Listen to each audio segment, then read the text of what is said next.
consequences of reckless and dangerous sanctuary policies that jeopardize public safety.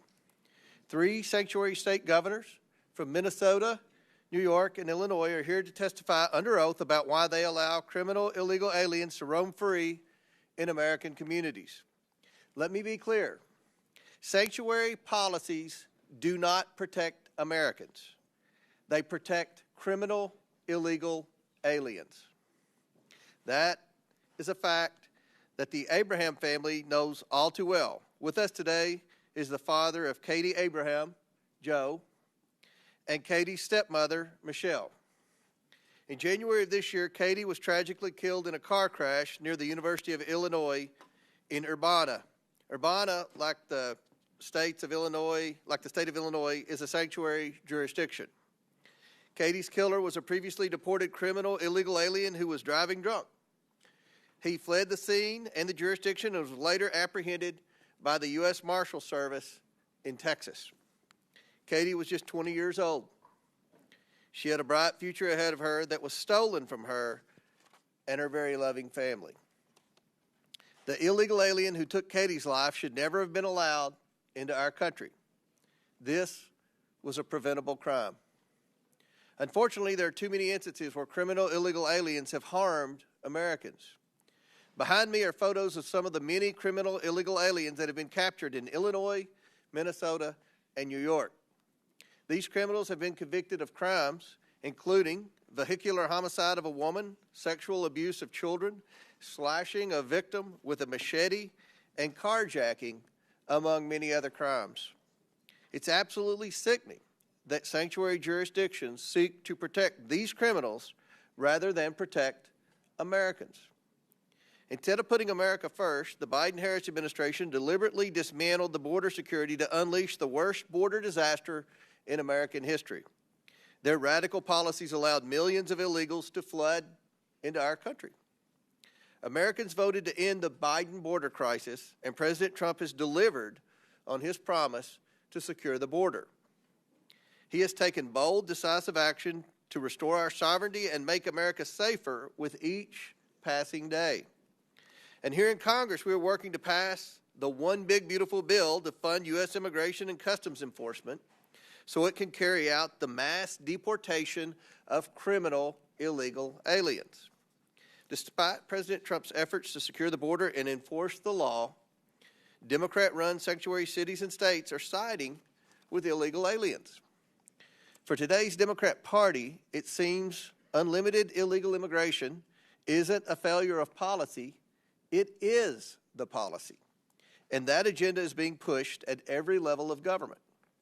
And this comes at a steep cost to public safety, strains law enforcement resources, and imposes a massive financial burden on both federal and state taxpayers.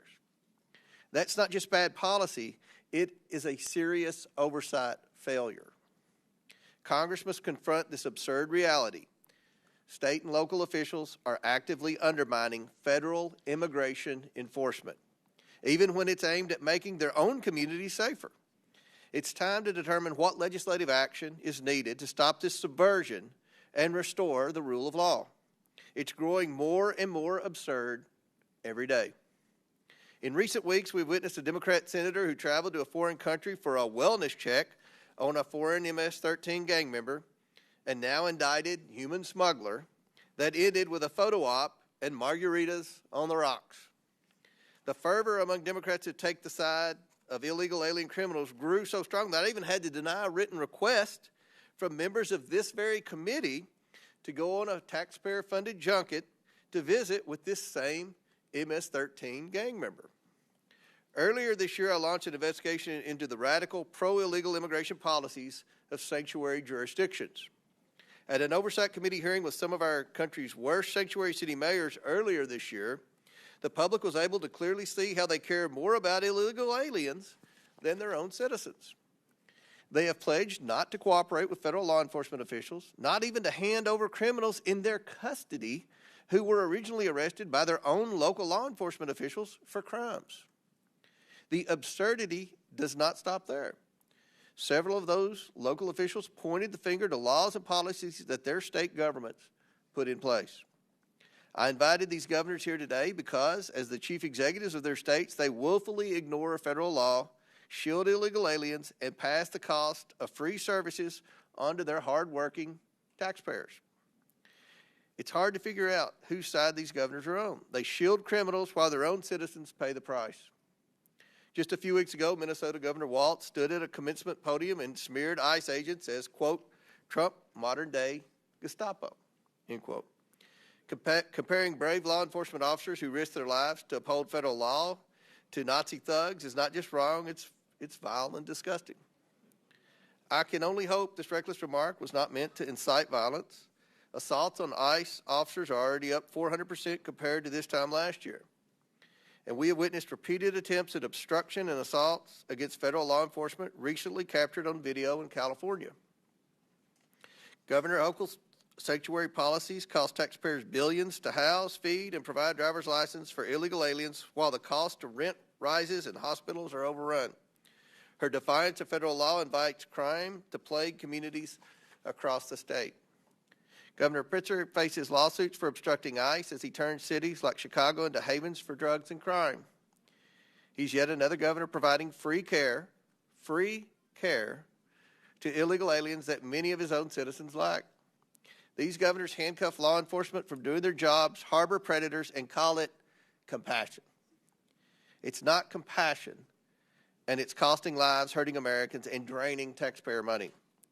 Congress must consider whether to defund every single penny of federal dollars going to cities and states that prioritize criminal, illegal aliens over the American people. Americans want to return to common sense. The Trump administration and this Republican Congress aims to restore our safety and sovereignty. It's past time for these governors to put America first. I now yield to Ranking Member Lynch for his opening statement. Thank you, Mr. Chairman. First of all, I want to thank our witnesses. Governor Walz, good to see you again. Governor Pritzker, Governor Hochul, good to see you again. Ms. Perryman, thank you for your willingness to come before this committee and help us with our work.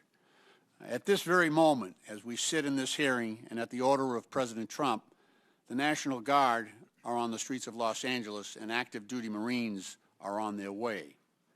At Trump's order, Californians are now forced to navigate an active military zone in their midst as they try to go to work or decide if it's safe to send their kids to school.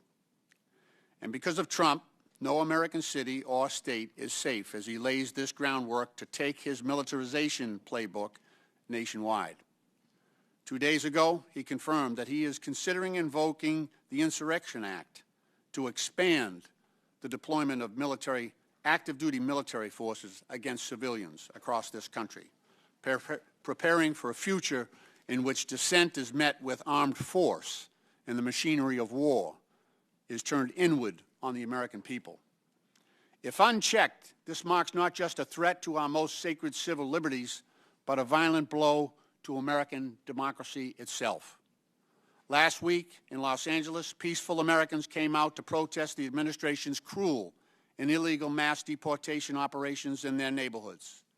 President Trump inflamed events on the grounds as an excuse to unleash the U.S. military on its own people, sending in 4,000 National Guard members without the approval of the governor of California, and deploying 700 active-duty Marines into an American city is meant to provoke, not pacify, and is an aggressive assertion of federal control where it is neither needed nor desired. Our Marines are often the first responders in a war zone, but American neighborhoods are not war zones. Protesters are not the enemy. They are Americans who have the constitutional right to peacefully assemble and speak up. The problem for President Trump and my colleagues across the aisle is that the American people hate what he is doing in Los Angeles to inflame tensions. Americans are deeply concerned that the president deployed federal troops to an American city over the objections of state and local leadership, and knowing it would escalate the situation. He put members of the public, law enforcement officers, and troops in danger because he loves the images and theatrics of using force. Let's be clear. Democrats oppose violence and lawlessness in all its forms. as well as any threat to public safety. President Trump himself is the worst offender. The chaos he is fomenting in L.A. is just an extension of his flagrant disregard for the Constitution and our rule of law and democracy. It is clear that the Trump administration's mass deportation policy is not limited to those that have committed serious and violent crimes. It also includes children who are U.S. citizens, immigrants with legal status, and even international students. On February 4th, President Trump deported a 10-year-old girl, a U.S. citizen, who was recovering from brain cancer while traveling to Houston for an emergency hospital visit. This 10-year-old girl was detained and deported with her undocumented parents and 4 siblings, 3 of whom were also born here in the United States. Her parents have no criminal history, and what's going to happen to her, an American child, now that she can't see her expert doctors, is unknown. Trump deported another U.S. citizen, a 2-year-old toddler from Fort Lauderdale on February 21st, deported to Brazil. But because she is not a citizen or resident of Brazil, she had to enter the country as a tourist, which leaves her unable to access key programs like pediatric care and daycare or school. Are our cities safer now that this 10-year-old girl and the 2-year-old toddler are gone? U.S. citizens, both of them? In Austin, Texas, a husband and wife were recently detained after a routine traffic stop. The husband was quickly deported, while the wife was released to pick up her 3 children from school, only to be deported with them several days later. 2 of those kids are U.S. citizens. Is the family the violent criminals that Trump is supposed to be saving us from? The Trump administration has tried to sweep aside the fact that this pattern of mass deportation operation is letting dangerous criminals roam free while it picks off peaceful, contributing members of our communities. Busboys at restaurants, day laborers at Home Depot, parents who are taking their kids to school. In late March, ICE agents wearing masks and hoodies detained Rumeysa Öztürk. And those of you who watched that abduction, when you compare the old films of the Gestapo grabbing people off the streets of Poland, and you compare them to those nondescript thugs who grabbed that student, that graduated student, it does look like a Gestapo operation. It does look like the Gestapo. She was snatched away and detained 1,700 miles away. Her congresswoman couldn't reach her. Her family couldn't reach her. She was held incommunicado, 1,700 miles away. Her attorney could not reach her. Yeah, that was Gestapo-like. That's an appropriate comparison. That's exactly what it was like. And when U.S. citizens, she was here legally studying at Tufts University. She had every right to be here. We gave her permission to come. Her family entrusted us. They chose Boston because it's a place of intellectual freedom and respect for cultural freedom. And that trust was apparently misplaced. Ms. Öztürk's a Turkish national on a student visa to attend Tufts University. A video of that incident shows Öztürk walking along a public street in Boston, Massachusetts, my home city, when several masked figures just snatched her phone and backpack, handcuffed her, and hustled her into an unmarked vehicle. What's that sound like? What does that sound like? The Trump administration is putting extremism, cruelty, and chaos over protecting kids and families.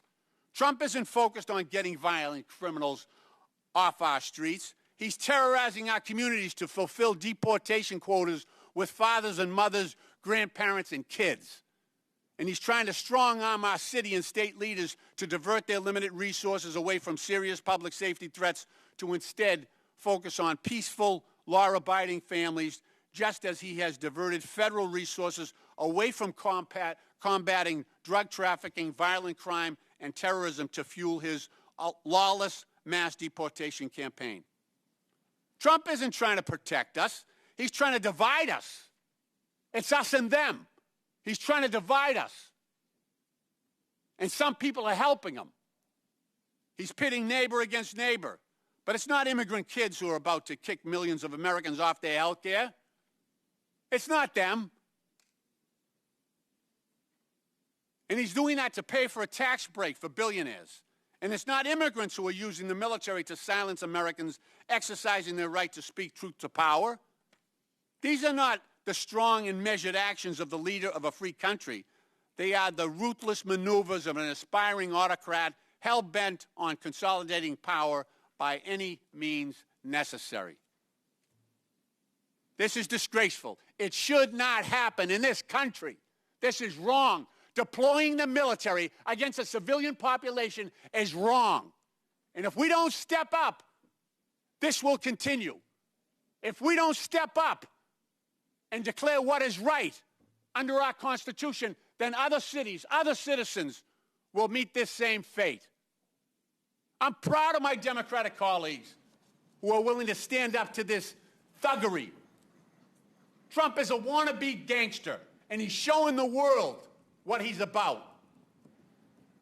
And I'm proud. You know, my dad served in Second World War. He fought the Nazis in Northern Africa. He fought the Nazis on the Italian peninsula.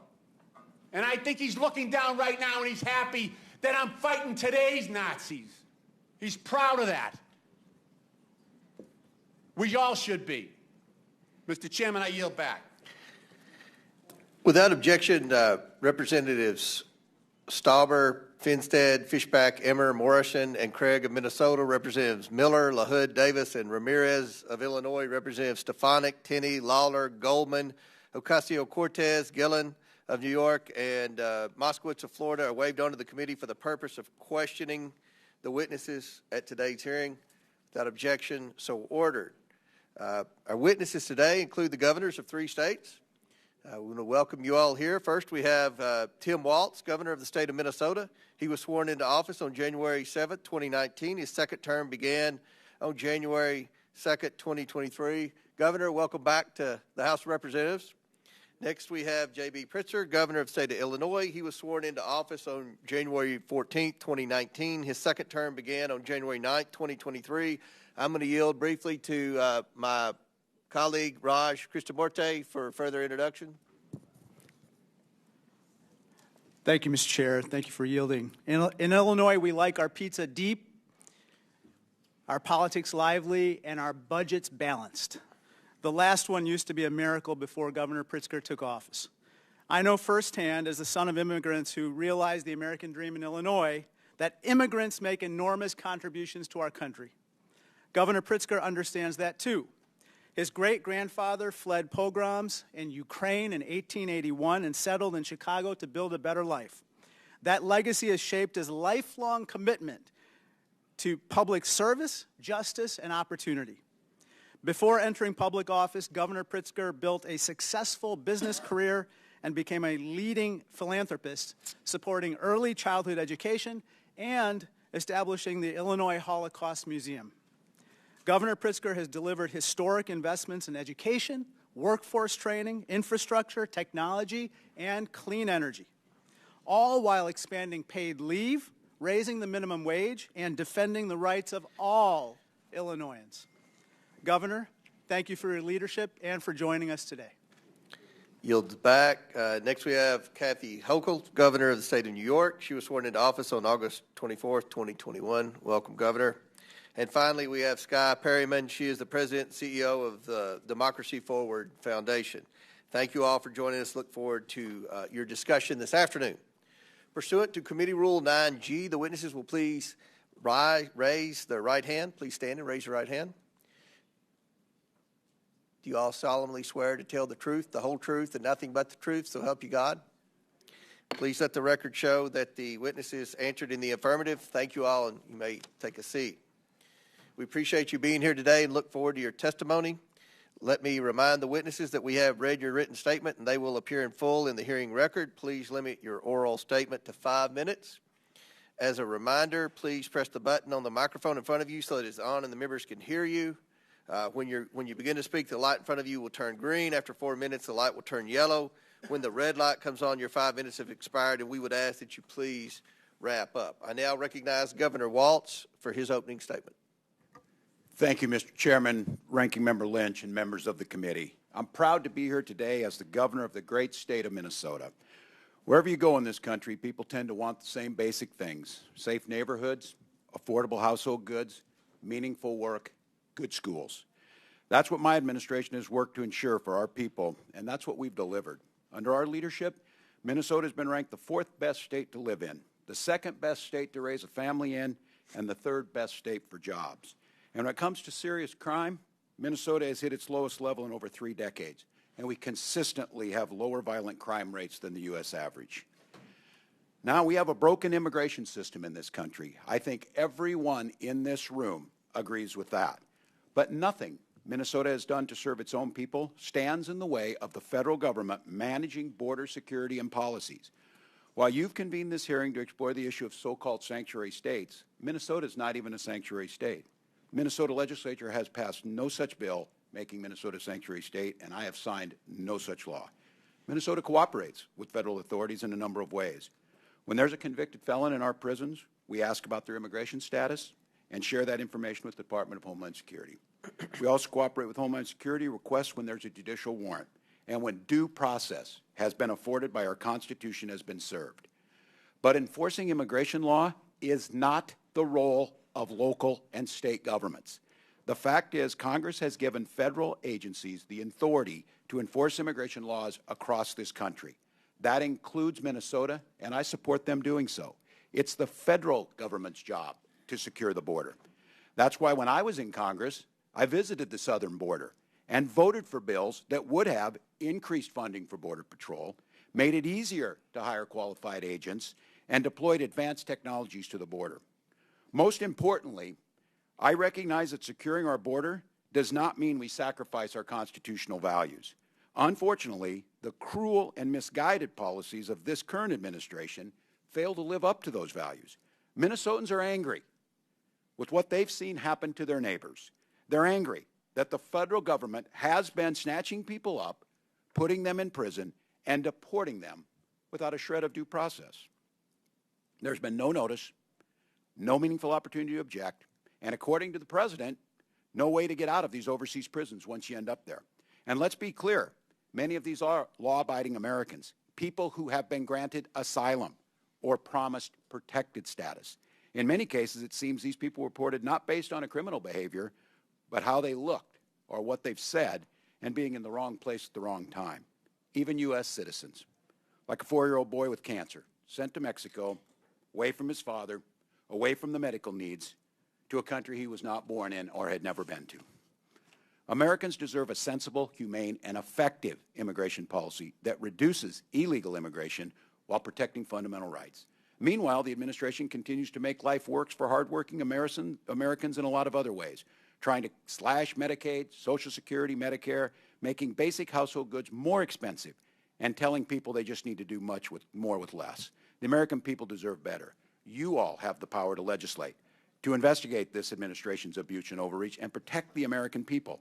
And I have to say I'm disappointed. At a crucial inflection point in our nation's history, Congress is choosing to spend its time trying to cast blames on states like Minnesota that have no hand in creating this crisis. While we may disagree on the best way to maintain border security and public safety, I know we should all be able to agree on a few principles: that everyone in America deserves due process, and that we live in a free country where people should not be locked up for exercising their basic constitutional rights. I hope you'll join me in enforcing accountability to those fundamental ideas, and I look forward to your questions. I yield back, Mr. Chairman. I now recognize Governor Pritzker for his opening statement. Mr. Chairman, Ranking Member, members of the committee, good morning, and thank you for inviting me. As governor of the great state of Illinois, I have seen firsthand how states have had to shoulder the consequences of a broken immigration system. I'm proud of how we have responded by promoting public safety, treating people with dignity, supporting our economy, and respecting the rule of law. Safe and compassionate immigration policies, I believe, are vital. In fact, my own family owes everything to this country accepting a young refugee named Nicholas Pritzker to its shores over a century ago. My great-grandfather fled the massacre of Jews in Ukraine and arrived in the United States when he was just 10, without a penny to his name. A social service agency provided him a place to live, a public school taught him English, a public university allowed him to pursue a higher education. My father and grandfather both were naval officers and raised their families with a powerful sense of duty to community and patriotism to our country that still lives deep in my generation. Both were successful entrepreneurs. My family story is not unique. Today, Illinois is home to 1.9 million immigrants. Just like my great-grandfather, they are hardworking, raising families, and paying taxes. Our state and our country have been strengthened by people from across the globe seeking freedom, opportunity, and refuge here. Recently, children, pregnant women, and others fled poverty, violence, and persecution, seeking asylum at our border. Some border state politicians chose to treat them as political pawns, busing them to states like mine and dropping them off in the dead of night in the freezing cold. Illinois chose a different path. Faced with a humanitarian crisis, our state made sure children and families did not go hungry or freeze to death.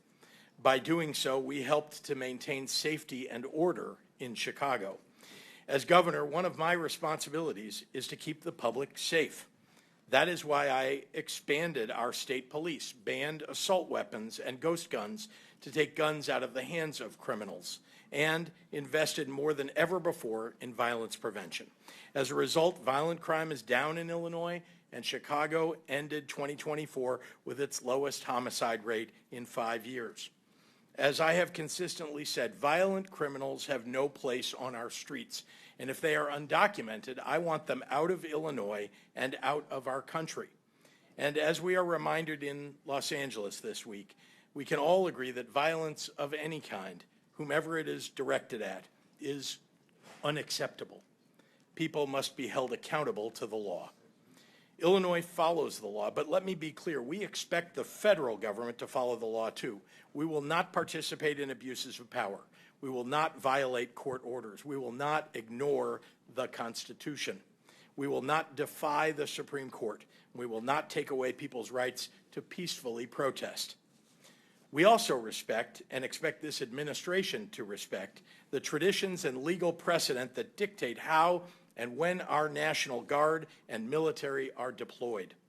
As governor, I've had to make the difficult decision to call the Illinois National Guard into service. I have always done it in partnership with my local governments and law enforcement, and with deep and abiding respect for the sacrifice I was asking of our volunteer armed forces.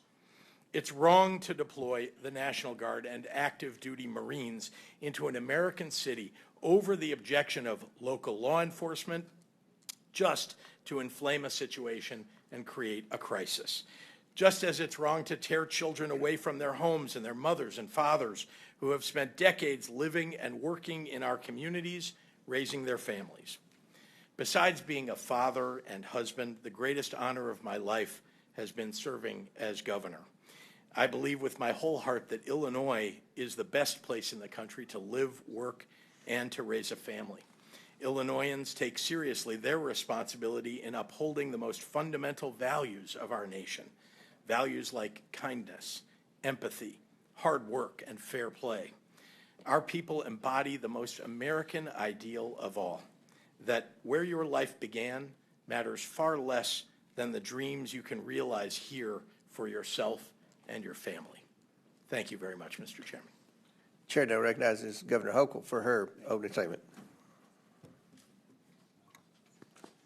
Chairman Comer, Ranking Member Lynch, and members of this committee, as we speak, An American city has been militarized over the objections of their governor.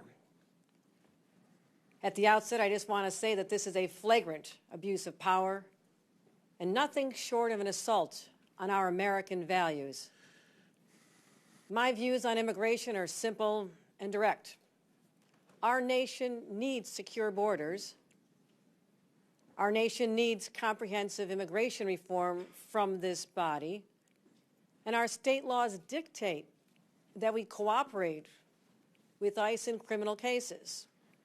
And our values dictate that we treat all law-abiding people with dignity and respect.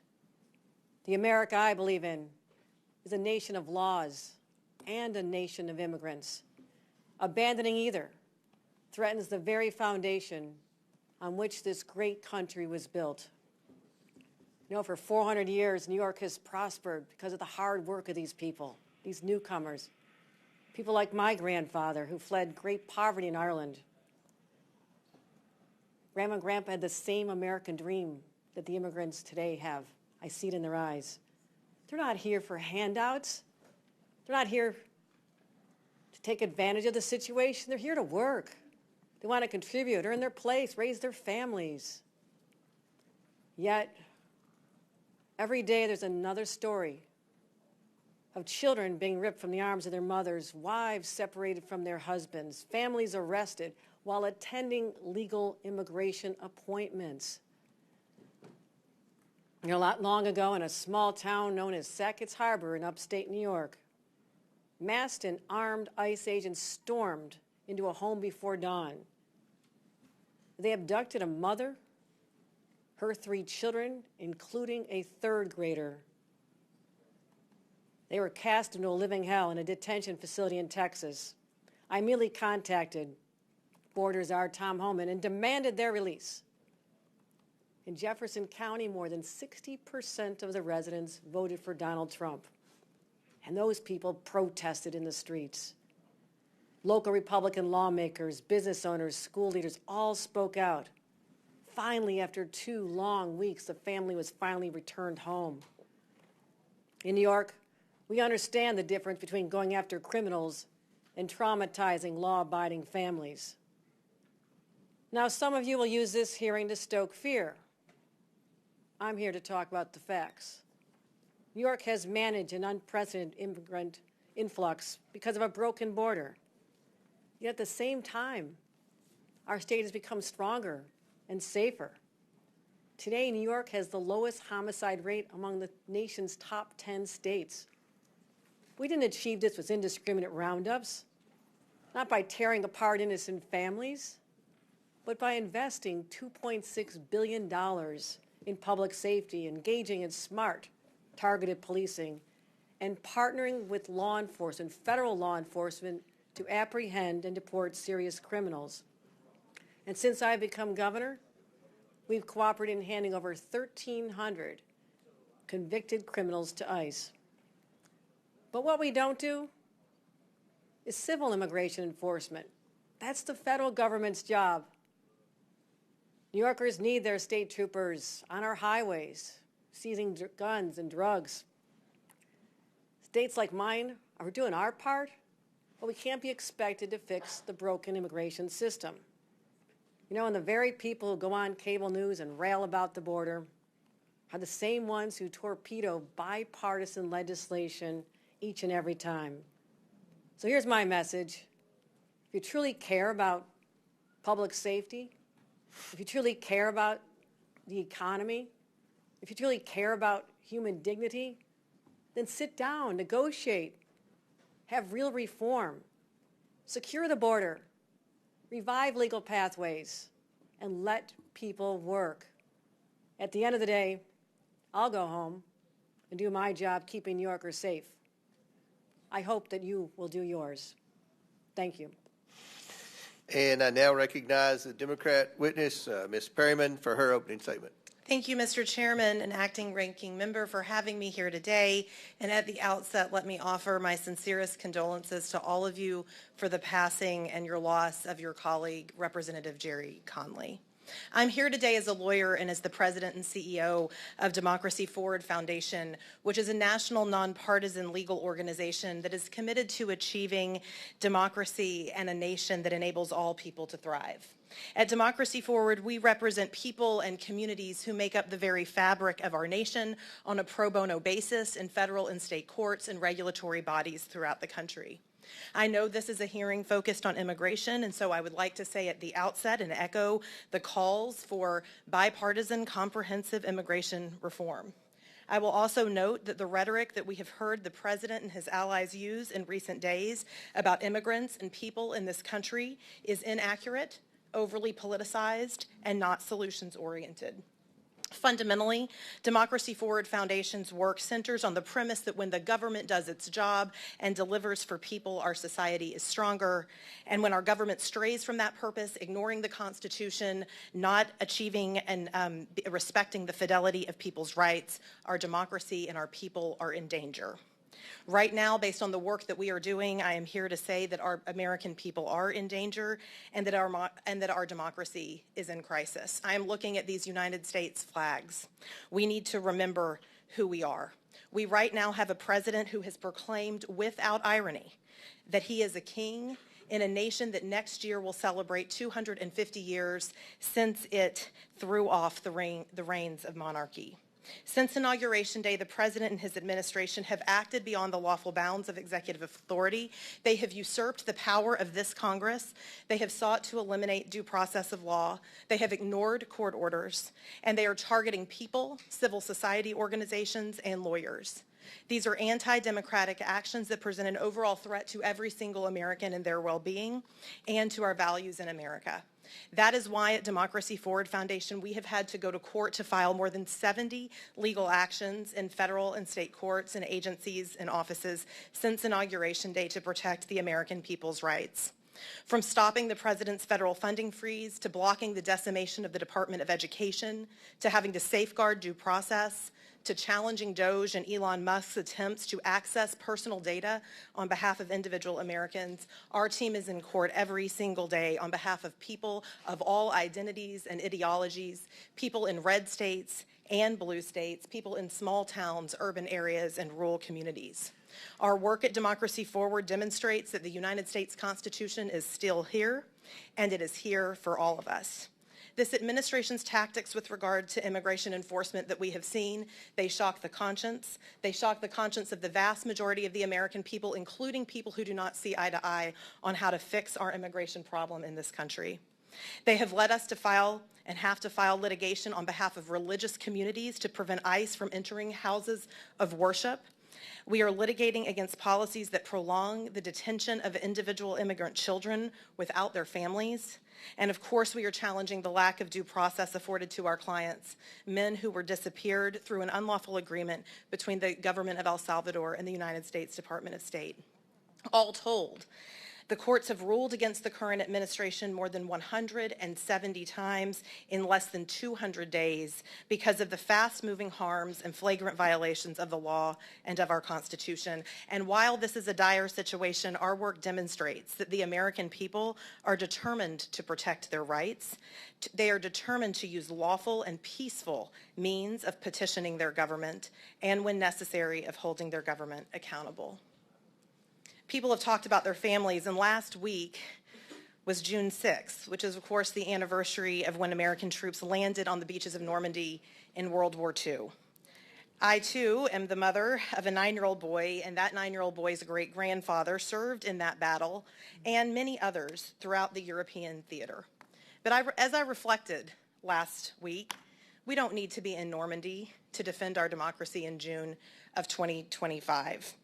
We need to be here in these halls, doing the work in courts across the country and in our communities. And we do need to remember the essential and historical commitment that our nation made at the end of that war to advance democracy and to ensure that we never turn our backs on people who are fleeing persecution. I so appreciate you inviting me here today to participate in this hearing, and it is with a sincere hope that we can come together that I offer my testimony and comments. All right, opening statements have concluded. We're now going to begin the questioning portion of today's testimony. And I'm going to begin with Governor Walz. Governor Walz, I thought that maybe your statement referencing ICE as Gestapo was an outlier statement, but now that Mr. Lynch has endorsed it, it appears that it could be some type of Democrat talking point. Governor, do you and other Democrat politicians understand why referencing ICE as Gestapo is offensive? I'm going to explain. The Department of Homeland Security is reporting that ICE agents are now experiencing a 413% rise in assaults. We've seen numerous videos of rioters obstructing and assaulting federal law enforcement after your remarks, including in Los Angeles. So, Governor, do you think that comments like that and rhetoric like that put ICE officers and other law enforcement in greater danger? Well, thank you for the question, Mr. Chairman. First and foremost, any attack on law enforcement is unacceptable, wherever it's at, whether it's state, local. So you understand, and I've got limited time here. I want to highlight for the governors that real-world impact of the policies that you all continue to defend, even in your opening statements, have on American families. Earlier this year in Governor Pritzker's Illinois, a previously deported illegal alien who had re-entered the country was allegedly drunk driving near the University of Illinois when he struck a car sitting at a red light and then fled the scene. The crash killed 2 young women, including Katie Abraham, whose father and stepmother are here today. And this is her poster. Katie had her whole life ahead of her, cut off in an instant. Governor Pritzker, this illegal alien should never have been here. He didn't just flee the scene. He fled the state and was apprehended by federal marshals in Texas using a false name. He now faces criminal charges for reckless homicide, leaving the scene of an accident resulting in death, and driving under the influence resulting in death. And he faces a federal indictment for having a fraudulent permanent resident card, a fraudulent Social Security card, and a fraudulent use of passport. Governor Pritzker, do you agree that this illegal alien who killed Katie should never have been in the United States in the first place? Thank you, Mr. Chairman. First, let me express my condolences to the family, and those are terrible circumstances. Let me also say that anyone who commits a crime in the state of Illinois— I understand, Governor. Should that criminal have been here in the first place? Did he have a right to be in this country illegally? If the person is a criminal of any sort, then they ought to be So that person had a right to be in the United States. They ought to be given their due process rights, and they ought to be convicted. And the criminal who entered this country illegally, in your testimony, had a right to be in this country. No, I'm suggesting to you that when and I have responsibility for the state of Illinois, I can tell you that it's the responsibility of the federal government to manage immigration in this country. And if you're suggesting that the federal government didn't do its job, that is up to you. Let me ask you this, Governor. I can tell you that in the do you state believe of Illinois, do you believe that President Biden did his job in securing the border? I was critical of things that President Biden did. I think I've been very public about that. I wrote a letter to the president telling him that. Okay. Thank you. Now back to Governor Walz. You were obviously selected by Vice President Harris to be your running mate in 2024. I'm curious, did you ever ask Vice President Harris about former President Biden's and then President Biden's cognitive decline? No, not that I can recall, Mr. Chairman. You saw President Biden's disastrous debate performance. I'm just curious, you never did comment to Vice President Harris like, wow, he may not be on the top of his game. Nothing was ever mentioned to Vice President Harris. And the reason I ask, obviously, is because I know you watch CNN, and other networks have interviewed a lot of people, including Jean-Pierre and Buttigieg and others that have suggested that they were shielded from President Biden and weren't allowed to speak to him, and that his mental decline was obvious. You never discussed that with Vice President Harris? No, not that I can recall, Chairman. And I, as governor and then being on the ticket, I was probably more concerned with my own debate performance than President Biden. So no. Let me ask you this, Governor. Do you believe that the Biden-Harris administration secured the border? You mentioned it's the federal government's role to secure the border to protect Americans from illegals entering the country, I guess. Do you think they did a good job of that? I think the border has been broken for a very long time through many administrations. It's one of the reasons why Vice President Harris was advocating so strongly for the bipartisan bill. Did she mention her role as the border czar when you all were out campaigning? Or? Not that I can recall, other than that we talked about the need to pass the bipartisan border legislation that would have done many of the things that, as a governor, I know would have made our jobs easier. But President Trump secured the border without any legislation. I mean, that was kind of a myth that was in the media and a Democrat talking point that we needed legislation to secure the border. The border's secure. Everything's fixed? That's step one. Step two is to deport the criminal illegals, and that's where we're facing obstruction in your all state. So I'm sure there are a lot more questions that will pertain to that. My time's expired. I now recognize Ranking Member Lynch for his questions. Thank you, Mr. Chairman. It's worth saying again that Democrats oppose violence and lawlessness in all its forms. I do want to point out that the vast majority of protesters have been peaceful. But the most egregious and sweeping displays of the use of force and lawlessness we see in the United States today, and the gravest threat to the rights and freedoms of those that we hold dear, are the acts of the Trump administration itself. President Trump and his administration have crossed the line over and over again, from January 6th, when this building was attacked at his direction, to invoking the Alien Enemies Act, to dismantling USAID, to ignoring court orders, to the attacks and threats against law firms that were protecting democracy. As in the 5 months since Trump took office and put the for sale sign over the White House, he's earned $2.9 billion on his crypto scam. I mean, to call this unprecedented, that word has lost all its meaning. He keeps making history, but the wrong kind. Just the act of sending the National Guard and troops and active duty Marines to L.A. was already an overreach. Supposedly, now we hear reports that those soldiers and Marines were sent to quell protests, but now are detaining civilians and are being trained to perform immigration enforcement functions. Ms. Perryman, what else could go wrong with the National Guard and Marines deployed in L.A.? What are the risks to the Americans who live, work, and exercise their right to freedom and to free speech there?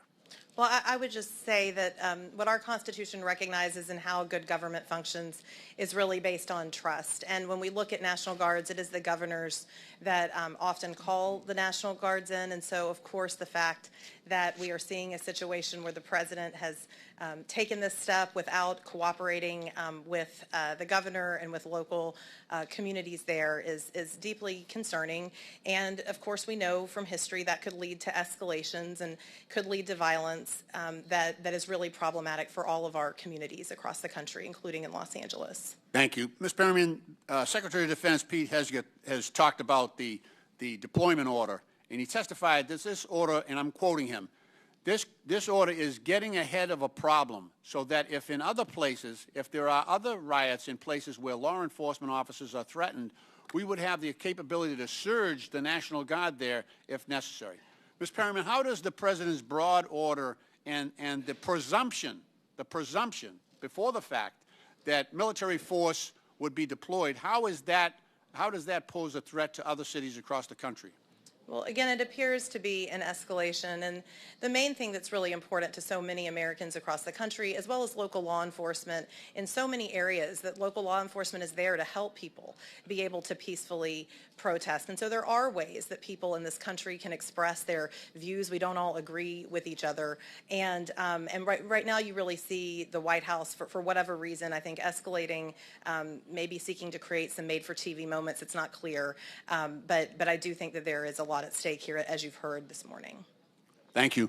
I want to ask each of the governors, this is a general question, how could each of the governors answer briefly how President Trump's policies, his assaults on the rule of law and his interjection of military force into California, how that would threaten your states, especially where Secretary Hegseth has said that he would support that expansion? Mr. Walz, Governor. Well, Thank you, Ranking Member Lynch. Well, first of all, it's one of the federalism policy of this, especially when it comes to posse comitatus and the Insurrection Act. Governors are in charge. Our National Guard, as all of you know, serve in either Title 10 or Title 32 status under the role of governor. Right. And on all of these operations, the absolute pinnacle and the most critical piece is the coordination amongst them. And as a governor not being notified as local law enforcement, it creates a chaotic situation that they cannot operate as a joint unit. And governors are always there. We do it for floods. We do it for civil unrest. But doing it without causes immense danger, not citizens to, but to those very law enforcement officers who are then put in that chaotic situation. Thank you. Governor Pritzker? Local law enforcement are the ones who indicate to the governor or to their local officials who talk to the governor about their need for National Guard. And indeed, I've had that situation in the state of Illinois and called out the Guard when I needed to. I'm careful about when I do it, but again, when local law enforcement indicate that they want that backup or they need that support, we do it. Now, I have to say, when the President of the United States is calling out your National Guard over the top of local law enforcement saying that they don't need it, that they have things under control, it tends to have an inflaming effect on what's going on the ground, just when local law enforcement and officials are getting things under control. And I think that's what we saw in Los Angeles. Governor Hochul? Those actions absolutely undermine the sovereignty of individual states.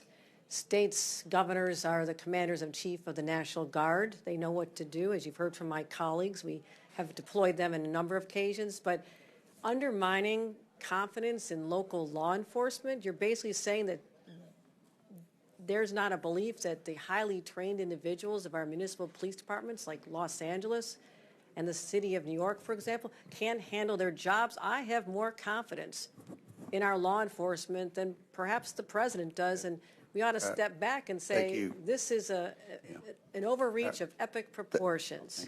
Thank you. Chair recognizes. Thank you for your courtesy on the time. Appreciate that. Thank you. Chair recognizes Ms. Stefanik from New York. Thank you. Governor Hochul, on your first day in office, you signed Executive Order 1. Is that correct? I believe it is. And you extended this executive order not once, not twice, but 3 times, most recently January 16th of this year. Is that correct? If that's what your facts show, I signed countless executive orders. I would assume you'd know it's Executive Order 1. And this is a continuation of your predecessor's sanctuary state policies, correct? Is included in that. I want to be sure we are defining sanctuary state properly. I'll define it for you. It is the policy of the state that state officers or employees shall not disclose information to federal immigration authorities for the purpose of federal civil immigration enforcement. It goes on to say, law enforcement officers may not use resources, equipment, or personnel for the purpose of detecting and apprehending any individual suspected or wanted for violating a civil immigration office. Law enforcement officers have no authority in the state of New York to take any policy action solely because the person is an undocumented alien. That's a quote in your executive orders that you extended. Now, do you know who Sakir Akan is? I want to get back to the first part. No, I'm asking a question. Do you know who Sakir Akan is?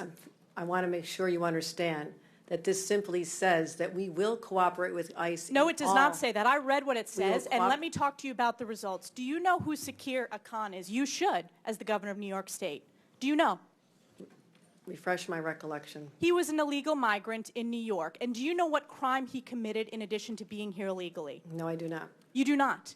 This was widely reported. He found a 15-year-old girl, threatened her with a metal pole, told her to get into the back seat of his car, he took her clothes off, and he violently raped her in Albany, New York. Do you know who Sebastian Zapita Khalil is? I'm sure you'll tell me there's many cases, whether they're These are high-profile cases. Yes. New Yorkers know about them, and you don't. So let's talk about Sebastian Zapita Khalil. Do you know who that is? I don't have the specific details at my disposal, no. Well, this is an illegal migrant in New York because of your sanctuary state policies. Do you know what crime he committed? I'm not familiar at this moment. I bet you're going to be familiar when I remind you. He found a sleeping woman on the subway, lit her on fire, and burned her alive. This is in Kathy Hochul's New York. And as I'm sure you are aware, and I'll remind you, that ICE issued an order to detain this violent criminal, but that was rejected by New York officials due to sanctuary state laws. Now, Do you know who Raymond Rojas Basilio is? I just want to say this. These crimes are horrific.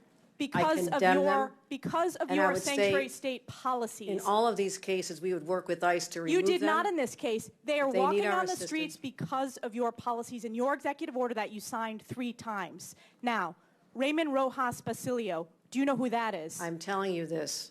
I will You don't know explain to who you it the is. policies of New York. We cooperate with, I know you're just You do trying to. not. You do not. Specifically, ICE was told not to detain this individual, and he burned a woman alive on the New York subways in Kathy Hochul's New York. So I will keep on going. What about Raymond Rojas Basilio? Do you know who that is? I'm going to tell you our overall policy, which will address all this. I'll tell We you do who not- that is. He is an illegal who molested an 11-year-old in our state because, again, of your sanctuary state policies. This illegal was shielded from federal immigration enforcement and able to commit this heinous crime. And what about Wilson Castillo Diaz? Do you know who that I am is? telling you this. We do cooperate fully with ICE in criminal prosecution. Our sanctuary You're not advocating for regulations these victims. only deal This with is a civil 5-year-old who enforcement. was raped Civil on Long enforcement. Island in Nassau County. You are not advocating on behalf of these victims. You are shielding illegals. Even in your opening statement, That is you not true. prioritize putting illegals first. That is not Rapes true. of young girls, beatings of NYPD cops by illegals who are here under Kathy Hochul's failed policies, burning New Yorkers alive. This is Kathy Hochul's New York. It's one of the many reasons why you're hemorrhaging support from hardworking New York These are families. horrific crimes, and they're heartbreaking. They're horrific crimes that are committed on your watch. You signed this executive order on your first day in office. You signed it again and again this January. We deserve a governor who stands up for law-abiding New Yorkers, doesn't put illegals first, but actually puts New Yorkers first. I appreciate Rather than the going chairman's after the viral moment, I suggest you look at No. the facts. I'm standing up for New Yorkers. No. Rather than addressing the illegals in New York, you are prioritizing your far-left sanctuary state policies, which you put in place with executive orders. Instead of advocating for cooperate victims, in all a those 5-year-old cases. who We was raped, cooperate with ICE. you did not. They were released We because cooperate of with sanctuary ICE. state We policies in New cooperate York with State. law No enforcement. amount of words is going to clean up your failed record and these horrific crimes committed in sanctuary state that you created. And with that, I Your yield back. representation, the facts, Gentlelady absolutely false. yields back. Absolutely Chair false. recognizes Ms. Norton from Washington, D.C. Thank you, Mr. Chairman. Let's be real. Since the start of the Trump administration, each day has been more nightmarish than the last. But in the past few days and weeks, we have seen a significant escalation of Trump's mass deportation agenda. On May 29th, a 9-year-old child and his father were reportedly detained in Torrance, California, and separated from one another by ICE. A 4th grader ripped from the only community he knows and from the arms of his father. We have kids who are afraid to go to school, afraid that ICE will grab them and their families from school grounds, and afraid their parents will not be there when they get home. Schools are supposed to be safe havens for our children that foster learning and growth. Instead, the Trump administration is deliberately weaponizing them, terrorizing children and families with its immigration policies, and threatening more than 600,000 students, kids with detention and removal. President Trump has called for an end to birthright citizenship, a constitutional right recognized since the end of slavery. He has cut federal contracts that give 2-year-olds representation in immigration court. He has ripped the children who are immigrants and United States citizens from schools, their friends, their neighborhoods, and their homes. There is no other way to spin this. President Trump is waging a cruel and deliberate war against children. Ms. Perriman, do all children residing in the United States have a constitutional right to attend public schools regardless of immigration status? They do. Ms. Perriman, how is President Trump going further than past presidents in authorizing ICE to carry out enforcement activities in schools, hospitals, and places of worship? Yes, I mean, this is what brought us to court on behalf of the Baptists and the Quakers and the Sikh communities and other religious communities that are having to challenge this. For more than 30 years, the country had a policy that prevented indiscriminate enforcement activities at what we call sensitive locations. That includes houses of worship, and it includes schools. We saw in the early days of this administration the Department of Homeland Security rescind that policy and endanger people, all people, not just immigrants, but people who are seeking to engage in communal worship, people who are seeking to go to school, and to be present in other sensitive locations like hospitals. Governor Walz, what does it mean for children in Minnesota if ICE comes to their classrooms? Well, thank you, Congresswoman.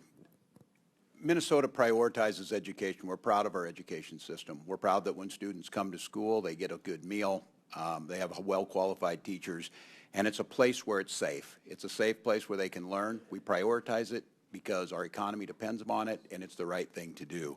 Disruptions at places like school, when ICE is free to operate in Minnesota within the laws, but to disrupt schools, to disrupt and come to those schools, not only the impact to that individual student, but to the entire learning environment in those schools are disrupted by it. And again, we agree with everyone here, those committing crimes is where we need to focus, but being on campuses in elementary schools is not getting at that. Thank you. Governor Pritzker, when ICE detains and arrests parents as they drop off kids at school, how does this affect educational outcomes? Thank you very much, Congresswoman. Let me begin by saying that, as you may know, under President Trump, ICE showed up in Chicago nearly immediately and began terrorizing our neighborhoods, our schools, and parents. Indeed, many parents felt like they needed to go into hiding, even though their children needed to go to school every day. And so disrupting that environment, frankly, not just for the children, but for the parents and for teachers and the entire school community, it is something that, we believe in Illinois in educating all of our kids, making sure that they get what they need in our public schools. In fact, we've invested significantly in making sure the results have been very good. 8th graders in Illinois rank second in reading in the entire country. 8th graders in Illinois rank 5th in the country in mathematics. And it's because we have a safe environment, but not when Tom Homan brings Dr. Phil with the overreach of force with ICE to disrupt our education system, and particularly our elementary schools. Thank you. Gentlelady's time's expired. Chair recognizes the Majority Whip, Mr. Emmer from Minnesota. Mr. Chairman. Thank you, Mr. Chair. Welcome back to Washington, Governor. I'm going to run through a series of facts before I get to my questions, so let's get started. Governor Walz, you signed the Health and Human Services Omnibus Bill into law in May of 2023. That bill expanded Minnesota Care to provide free health care to illegal aliens. You signed the Higher Education Omnibus Bill into law in May of 2023. That bill allows illegals to have their college tuition paid for by the state. You signed the Driver's License for All Act into law in March of 2023, and that bill allows illegals to receive driver's licenses. So, you claim you're not a sanctuary state. You just provide free health care, free college, and driver's licenses to illegal aliens. One reason you're here testifying before us today is because you refuse to cooperate with ICE. While states like Florida and Virginia empower their law enforcement to detain and remove criminal illegal aliens, you, sir, have done just the opposite. Your Attorney General is directing law enforcement to ignore ICE immigration detainers. Do you agree with the Attorney General's guidance? Well, Congressman, it's good to see you again, and thank you for being here. First, I would say as my job as governor of Minnesota is to make Minnesota the best state in the nation. Do you agree with the Attorney General's guidance? Congressman, what I would say on this is that Minnesota follows all law. I would say it's a very easy question. And the again, if you claim you're not a sanctuary state, you just claim that you support policies. You're not a sanctuary state, but you support policies that prevent ICE from doing their job. Congressman, isn't that right? That is incorrect, Congressman. We follow the same laws when you were in the Minnesota House. The law has not changed, If you'll allow me, I've got limited time. Well, that's what you tweeted, by the way, sir. And on May 23rd, 2018, you tweeted, quote, "I support policies that keep law enforcement from enforcing federal laws," close quote. On May 17th, just this spring, at the University of Minnesota Law School's commencement ceremony, you said, quote, "Donald Trump's modern-day Gestapo is scooping folks up off the streets." When you said the words modern-day Gestapo, you were referring to ICE agents. Gestapo, by the way, sir, was the official secret police of Hitler's Nazi Germany. So you're calling ICE agents modern-day Nazis. Given the attacks on ICE agents that took place in Los Angeles over the weekend, don't you regard your dangerous inflammatory rhetoric as a problem?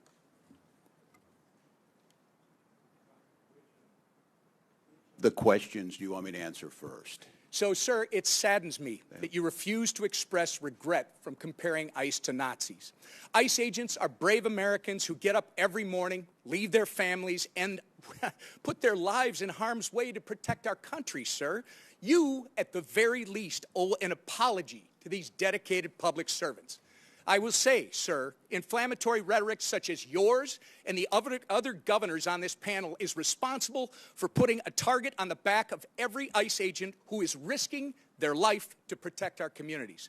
Minnesota is all too familiar, by the way, with the chaos that ensues when you refuse to work with law enforcement to enforce the law. In May 2020, looting, acts of violence, and arson occurred on your watch in Minneapolis after you refused to bring in the National Guard.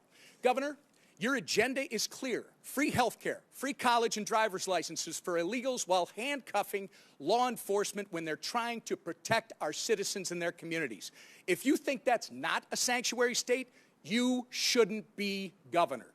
By turning Minnesota into a magnet for illegals, you have opened up our communities to dangerous criminals, including known terrorists, gang members, murderers, and child predators. You have sent a resounding message that if you're a hard-working, law-abiding citizen of Minnesota, your safety and well-being are not the priorities of Tim Walz and his administration. But if you're coming to our state illegally, you're not only welcome with open arms, you're entitled to free stuff on the taxpayer's dime. This is absolutely disgraceful. Governor Walz, your sanctuary state agenda has been defined by your utter failure. You have failed to enforce the rule of law. You have failed to uphold our national sovereignty. And most importantly, you have failed the people of Minnesota. The time for radical sanctuary state policy, sir, is over. The voters made that clear last November when they elected President Trump and Vice President J.D. Vance. You remember him, don't you? Governor, the time for real leaders and real leadership is now. And with that, sir, actually, Mr. Chairman, I ask unanimous consent to introduce into the record the governor's tweet that I referenced from May 23rd, 2018, which makes it clear his hatred for federal law enforcement. Thank you. Without objection, so ordered. Mr. Chairman? Yes. Mr. Chair Chairman. recognizes Mr. Mfume. Mr. Chairman, thank you very much. I have a unanimous consent request, and I'd like to present both of those to you at the same time. Proceed. Okay. I ask unanimous consent that we enter into the record an article from The Hill of the 8th day of June. Latinos for Trump co-founder blast inhumane immigration arrest. Without objection, so ordered. Thank you, sir. And the second one is from the Independent of May the 28th. Trump ordered a critically ill 4-year-old Mexican girl to leave the country. Experts say she could die in days. I ask unanimous consent. Without objection, so ordered. Thank you, sir. Chair recognizes Mr. Kristamorte from Illinois. Thank you, Mr. Chair. Governor Pritzker, when it comes to immigration, you've been clear that Illinois follows the law. I'd like to go into this issue just a little further. First, there's been a lot of misinformation about the Illinois Trust Act. As you know, this is the 2017 law signed by then-Republican Governor Bruce Rauner, which requires state agencies to cooperate with ICE when it presents a criminal arrest warrant for an individual, correct? Congressman, yes, that's correct. And just to be clear, the Illinois State Police, the Department of Corrections, and other Illinois agencies must cooperate with ICE when they present a criminal arrest warrant, correct? And do every single time. This is Illinois law. Yes, Donald Trump may not like state law, as we're seeing in California, but what Donald Trump likes is irrelevant. The law is the law. The Wall Street Journal reports that ICE's recent raids in California, including at a Home Depot in the LA area, were organized because the administration was falling way short of its cruel goal of deporting thousands of people per day. Politico said this is, quote, the standoff that Trump wanted. There's another reason why Trump has provoked the current situation in California. He doesn't want to talk about what he calls the big, beautiful bill and what I call the large, lousy law. So let's talk about what Trump doesn't want to discuss. What Trump doesn't want to discuss is that his large, lousy law cuts $625 billion in Medicaid, a program that insures millions of Americans. Governor Walz, in a press release on Medicaid cuts, you said, quote, the victims of these cuts will be families, children, veterans, rural Americans, and pregnant moms. That's what you said, right?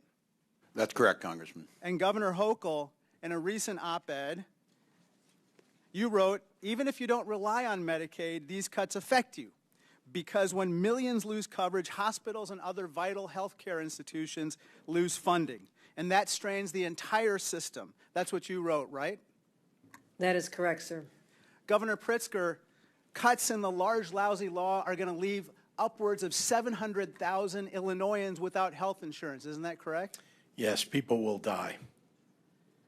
Trump's large, lousy law adds trillions to the national debt as well, which could force $500 billion in automatic cuts to Medicare, in addition to the cuts in Medicaid that we just referred to. And of course, Medicare is a program that every senior relies on.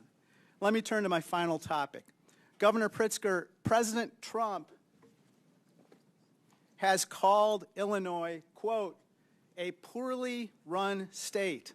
But the truth, of course, is the opposite. Governor, Illinois has had 7 consecutive balanced budgets, right? That's correct, Congressman. And our credit rating has been raised 9 times in the last 6 years, correct? After 21 downgrades under Republican and others. And it now stands at an A rating, right? It does. In contrast, under President Trump, every credit agency has downgraded America's credit rating below the top level, the first time in history that's happened. Isn't that right? That's correct. Trump and others claim the federal government props up Illinois. But in reality, we're one of 13 states in the country that actually give more tax revenue to Washington, D.C. than we receive in return. Now, let me turn to some of the reasons why Illinois is a donor state and not a taker state. Illinois has a $1.1 trillion economy. We produce the most soybeans in America, and we're the #2 producer of corn, right? That is correct. We're the #2 manufacturing state in the country. We are. And we're the #2 destination for corporate expansions and relocations, right? And Chicago is #1. Thanks to you, we have the world's first quantum and microelectronics park, correct? That's right. And we're ranked top in the Midwest for workforce development, correct? Yes, we are. And startups. That's right. Illinois is the heart and soul of America, Governor. It's where the cell phone was invented, was home to the first McDonald's, and was the home of amazing leaders, Lincoln, Reagan, Obama, Grant, even Superman, and yes, the Pope. And here's a picture of the Pope wearing a Chicago White Sox cap. The next Pope's going to be a Cubs fan. There you go. Illinois has terrific jobs, people, and pizza. Some may even say that God is on our side, Governor. I'm proud to be from Peoria. I'll always stand up for Illinois, loud and proud. I yield back. Chair now recognizes Mr. Jordan from Ohio. Thank you, Mr. Chairman. Governor Hochul, 3rd paragraph, 2nd sentence in your written testimony, you said New York State cooperates with U.S. Immigration Customs Enforcement in criminal cases. Governor, who's Jesus Romero Hernandez? Thank you, I want to reaffirm that we do cooperate in cases where That wasn't the question. I just read your statement. I can read your statement. Who is Jesus Romero Hernandez? I don't have the details on every I'll single tell you. person in a state of 20 million people. I understand, but this guy's a citizen of Mexico, deported 7 times, came to your state, assaulted one of your residents with a machete, choked a police officer, then when he was in custody, assaulted a corrections officer. ICE finds out this guy is in your state's custody, and they send you a detainer. You're familiar with a detainer, right? Yes, I am. Notice of action, immigration detainer to Tompkins County Jail from Syracuse Immigrations and Customs Enforcement. Section 1, they check a couple boxes. The first one they check is a final order of removal against the alien has taken place. That means a court has said this guy needs to go. This machete-wielding, cop-choking, corrections officer assaulting guy needs to go. Then they also check another box and they say biometric confirmation of who this individual is, this alien's identity. So they got the right guy, and a court has said he needs to go. Any idea what Tompkins County Jail decided to do with that detainer order? I will tell you this, the state of it's a specific question. No, I'm what telling you- did Tompkins County do? the descriptions you have put forth are absolutely chilling and disturbing and course they are. reprehensible to all of us. My job is to protect is the why people I'm of asking New York. the question. What And did this- Tompkins County do? What I have responsibility I will for tell you, are since you're not going to state answer. courts, We state cannot police. and will not hold Mr. Hernandez. Yeah. We can't keep the machete guy who had choked a police officer and assaulted a corrections officer. We can't keep him. In fact, we have the back and forth from Tompkins County and ICE on January 28th of this year, 8:56 p.m. Tompkins County tells ICE, we're not going to hold this guy. 7 minutes later, ICE responds back, we will be there to take custody this evening. 24 minutes later, Thompson County reiterates, we're not going to have him. We're not going to turn him over. 10:45. ICE arrives at the jail. 1 hour and 18 minutes later, and guess what? Mr. Hernandez is not there. They couldn't wait 1 hour and 18 minutes for a guy who assaulted one of your residents with a machete, choked a police officer, and then when in custody, assaulted corrections officers. That is sanctuary policy in a nutshell, and that is what your state supports, and so do these other governors. That is what is so wrong, why the American people hate this concept. You're conflating what the state of New York does is I control state police and prisons. We have turned over 1,300 people. So you disagree with it? We turn over 1,300 Did the sheriff make the people. wrong call? Those are local policies that we would not have done in the state of New York. State of New York, that is So a you're local saying the decision. sheriff's wrong? I would say this, if it happened in a state prison, we have already turned over 1,300 people. And in Sheriff in fact, Tompkins County, I a want to say Democrat or this. Republican, Governor There Hochul? have You have been any idea? times, excuse The me, sheriff in Thompson County, a Democrat or Republican? excuse me, there have No, been excuse times me, I when- ask the questions, you give the Well, I'm answers. Is he a asking Democrat or for a Republican? second. You know? I'm asking for this moment to explain that I'm sometimes waiting I'm asking, for ICE is he a to come Democrat pick or up Republican, people. and do you agree I with the believe actions he's a he Democrat. took? Do you agree with the actions he took? How about that question? They are in conflict with what the state of New York would do. Well, maybe they're scared. By the way, he is a Democrat sheriff. Maybe the county guys are a little scared because you said this. I'm quoting from, it looks like the New York Times. We all know you can trust them. This is last month, May 25th. You said we have some counties that are renegade counties and work with ICE. Maybe they're nervous of being called a renegade county by their governor. So the Democrat sheriff says, we're not going to keep the machete-wielding, cop-choking, corrections officer assaulting guy. We're not going to keep him here for you to get here. We can't even wait an hour and 18 minutes. Oh, you know what else was interesting in this case? You know what else was interesting? There was actually an arrest warrant from United States District Court, Northern District of New York, signed by Judge Wiley Danks, magistrate from Syracuse. There was an arrest warrant, and they still couldn't keep him. The state of New York cooperates. We cooperate in removal of individuals who've served time. We responded to detention. You're confusing, and maybe there's a lesson in civics will here you that's say necessary. on the record right here, I got 12 seconds, will you say on the record, was Tompkins County wrong in the actions they took on January 25th, 2025, when they wouldn't hold the guy for 1 hour and 18 minutes? Was Those are Tompkins not the County policies wrong? that we would have in the state of No, New no, York. Those but- are not the policies we would have in a Were they nation. wrong? Should Because they, I've already have turned that guy over to ICE? It's a I've- simple question, Governor. That was a horrible situation. The person should not have been out there.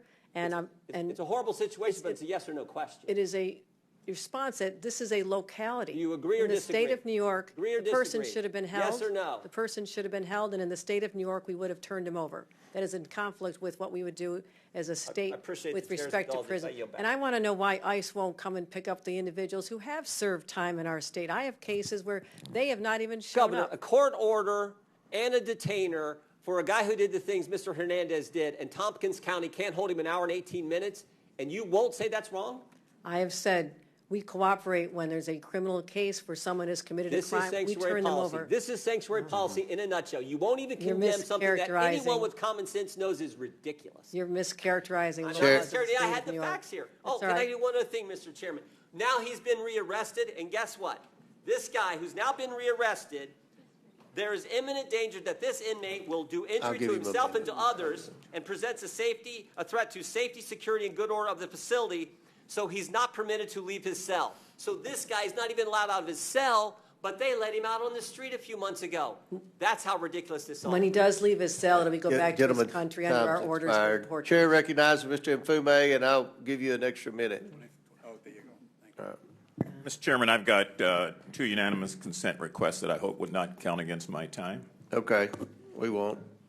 Okay. Clock stop. I ask unanimous consent to submit for the record an article from Forbes magazine entitled "Trump Team Focuses Deportations on Immigration Numbers, Not on Criminals," Without objection, so ordered. and an article from the Rolling Stone from the 6th of last month entitled "Trump has now deported multiple U.S. citizen children with cancer." Without objection, so ordered. That's a good diversity of sources. It is. Forbes Stone and Rolling Forbes, Stone. yes. I like that. All right, proceed. Thank you very much, Mr. Chair. A couple of things on the record and then some observations. I don't know that I necessarily have any questions, but I do have some observations and a statement. I think before we let this get out of control, everybody on this side of the aisle is against violence of all forms. Everybody on this side of the aisle finds that to be unacceptable. We believe that convicted criminals who are incidentally illegally here and have been convicted should have no safe harbor. And we believe that victims of criminals should have our collective prayers and empathy. So this is not about Democrats not having a balance or about Democrats supporting something that is not right. The other thing that I want to say is that I find something eerily chilling about what's going on here. And what's chilling about it is that if I take myself out of 2025 and roll myself back in time, some of the hatred that I see displayed under the guise of good government just scares the hell out of me.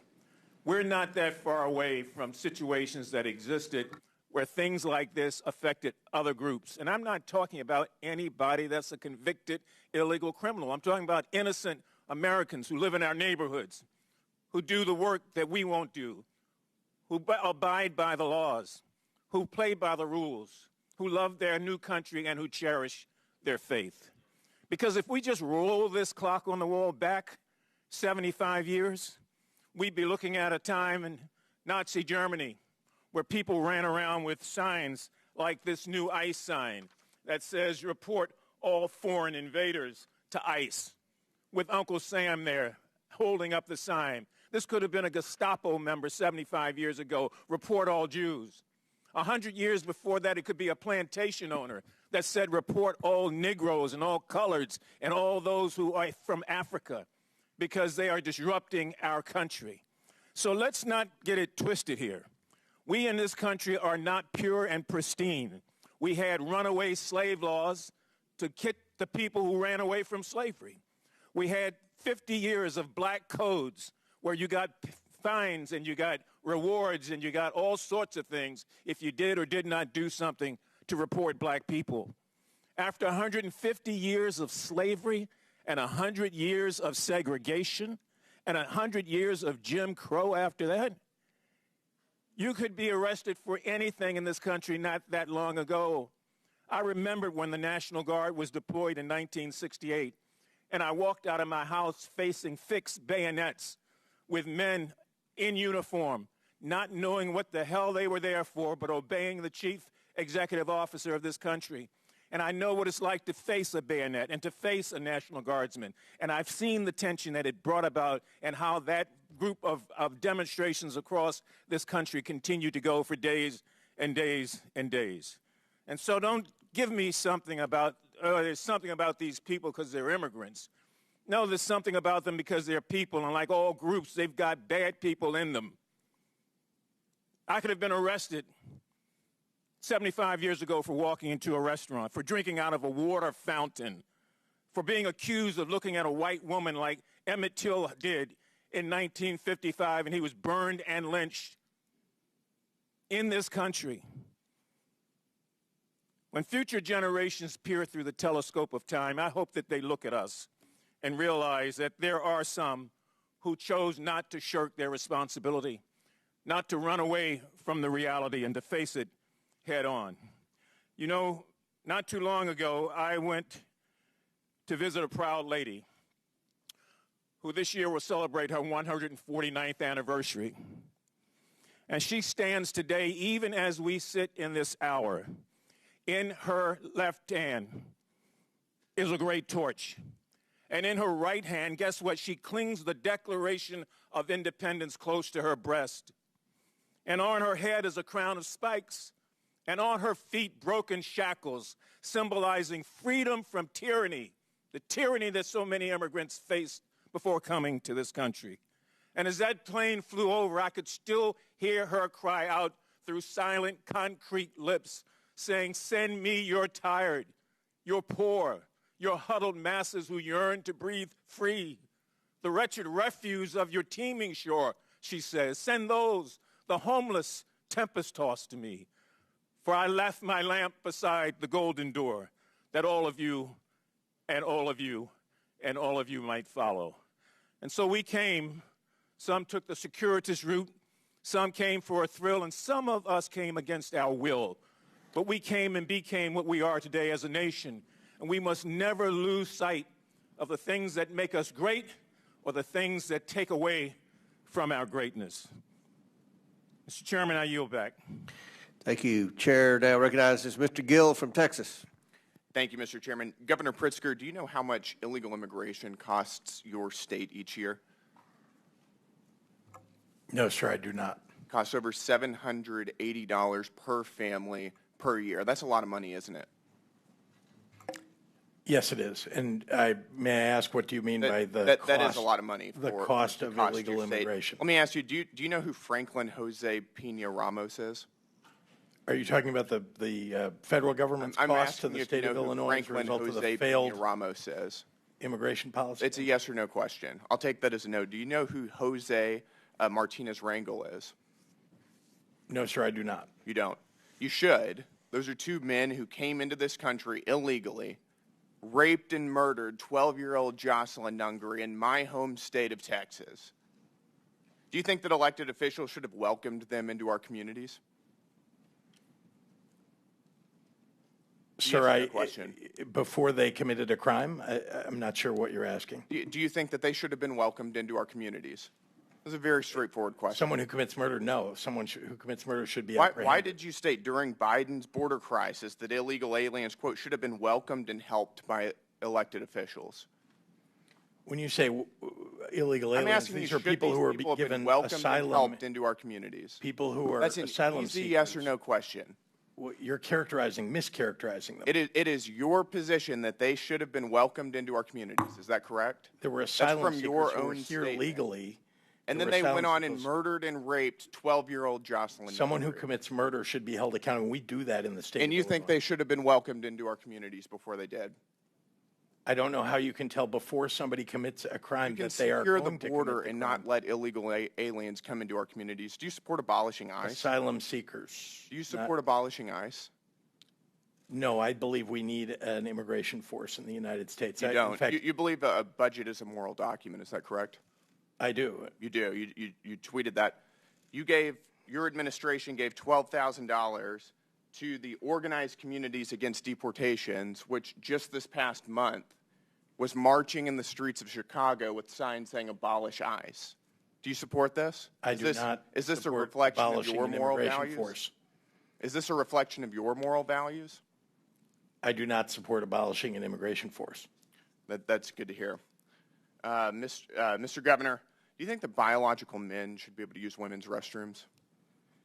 I'm not sure how this has to do with immigration. It's just a yes or no question. Why are you It's very easy to politicizing answer. this? Do you I think thought that we were men should be using doing women's fact restrooms? finding. I'm sorry? Do you think men should be allowed in women's restrooms? I'm not sure why this has come to this issue. You It has tweeted nothing that to do as with a immigration. protest against President Trump, everyone should use the other gender's bathroom today. Have you ever used the women's restroom? Not that I can recall ever, sir. No. You wanted everybody else to do it, but you didn't? Sir, I'm not sure why we're on a topic that has I'm nothing to asking do you, with you're today's hearing. advocating for men to use women's restrooms, but you didn't do it? I do not advocate that, no. Well, actually, you did. You said everyone should use the other gender's bathroom today. I can tell you that you are Do you regret politicizing saying this in a way that what we ought to be focusing on is Do you the regret failure of the federal encouraging men to government use women's restrooms? and the Congress to deal with immigration reform. Do you regret encouraging men to use women's restrooms? Again, you're taking us on topics that have Did you ever nothing to consider do that with women don't the want you in subject their, that you in their invited us here bathrooms? for. So you're admitting that this is just a political circus. No, Is that what you're I'm doing? asking you This because is you put nothing this to do on with the immigration internet for everybody and to really see. about you grandstanding. I'm asking you, have you ever considered that women don't want you in their bathrooms? That's a private space that they don't want you or any other man in. Congressman, let's talk about you your can't say failure to normal vote people for can say that Medicaid. they don't, in fact, you want to that take they don't Medicaid think away. men should be in and women's SNAP restrooms. And That's a veteran very services. straightforward question. You apparently want people And you're to encouraging die men to in the use United women's States restrooms because you where there want to could be take healthcare underage away. girls. Do you think that's appropriate? Sir, if we're going to Do you think that's politicize this, normal? let's talk about what you're doing to people in you this think that country that's normal? by virtue of your vote. All right, let's move on. with Let's President ask, Trump. do you support Hamas's agenda? Sir, I do not. They are a terrorist organization. Your administration gave a grant to the Muslim Civic Coalition, which just 2 weeks after October 7th was marching in the streets of Chicago to, quote, stop the U.S.-backed genocide against Gaza. Is that a reflection of your values? I have spent my life fighting anti-Semitism. No, I'm asking, is this a reflection of your values? I'm not sure why you're attacking Because me your about something in an administration organization. gave money to this organization. I'm explaining to you that what we do in the state of Illinois is stand up for what we believe are You didn't our have to rights give and money freedoms. to the Muslim Civic Coalition People to have march the and right call, to express themselves. to stop the We don't- U.S.-backed genocide against Gaza. That was your choice. I know that was your Republicans want to administration. take away people's right to free speech. We don't in the state of Illinois, and I They've do got not the believe right to that free is speech. proper. They don't have the right to tax dollars, and you gave them to them. You want to take those rights away from people. I understand. Gentlemen, time's expired. Chair recognizes Ms. Brown from Ohio. Thank you, Mr. Chairman. The Trump administration isn't serious about public safety. It's not serious about solving immigration challenges. It's only serious about blatantly violating constitutional rights, stoking fear, and demonizing immigrants for political gain. That's why Trump is weaponizing ICE to recklessly and lawlessly target immigrant communities. And here's the reality. 2 weeks ago, I met with community leaders from across my district. Multiple Hispanic faith leaders told me the same thing. Their congregants, regardless of immigration status, are afraid. Afraid to speak Spanish in public, afraid to attend community events, afraid to go to church. Because ICE under this administration has shown it will harass, detain, and deport even wrongfully. No due process, no oversight, no transparency. And now we're seeing this fear weaponized at scale. Just this week, the president deployed 4,000 National Guard troops to Los Angeles without the consent or consultation of California's governor. So let's be clear. This isn't about border security. This is not about law and order. What it is really about is a reckless power grab. Militarizing American cities doesn't make anyone safer. It escalates and puts everyone at risk. So, Governor Pritzker, as Commander-in-Chief of your National Guard, how concerned are you about this executive overreach? Thank you very much, Congresswoman, and thank you for the remarks that you just made. Our job as governors is to concern ourselves with the public safety of our states, and indeed, One of the very important things that we do is listen to our local law enforcement and listen to the local officials who ask us for help when they need it. We have probably, in my view, forgive me, governors, we have the best state police in the entire country, and we have terrific 13,000-person National Guard.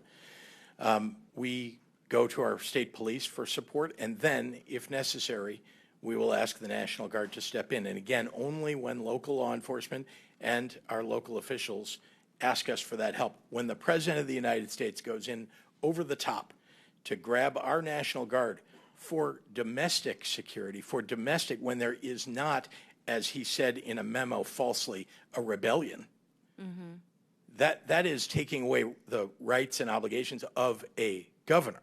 And it ought to be done in consultation with governors. In fact, the more local you get, the more accurate, I believe, the information is about what's happening on the ground. That's why I speak with local leaders of law enforcement, CPD in Chicago or others, before we take any action with National Guard. The President of the United States fails.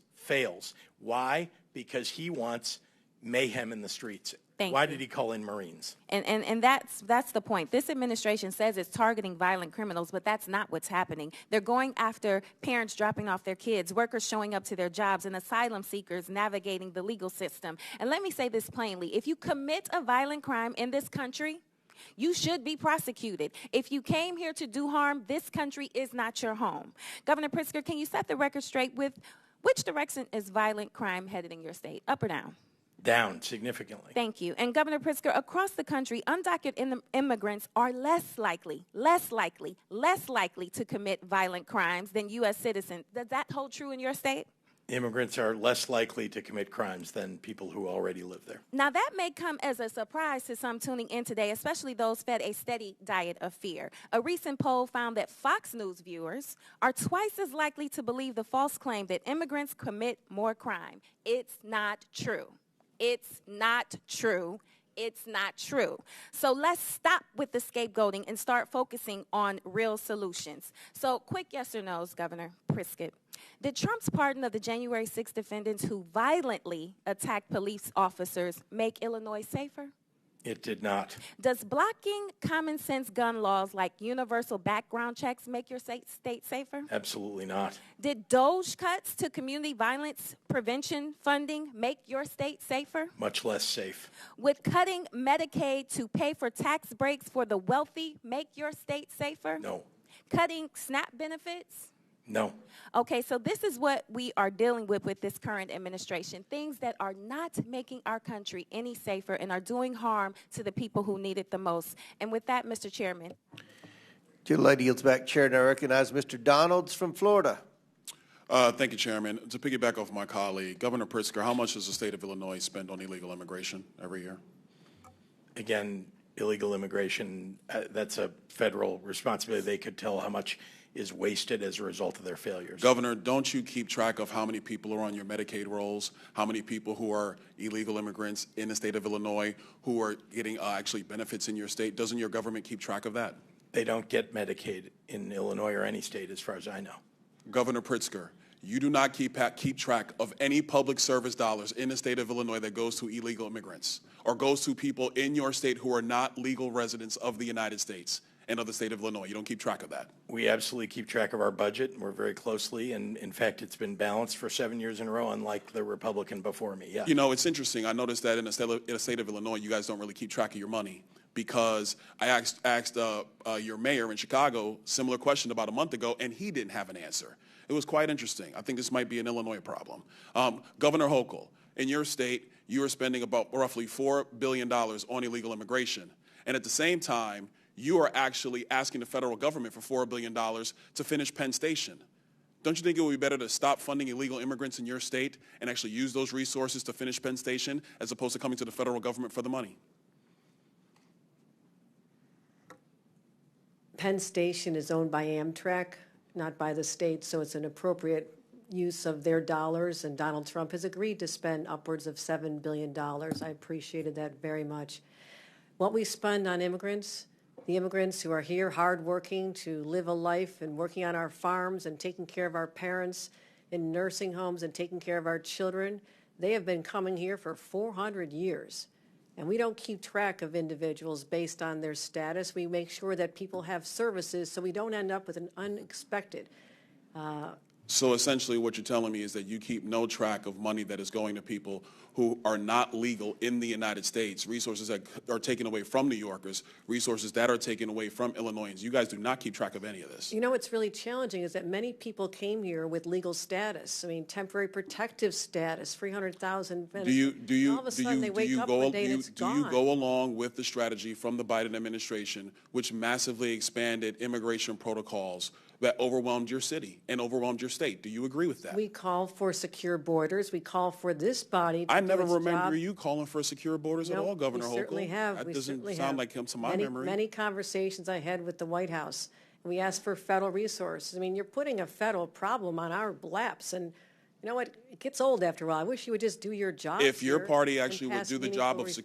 securing the nation the way President Trump has now had to do twice, we wouldn't be in this predicament. Wouldn't you agree?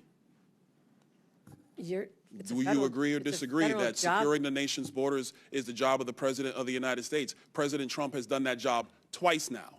Well, and previous Democrat presidents have not done that job. Wouldn't you agree with that? this has been a problem that's been in place since I was a young staffer here on Capitol Hill. We worked on immigration, and Ronald Reagan signed amnesty for 3 million people. You know, it's interesting you bring up Reagan's amnesty in '86. You know, part of that deal was to actually build border wall and secure it. But the Democrat Party refuses to build border wall. You oppose it every single time. Is that your position? Do you now support border walls? There has been many times when bipartisan legislation is presented to this body and people just walk away from it. They refuse to do the hard work of governing that governors like us have to do every single day. When I leave here, I'm going to go home and govern a state. I'm not going to tweet about this experience because I have too much work to do taking care of New Yorkers. And you're really not doing a good job, Governor Hochul, because a lot of New Yorkers are actually coming into my state. In Florida, many of them, they come all the time because they actually want to come to a state that is well run, that protects citizens, does not allow illegal aliens to victimize citizens like they are victimized in the state of New York, like they are victimized in the state of Illinois, like they are victimized in the state of Minnesota. They choose states like Florida and Texas to find safer places to live and raise their families. Hold on, Governor Hochul. We've had enough time. Rates are much Governor lower Walz, than you've been sitting over there pretty lower. quiet. I got a question for you. I love to talk. Thank you, Congressman. Fair enough. You said earlier that the ICE agents under the orders of President Trump are a modern-day Gestapo. Do you realize how disgusting a phrase that is, considering the history of Nazi Germany? Would you like to recant that statement? What I said, Congressman, and I have a long history of supporting law enforcement, I said President Trump was using them as his modern-day Gestapo, not identifying who you are, coming up in unmarked vans, taking people away and giving... Is it the responsibility of ICE to actually deport illegal aliens in the United States who are here? Isn't that their responsibility?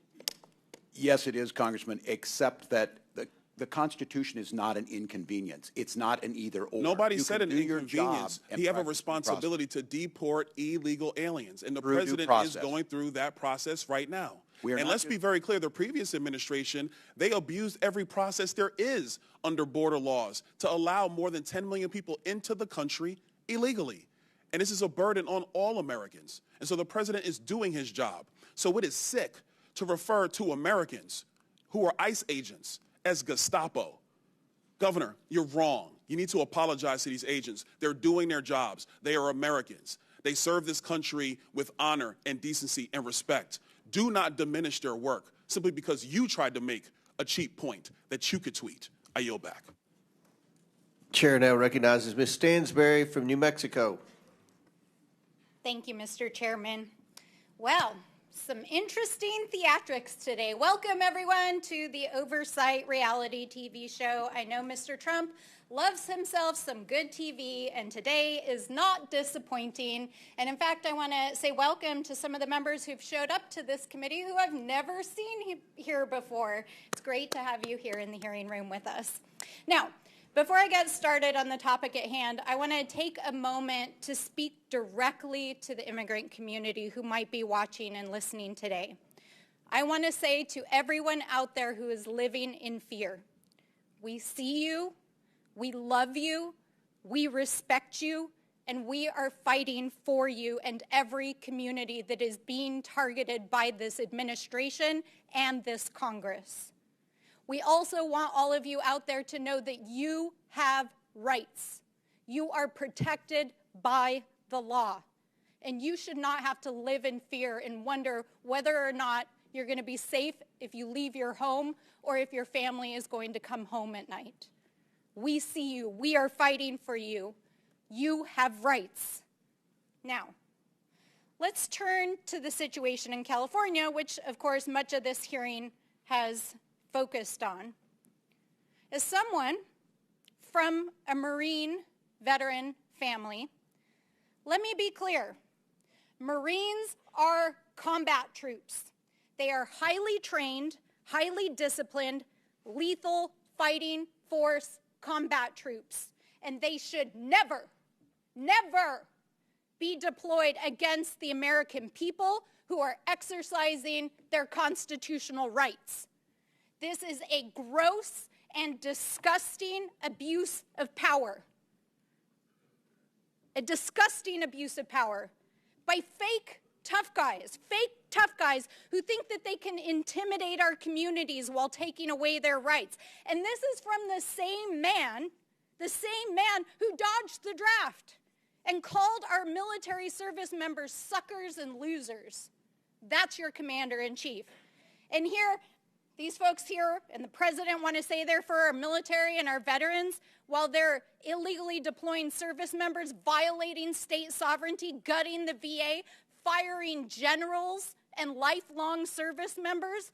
And you all want to sit in here and play like you're with the military and the American people while Donald Trump is planning to spend $45 million of your hard-earned taxpayer dollars on a fake military parade this Saturday that they can't even fill, that they put a super PAC ad on Craigslist to recruit citizens of the city of Washington, D.C. to go stand in the parade route. Congratulations, it's made for TV. But this is serious because this is an abuse of power. So I want to read a list of grievances: obstructing the administration of justice, refusing to assent to the laws for the public good, sending swarms of officers to harass our people, keeping standing armies without consent of our legislatures, transporting Americans overseas to be tried for pretend offenses. Mr. Chairman, I wonder, do you know where these offenses come from? No? Aw, that's too bad. Because it's actually the Declaration of Independence. That's right. It's the Declaration of Independence. And my colleagues across the aisle might want to bone up on that in the U.S. Constitution before they go attacking our communities, especially as we head into the 4th of July holiday, and celebrate our independence from an abusive and mad king. Because here in America, there are no kings, and we reject people who believe they are. And no one is above the law, and we will hold them accountable. But I think it's very clear today, and I think it's been borne out by every witness that we have here, that what Donald Trump is doing is not only an abuse of power, an abuse of the military, an abuse of our citizens, but also, y'all should know this, while you're sitting here creating this made-for-TV moment, that 2/3 of Americans, according to the polling yesterday, are opposed to what Donald Trump is doing with both immigration and the deployment of the military in our communities. It's wrong, it's immoral, it's illegal, and it's a violation of our rights. And with that, I yield back. Chair recognizes Mr. Langworthy from New York. Thank you very much, Mr. Chairman. Governor Hochul, yes or no, do you think someone who's committed murder or rape in this country, in that they're here illegally, should have tools at their disposal to avoid deportation? As the governor, his primary responsibility is to protect the people of New York. I'm sorry. Those crimes are abhorrent. I'm sorry. Whatever response you prepared to give today dwarfs in comparison to your actions as governor. I would like to remind you of someone named Gianfranco Torres Navarro, an illegal alien and suspected leader of a violent Peruvian gang. He was tied to 23 murders in Peru and came to this country illegally across the southern border.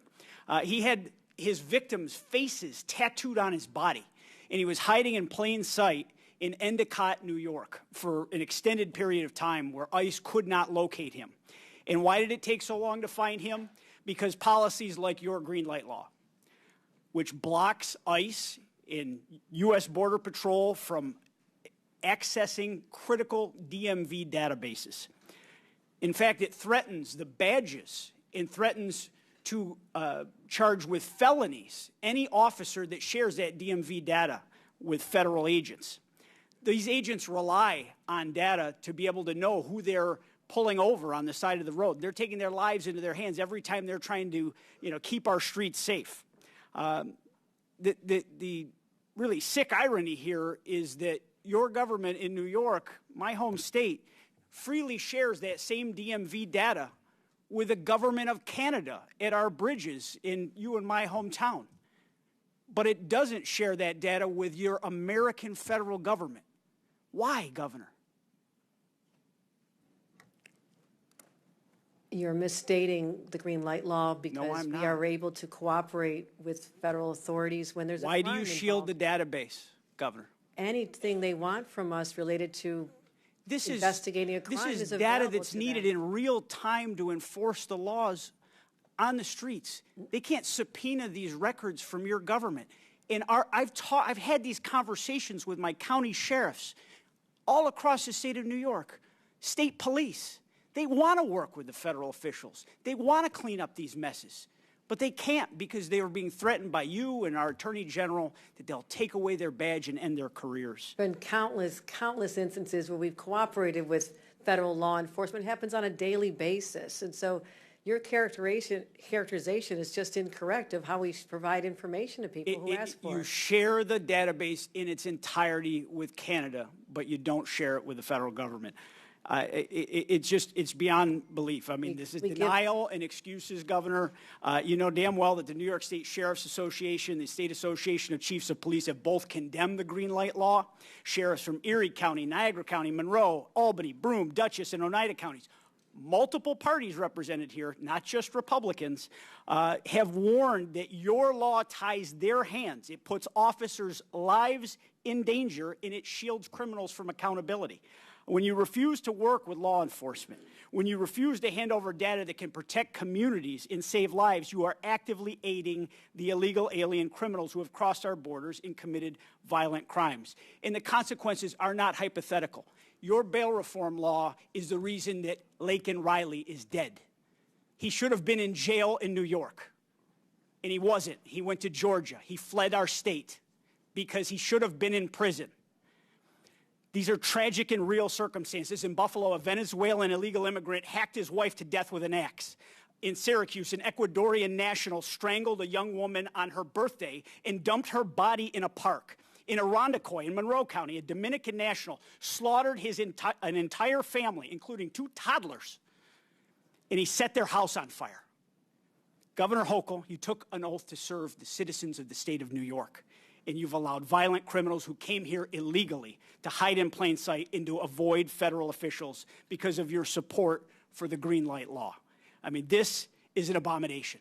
This is not keeping New Yorkers safe. We turn over the information you're referring to all the time. You're misstating the laws and its purpose. We cooperate all the time. As much as I want to believe you, Governor, I believe the cops more. Well, I believe the cops that I know and I trust in our same hometown that are out there in the streets every single day. Your laws put lives in danger. Your laws have led to people being murdered.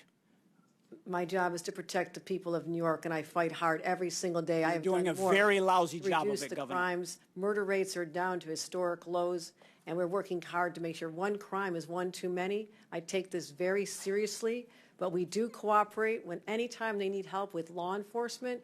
And you're just that is refusing just to not accept what the law enforcement officials You're just not tell me, accepting Governor. the facts. I can't help that. I trust the professionals. You and I aren't police officers. I trust the people out in the field that wear a badge, that are honorable, decent, hardworking people. And that's why they should And you have a record of disrespect to law enforcement, just like you disrespected every corrections officer in the state of New York. You have a lot of gall to come here and criticize the president for using the National Guard to actually bring law and order to the streets of our country. When you sent those same National Guard officers to become corrections officers after you destroyed the lives of so many of the hardworking corrections officers of the state when you broke their union. You're absolutely right. There is a distinction. I have the authority over the National Guard in the state of New York. The president is usurping the sovereignty of another state, of the 50 states, when he imposes the National Guard against the will of the governor. It's a difference of understanding of basic civics. Thank you, Mr. Chairman. I yield back. Mr. Chairman, I have a unanimous consent request. I'm sorry? I have a unanimous consent request. Proceed. First, I'd like to seek unanimous consent to enter into the record this article. Counties that provided sanctuary to undocumented immigrants saw falling crime rates, steady fines. Without objection, so ordered. Second, data shows sanctuary policies make communities safer, healthier, and more prosperous. Without objection, so ordered. And third, Trump team focuses deportation on immigration numbers, not criminals. Without objection, so ordered. Chair now recognizes Mr. Garcia from California. Thank you, Mr. Chairman. I want to thank our governors for being here as well. Thank you all for your service to your states and to our country. I want to just be clear, Donald Trump clearly and House Republicans are really not serious about helping our states and our cities. Before I came to Congress, I was a mayor and I worked closely with our police department, incredible men and women that worked really hard to promote policies that actually make the public safer. Now, during that time, our city actually reported some of the lowest murder rates in history. And I've been in close touch with our current police department, our local sheriff, and local law enforcement. And I want to be clear. Donald Trump is intentionally provoking chaos, hate, and division. Now, Trump is trying to intimidate. He's using our military to create fear, and there's no legal justification for his actions. I strongly believe he's trying to keep American citizens from peacefully making their voices heard. We just had a demonstration in my hometown of Long Beach, California. Over 500 people showed up. There was no vandalism, there were no arrests, and it was peaceful, and I want to thank them. Trump is trying to make it very clear that this is about intimidation. I believe he's fueling violence on our streets because he thinks it's politically helpful to him. And I actually want to remind our committee that when Donald Trump was president in 2020, that's actually when we saw surges in violent crime across the country. They increased under Donald Trump's watch. We should be focused on actual public safety threats, but we know that Donald Trump is taking federal law enforcement away from actually investigating serious crimes and cartels. And if you ask any police department, police chief across the country in your states, they will tell you they want their police focused on the issues in their neighborhoods, in the state, traffic violations, speeding, domestic violence. Those are the issues that people want to see addressed. Law enforcement should be focused on those issues, and I know the governors agree. Back in my home district in Downey, California, we've had agents just yesterday grab people in front of churches, their houses of worship. Agents refused to identify themselves and show warrants. An elderly man was dropping off his granddaughter at their local church and was detained in front of the property and the family. That is outrageous and should be disturbing to every single American. And we know this does actually nothing to protect the public. But this, of course, is Donald Trump's playbook. He doesn't care about the safety of the American people. He fuels hate and fear. It's no coincidence that Donald Trump is fueling chaos. At the same time, he's advancing legislation which the American people know is completely toxic and harmful to this country. We're looking at 16 million people losing health care. It's being debated right now as we speak in the Senate. Nutrition cuts for seniors and veterans, huge tax cuts for the wealthiest and the largest corporations in this country. And while this is being debated, Donald Trump is causing chaos and fear across our country. I want to ask the governors in the remaining time that we have. It is clear that health care and these impacts of this bill will impact all three of your states greatly. And so I have a brief question. What is the bigger risk to your state?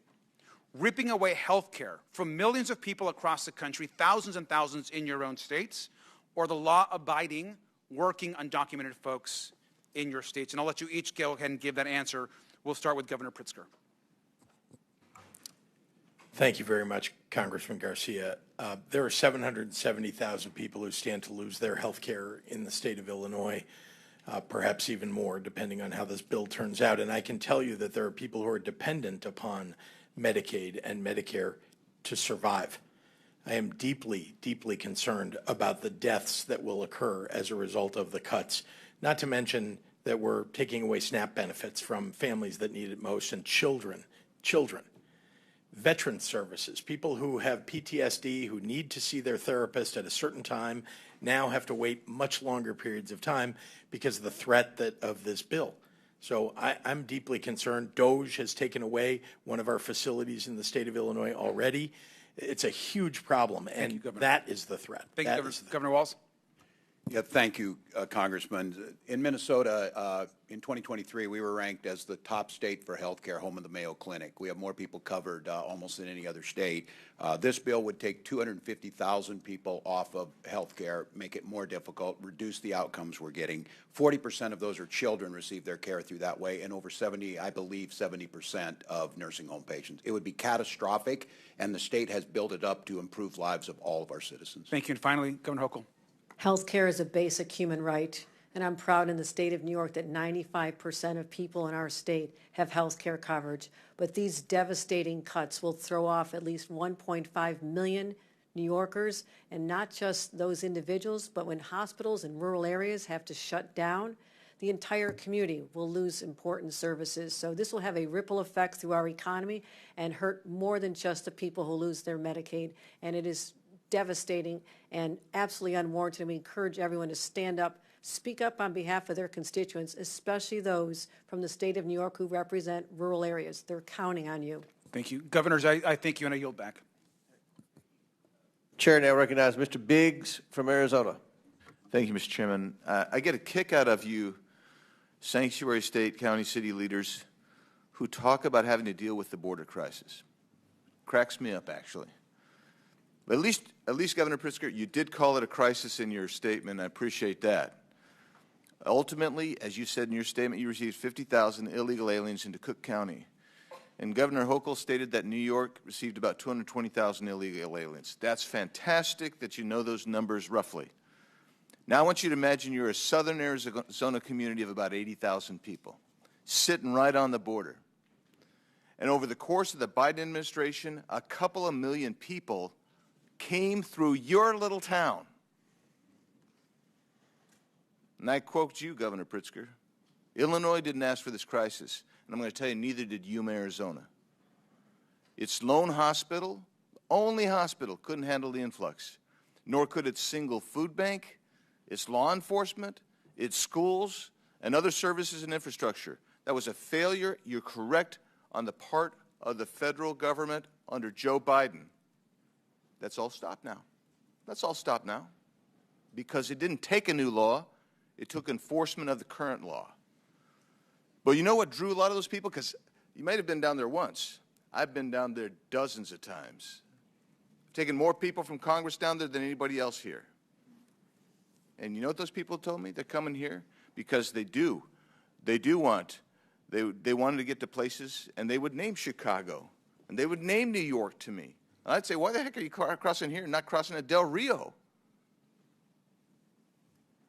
Because you guys offered sanctuary policies. They believed that they would be protected in your jurisdictions. And now that these millions of illegal aliens are here, permitted to get here by the Democrats and the Biden administration, your jurisdictions actually hinder the enforcement of immigration laws because of the sanctuary policies you've adopted.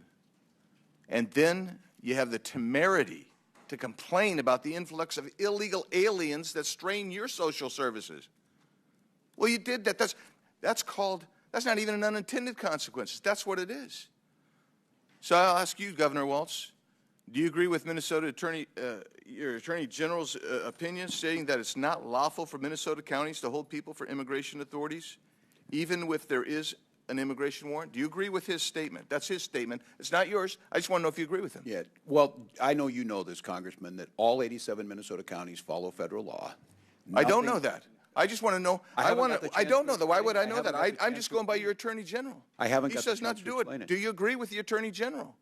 That's all I'm asking. The Attorney General is elected independently in Minnesota. Nothing in his opinion allows it in Minnesota. So are you telling me you disagree with him? Could I have 20 seconds just to say? I just want you to answer the question. You're not answering the question.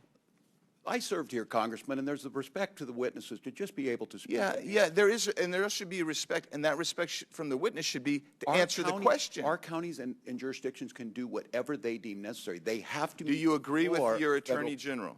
Apparently, we don't know, because you're not going to answer. You're going to be oblique about it. So that's unfair characterization. I'm trying to answer. I'm not the Attorney General of Minnesota. Do you agree with his memo? And you're killing time because you're filibustering. Do you agree with his memo? That's all I'm asking. Nothing. And you don't want to even answer it. You just say, oh, you know, maybe yes, maybe no. I don't know. Let's go to you, Governor Pritzker. A lawsuit was filed against you in the state of Illinois, and you responded. Your response to the claim is that Illinois has a, quote, constitutionally protected choice not to assist federal authorities with deportation, close quote. Give me the constitutional reference you're making there. What are you referring to?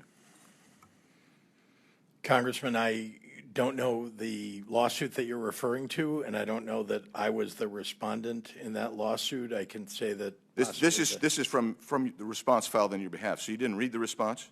Well, let me then ask you, if that is the response officially of you, how is that consistent with Arizona versus U.S.? It's not. How is it consistent with 8 U.S.C. 287 D3? It's not. Let's just cover it in the last 18 seconds. When you guys say you say we do give these people information only on a criminal warrant. Is there any distinction in 8 U.S.C. 1373A, 1324, 1324C that says, yeah, you don't have to give information, you don't have to provide the body, you don't have to respond to the ICE detainer? Is there anything in there that says there's a distinction between the criminal law, the criminal warrant, the criminal detainer, and a civil warrant, civil detainer? Is there anything in there? The answer is no. I'll answer for you. You do violate the law. You are sanctuary cities. And every one of you sitting there, if you don't know that by now, you should know it walking out of here, that you are actually committing a federal crime every time someone does that, because you don't have the authority under federal law or under the Constitution to negate even a civil warrant for someone who's violated a federal offense when you get a detainer notice. Yield back. Chair recognizes Mr. Frost from Florida. Thank you, Mr. Chair.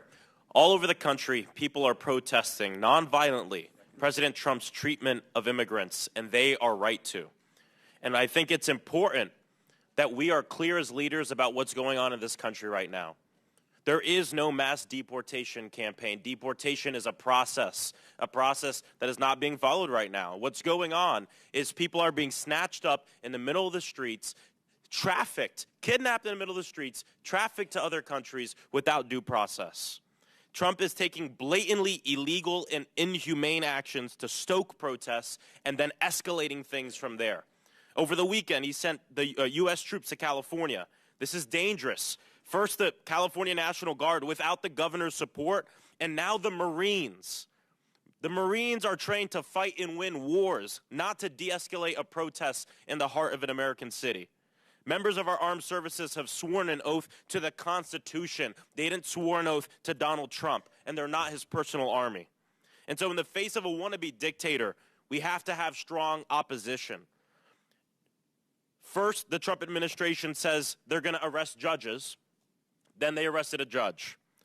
Then they talk about arresting elected officials. Then a mayor gets arrested. Then they said they'd arrest a member of Congress, and one has been indicted. A Democratic member of Congress has been indicted. And now we have Trump's border czar, Tom Homan, who's threatened to arrest the California governor. And I don't think we should take this as an empty threat. Why is Trump now saying he wants to arrest governors? It's because he knows that some of the people who are going to be the greatest opposition to his lawlessness are Democratic governors standing up for their people. And so I'm just curious to hear from our three governors here today, because these things can be put forth as hypotheticals, but they're not hypotheticals. Elected officials are being arrested. This is happening. The DOJ is being weaponized against us. So if federal agents were to come to your door, to the governor's mansion, approach your security staff to arrest you. You have Tom Homan on the news saying, I want to arrest Governor Hochul, Governor Pritzker, Governor Walz. What do you do? What do you say? I'm just curious. Governor Hochul, if you can start. If Tom Homan comes to Albany to arrest me, I'll say, go for it. You can't intimidate a governor. What is this country coming to? When people can threaten us on social media and on cable news and try to stop us from doing our jobs, we're here on the front lines every day, fighting to defend our rights, our values, and the public safety of our residents. And so anything threatening our responsibility is an assault on our democracy, nothing short of that. Thank you, Congressman. Let me begin by saying I have the highest duty to protect the people of my state. And indeed, if Tom Homan were to come to try to arrest us, I can say, first of all, that he can try. I can also tell you that I will stand in the way of Tom Homan going after people who don't deserve to be frightened in their communities, who don't deserve to be threatened, terrorized. I would rather that he came and arrested me than do that to the people of my state. Well, thank you, Congressman. And I was just sitting here listening today again. There's many of you in here, friends on both sides of the aisle that I served here. The job of governor is very different than the job you're doing, but we need you. We need to work together. No one here wants to hear these horrific stories, but we have a job to do on limited resources. And equating that not doing ICE's job means we're not cooperating, we're patrolling our highways. I'm proud that Minnesota's a state third lowest in traffic deaths. If we start doing all the things at ICE, and nothing we do precludes them from doing their job. And so threatening and political, and I did not realize, I guess, I watch it, I didn't realize how much animosity there's here. We have a responsibility to the American public to work together, and I think threatening arrests on elected officials, Congressman, it doesn't help any of us. Governor Pritzker's right. Our citizens are scared and angry, and it's not necessary. We can fix this with a bipartisan border bill. Help us out. Thank you, Governor. I want to end by saying former Governor and now Secretary of Homeland Security Kristi Noem just last year said that federalizing the National Guard would be a direct attack on states' rights. And now she's cheering it on.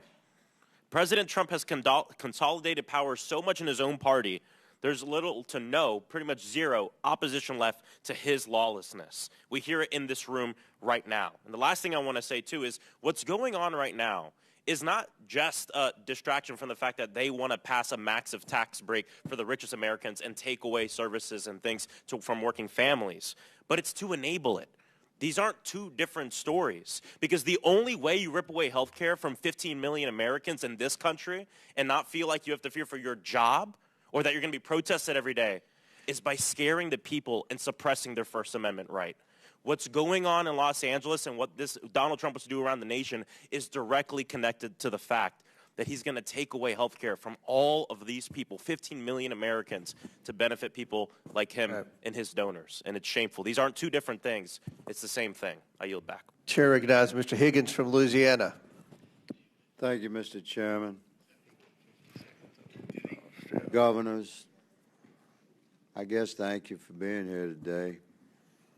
This was staged to be it was bound to be, political conflict here. But I'd like to get pretty real with each of you. I know Governor Walz pretty good. He and I came to be, believe it or not, America, Governor Walz and I came to be quite friendly. I consider him a friend for many years. And it was fascinating that we disagreed on almost everything politically. I doubt there was a vote we had in common, but I'm pretty sure I could call Governor Walz and get a straight answer, even now, at least in private. But in a setting like this, it's difficult to get a straight answer because you're being viewed so closely. All of us are. So I'm going to try and be real with you. And Governor Pritzker, I don't know you. Governor Hochul, I don't know you. I can tell you that that you strike me as extremely political, and rather arrogant, quite smug, good lady. And this is a serious topic, man. We have hundreds of thousands of Americans dead from fentanyl that came across our border. Our nation suffered generational trauma for 4 years from open border policies. And we listened in ad nauseum, speech after speech after speech about how Mayorkas, who struck me as equally smug in many horrific meetings, said we need more money, we need more laws. We never needed more money. We never needed more laws. We needed an executive branch that had the will to enforce the law and thus end the trauma that the American people were continually suffering at our southern border. Now, the impact of that policy remains, and sanctuary cities are a large part of this thing. And I don't know the life of you three, your background. I don't know if you've held the hand of a mother or father had to deliver to them the news that their child had been killed by a violent criminal. Prayed with that person, but I have. And the victims of crime commonly have a simple refrain. Why? Why? Why did this happen to my family? And I'm going to ask you, Governor Pritzker, and you, Governor Hochul, what do you say to those people when, have you ever had the courage to speak with one in person, in private, without cameras, and when they ask you why was this horrible person invited to Illinois or New York? Why do your sanctuary policies encourage, why did this guy that killed my daughter, why was he in my state? Why? Representative. Don't tell me it's limited resources. Representative. Don't tell me it's limited resources. I'll let you know when it's time for you to answer the question, madam. Okay. Don't tell me it's limited resources, because we're talking about the resource of righteousness and goodness. And God controls the bank of righteousness and goodness. And there's no limit to that withdrawal. Governor Pritzker, what do you tell a family when they ask you why? Why was this murderer in my state that came here across the border illegally and was encouraged to come to my state by your policies? Go. You said invited or encouraged. 50,000 people were 50,000 people were shipped to my state by a border state governor. Own it, man. I'm not beating around. I'm telling you, 50,000 people were shipped to my state by a Republican border state governor. 50,000 is a smidgen. We have 15 million cross the border. I understand. I'm glad they bust some to your state. I have been clear your sanctuary about policies favoring border security. There was a bill last year on that very subject, sir. On the question of what I'd say to that family, I would say my heart is breaking for you. I'm a mother. When you describe the pain of a family like that, I've been there. I have held victims' families in my That's arms. a good start. And I'll tell you Mr. this, Chairman, you appear my to be a time has religious expired. person, I yield. but we are called. Gentleman's time's expired. Chair recognizes Ms. Lee from Pennsylvania. Mr. Chairman. I recognize the ranking member for unanimous consent. Okay, a couple of things. One, I want to raise a point of order. It is against the rules to attack or to breach the decorum with respect to our witnesses. You can't. Well, the ranking member has look a different like this, definition or you of look attack like than that. I do. You That's look for like sure. this. You cannot criticize the countenance of a witness when they come before the committee. You can raise issues, no question, but you cannot personally attack a witness. That is not within the rules. That is not in accordance with decorum here. And I would raise that same concern if Did the ranking one of member our not call members us was attacking Nazis? me. All right. Secondly, Proceed with unanimous consent. Secondly, unanimous consent. I have asking unanimous consent to submit a document entitled "Trump Wants to Cut Funding to Sanctuary Cities and Towns, but They Don't Actually Violate the Federal Law." Without objection to order, Chair now recognizes Ms. Lee from Pennsylvania. Yeah, thanks, Mr. Chair. It's always funny the lack of decorum that we get, and people we do drop the gentleman act here oftentimes when attacking women who aren't able to defend themselves with equal time. But that's kind of the theme here, right? Attacking Americans or people who are not able to defend themselves, or at least who Republicans hope can't defend themselves. And that's what we're seeing essentially in Los Angeles. So I would say that this hearing is quite timely. What's happening with ICE and the military in Los Angeles is terrifying and is directly caused by Trump's policies and his cruelty. It was Trump's overzealous ICE agents who started this specific incident. And now they want us to get bogged down in arguing over the right types of protest or the right types of way or the right way to defend yourself, the mythical perfect type, so that we could ignore that Trump is the one who is escalating all of this. Trump is the one who ordered in thousands of National Guardsmen over the objection of Governor Newsom, something that hasn't been done since 1965. Trump is the one deploying Marines not on an enemy abroad, but on the American people who are exercising their First Amendment right in this instance, the only opportunity that they have to defend themselves against lawless lawmakers who are imposing cruelty upon them. For a party of so-called law and order folks, they sure are stampeding over people's constitutional rights and intentionally inciting more chaos, more fear, more anxiety, and increasing the likelihood that people will get hurt. In the end, what's happening in Los Angeles is just one of many incidents where Trump and his administration have not given a single damn about people's safety. For one, the ICE and DHS agents that are arresting people and raiding places often don't even have any kind of uniform or identifying badge. They're masked, and they're in unmarked cars. Ms. Perryman, just briefly, why is it so dangerous to have masked, plainclothes ICE agents arresting people? So I'll just thank you, Congresswoman, for your question. I'll go back to what I said before, that we know our Constitution recognizes and our country recognizes the importance of trust between local law enforcement, the federal government, and governors. And what we're seeing here is a breach of trust. It's an escalation, and it's dangerous for the American people.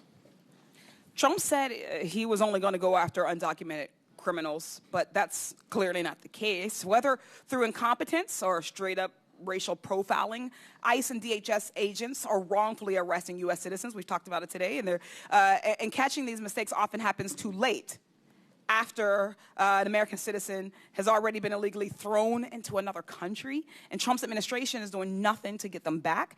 These agents are also going into previously protected spaces, as we've discussed, like churches and schools and hospitals. DHS agents tried to get into an elementary school by lying that they had the permission from the parents. That is a cartoonish level of evil. ICE also arrested a Massachusetts high school senior, Marcelo Gomez da Silva, on his way to volleyball practice.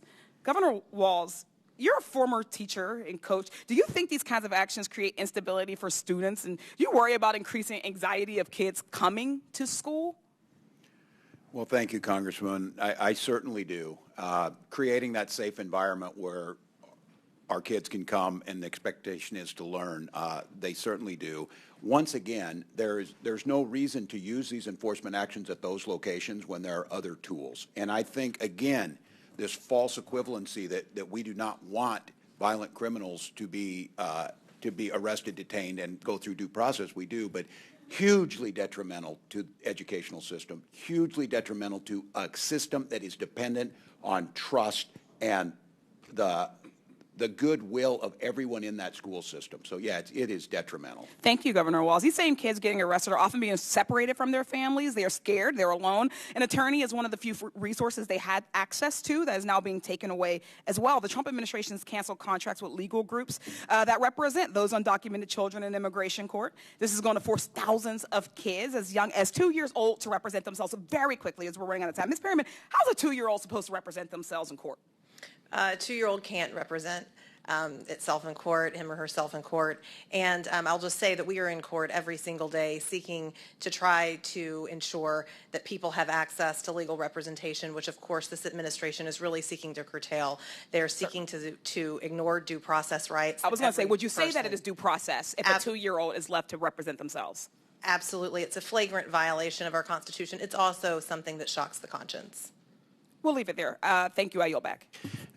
The witnesses have requested a 15-minute bathroom break, but before we do that, I'm going to go to Dr. Fox for 5 minutes of questions. After Dr. Fox, we'll take a 15-minute break for the witnesses, and then we'll start back with Mr. Kassar.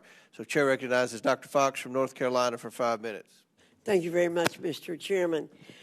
Governor Walz, as you're aware, Minnesota saw the largest COVID-19 fraud scheme in the nation. The so-called nonprofit Feeding Our Future falsely claimed to have served 91 million meals to children, for which it received nearly $250 million in federal funds. According to the FBI, the $250 million in federal taxpayer money was, quote, funneled into luxury homes, cars, and lavish lifestyles while families struggled. In March, 2 individuals were convicted in connection with this case, and I understand related investigation continues. The FBI stated that, quote, the egregious fraud uncovered in the Feeding Our Future case represents the blatant betrayal of public trust. The FBI will not allow criminals to rob federal programs and walk away unscathed.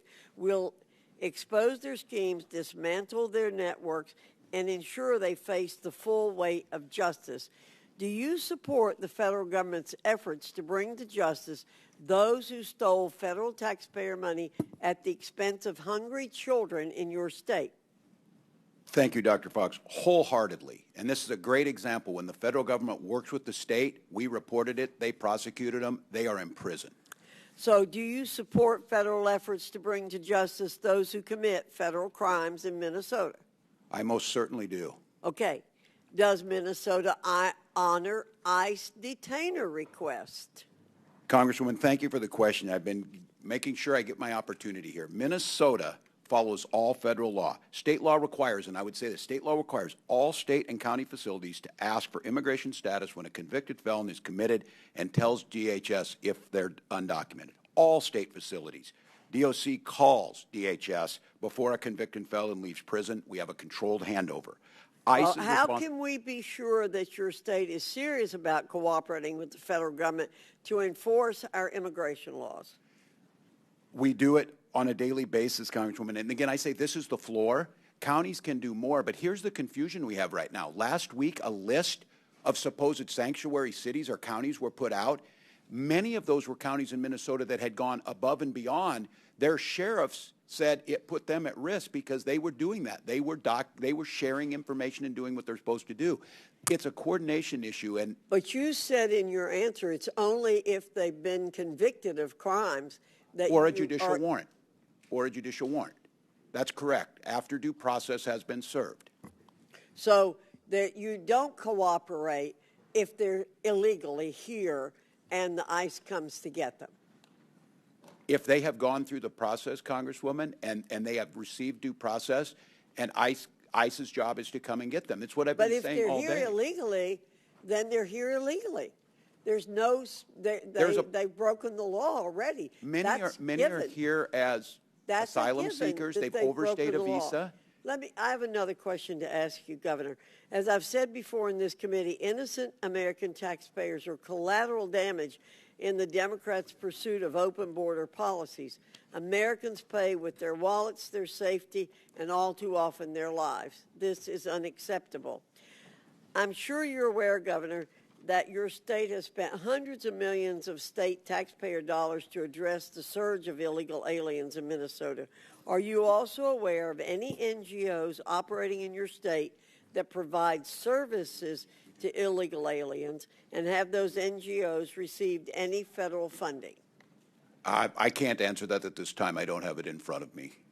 Well, we have to end the shameful practice of NGOs working against immigration law enforcement efforts. That's why I introduced H.R. 245, the Grant Integrity and Border Security Act, to stop NGOs who work against U.S. laws from receiving a single cent of taxpayer funds. Americans should never tolerate a government that uses their own tax money against them.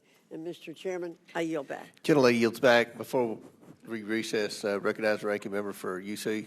Thank you, Mr. Chairman. I ask unanimous consent to submit an article from the Seattle Times entitled "National Sheriff's Association Head Tears into Fed's Sanctuary List." Without objection, so ordered. Pursuant to the previous order, the committee will stand in recess for 15 minutes. The committee stands in recess.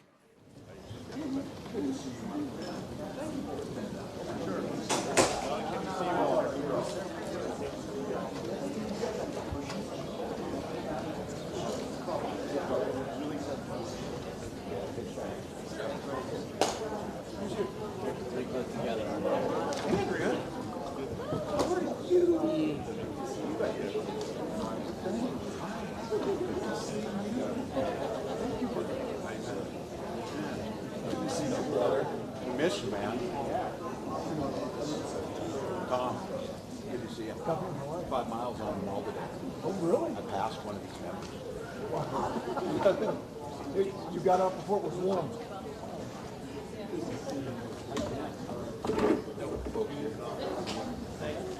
Thank you all. Hey, you'll use that for my back.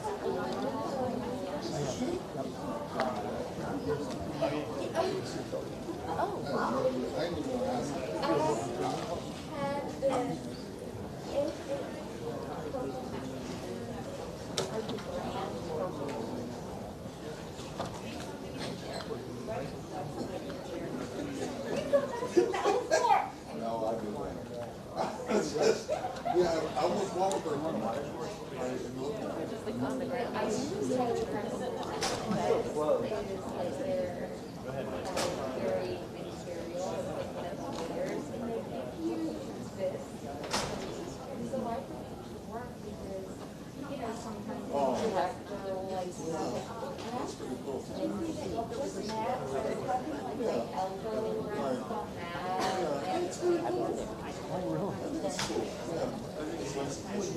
So your mattress is firmer than this because you would sink right through that. Yeah, but it's just it's sort of like and they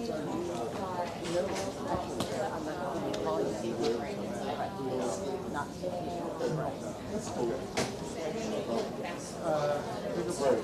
We went through the whole thing, as far as whether we were going to buy it.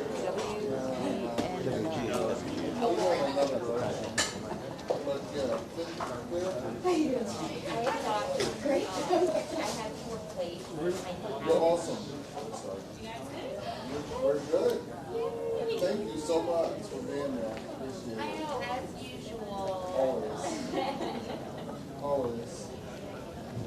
Mo was on his way over here, but he's something reverse. So we're fine. I saw, and So it's and so did he actually come here? I stopped him. I mean, because, are you okay? I mean, I'm fine. I was actually going to take another break. So, but I mean, you guys sent him to the other side, so. Well, because they didn't have anybody to give him breaks. No. I mean, I think Brandon was going to go to Sturgeon, but it's whatever. Okay. Of course. I was like, of course. Oh, I know. I know. And that's why I like the monitor. It makes it, doing like this all. I like the monitor. Yeah. And, I mean, once you get set, then you can, once I set it with this. Make sure the iris is good. Even though you got it on here too. But I always set it there, and then I watch it there and make sure. What is on the balance the camera? It's been doing fine. I think I haven't noticed it being an issue. I felt like when I had it on, like when we swapped off, I felt like it was, Oh yeah, if I do down here, it's gonna drift. And if I do up here, it sits. So it's like, where do you leave it, Yeah. So, I mean, I'm up on the top dice more than I'm down on the lower. So I leave it set for the top. See, I adjusted it. Oh, I see it. It's going up now. Let's see. Let me see. So, yeah, now. So if I adjusted it down there, oh yeah, it's like this. Yeah.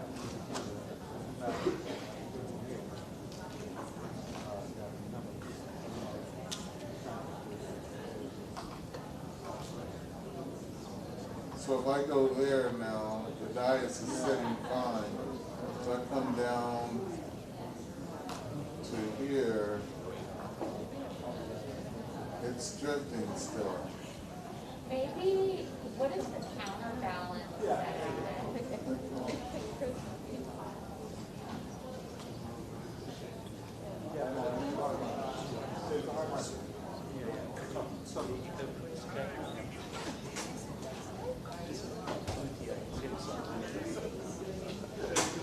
Okay, so if I put it here, it sits. And then if I put it here, it sits. Oh, so it's like, there's the chairman basically, be right there, and that's it. And if I go down to this person, like to her, if I go to her, it's not focused, but I was to go to her, it's sitting. Okay. So it's sitting on both, you know?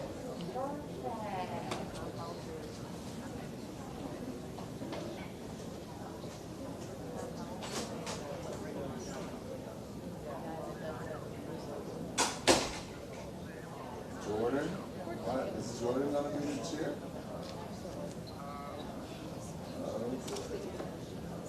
Some fun now. If I was yeah.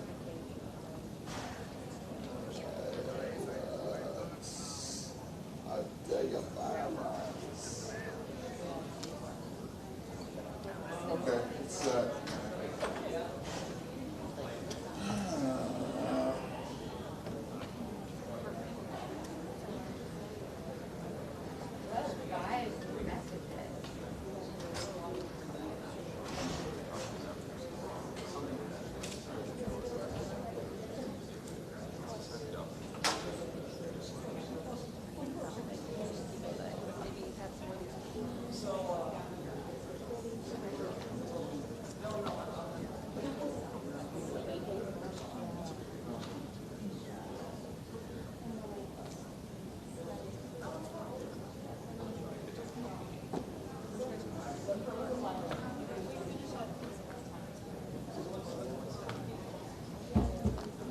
I went over to the cafeteria, got some soup.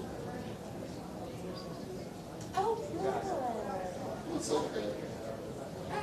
I like their bean soup, but they didn't have it. What soup did you have? I don't know, it was a mixture of a bunch of stuff. There was some tomato pieces, some bell pepper. There was a lot of stuff in there. I don't know what it was called. No, it's their chili. I don't even remember seeing much chili, but it was considered. She said, "Oh, you have the chili." I said, "I do." No, what chili? Got the mystery It was a mystery something. I guess it was a chili without beans. I'm used to seeing beans in the chili. So, isn't there a certain style, like chili with beans? like chili without beans, like Something. Chili with beans is considered Wendy's. Wendy's style? I don't know what kind. I wouldn't have thought it was chili if they wouldn't have told me. But I just felt like something like. At first, I walked into Capital Market to get breakfast, and there was a bit of a line, and I was like, I've got to go to Dirk's today. Oh, thank you. So I just got breakfast. Okay. And you know where the cafeteria is now? When you come out the door and you go across all the police officers sit there. You ever notice that?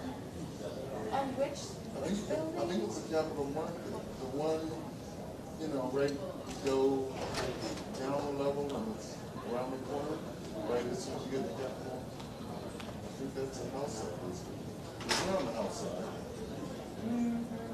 The one that's supposed to, when you come out, like right down the hall from where we do our packages. Yeah, the Capitol Market. Right, so right in front, as soon as you come out, there's another door right on the other side of the hall. The police officers are always sitting on the Yeah, like the dining area. Not, they took it from them, and now it's all scan your own stuff. They got all kinds of chips, sandwiches, and drinks, and everything in there now. Well, because Capitol Market still has a person. yeah, Capitol Market, you order your food, and you pay, and then you go sit over here. Yeah, that right? dining area. And then when you're done, you walk out to the hall, and you go straight across the hall, there's a sitting room. Police officers. Yes. Right. Oh, okay, I've never been there. Yeah. We would be like police officers sitting there. With the station, now it's all food. And the city's open 24 hours. There's just scanning. That's good to know, right?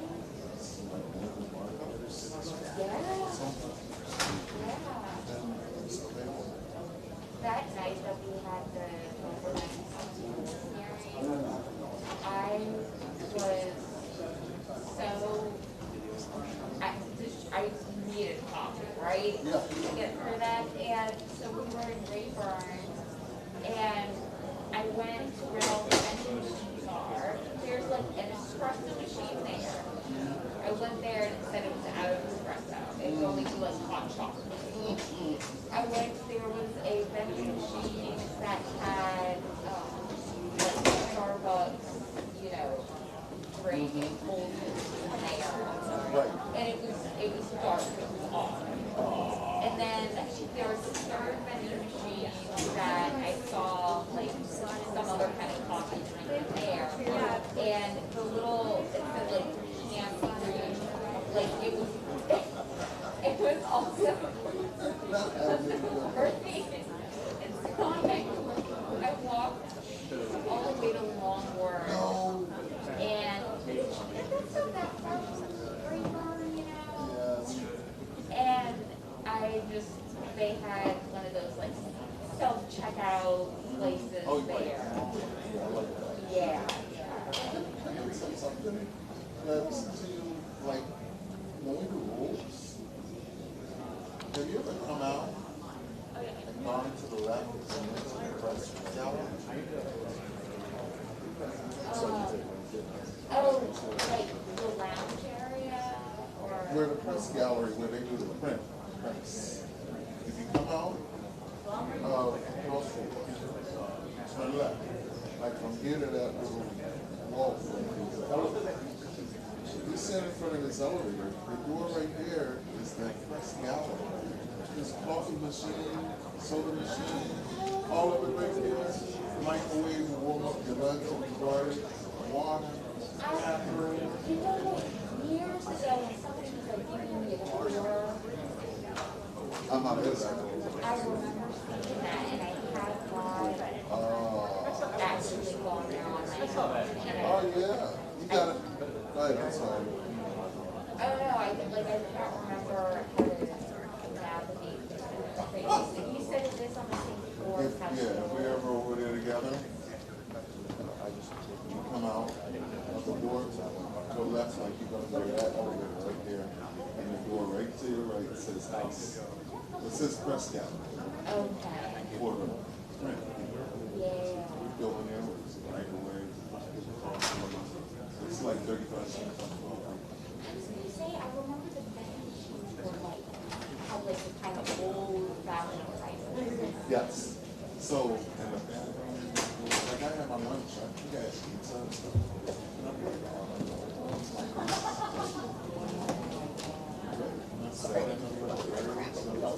Because it's usually in the evening, man.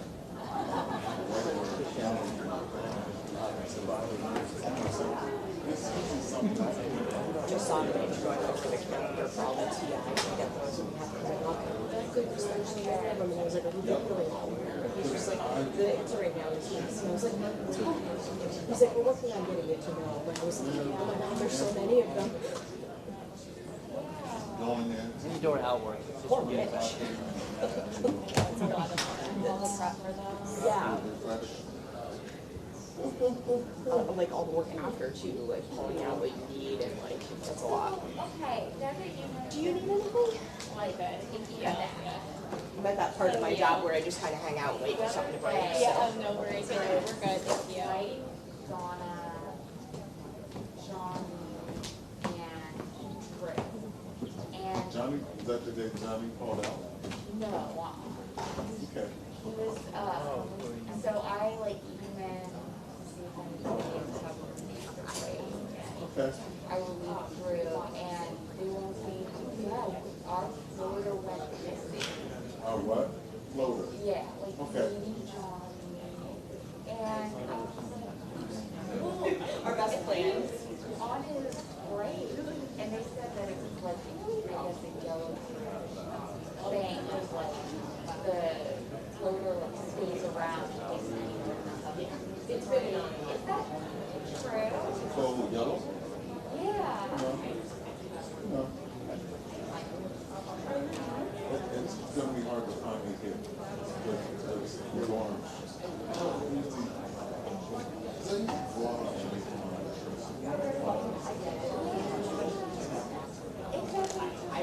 But if you try to, I'm like, Like, I'll check in if, you know, if I'm kind of refreshed, I did what I needed to do. Yeah. I'll check in with the people, but they were like judgy. John for not doing that.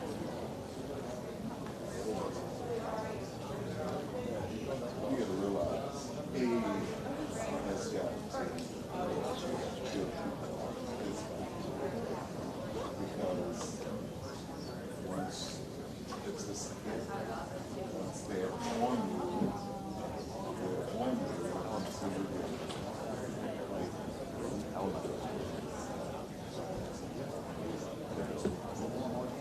associated.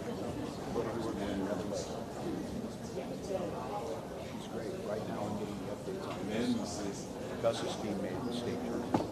then it's So they are playing right now in the state journal. They lost the 15 sets. The one yesterday, they lost the Rogers.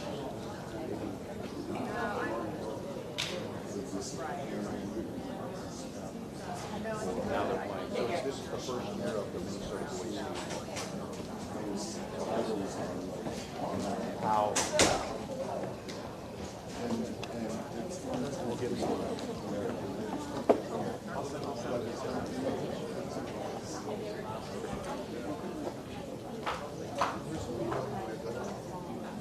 like drugs.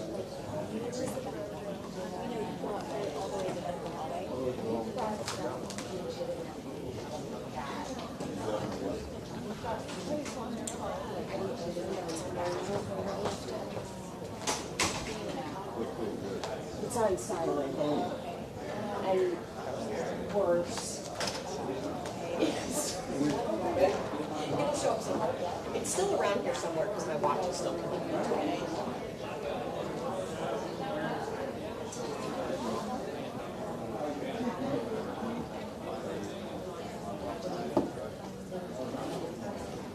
Crisis.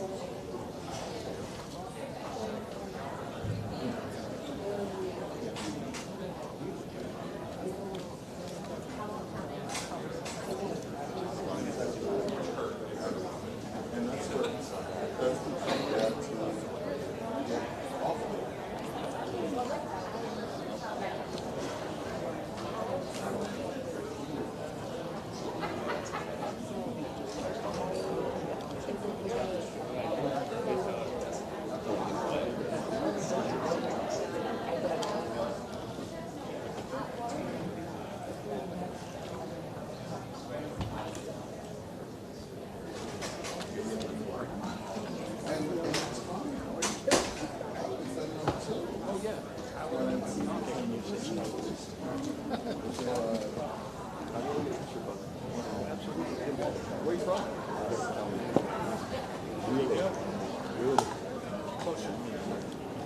I live in Jonesboro, Arkansas. So he knows this. I live in Jonesboro. The committee will attempt to come back in order.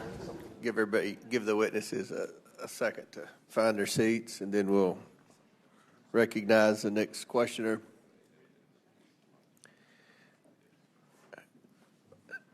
Thank you all. Chair now recognizes Mr. Kassar from Texas for 5 minutes. Good afternoon, governors. Republicans have dragged you in today for questioning because they say your immigration policies are dangerous for American citizens. So I want to ask each of you some questions about recent events affecting U.S. citizens. Governor Pritzker, was it your administration or was it the Trump administration that arrested a 10-year-old U.S. citizen recovering from brain cancer and sent her to Mexico? It was the Trump administration, sir. Correct. That was the Trump administration. Governor Walz, was it your administration or was it the Trump administration that jailed an American for days, alleging he was in the country illegally, despite him being a U.S. citizen? I believe that was the Trump administration. That's correct. That was the Trump administration. Governor Hochul, was it your administration or was it the Trump administration that arrested a totally innocent U.S. citizen, pregnant woman who wound up in the hospital after her detention? Those horrific situations are all the results of the Trump administration's over-enforcement of our laws. That was just this week, and that's correct. That was the Trump administration. Let me be clear. Democratic governors who are trying to protect the rights of all of us are not the real danger that we face. Donald Trump's reckless immigration policies are what is putting us at risk, U.S. citizens included. Trump and his puppets here in Congress put out a constant stream of lies about immigration. So let me summarize what is really going on here. Trump has ordered law enforcement agencies to focus not on violent criminals, but on indiscriminately rounding up as many people as possible. Trump is targeting people going to work at Home Depot and 7-Eleven, ignoring gangs. Trump is targeting people trying to follow the rules and go to a court hearing, ignoring those who commit real violence. And then there's the kids. Imagine just for a moment that they're your kids. Law enforcement raids at our schools. Kids with their hands zip-tied behind their backs. Multiple U.S. citizen children with cancer deported to foreign countries, separated from their treatment, their care, and their doctors. This is not just about immigrant families.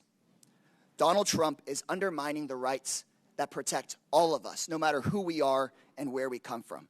People are being arrested without ever having been accused of a crime, held for days without contact with their families or their lawyers, people being deported in violation of judicial orders. Trump also is going after anyone who dares try to put up guardrails against this, arresting judges, arresting mayors, arresting members of Congress and union leaders. This is not law. This is not order. This is chaos, and it's dangerous for all of us.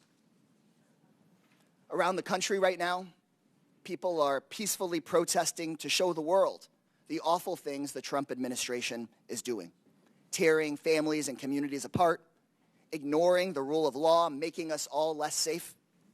And please know, if you're one of those peaceful demonstrators, I hear you. I see you. I have your back.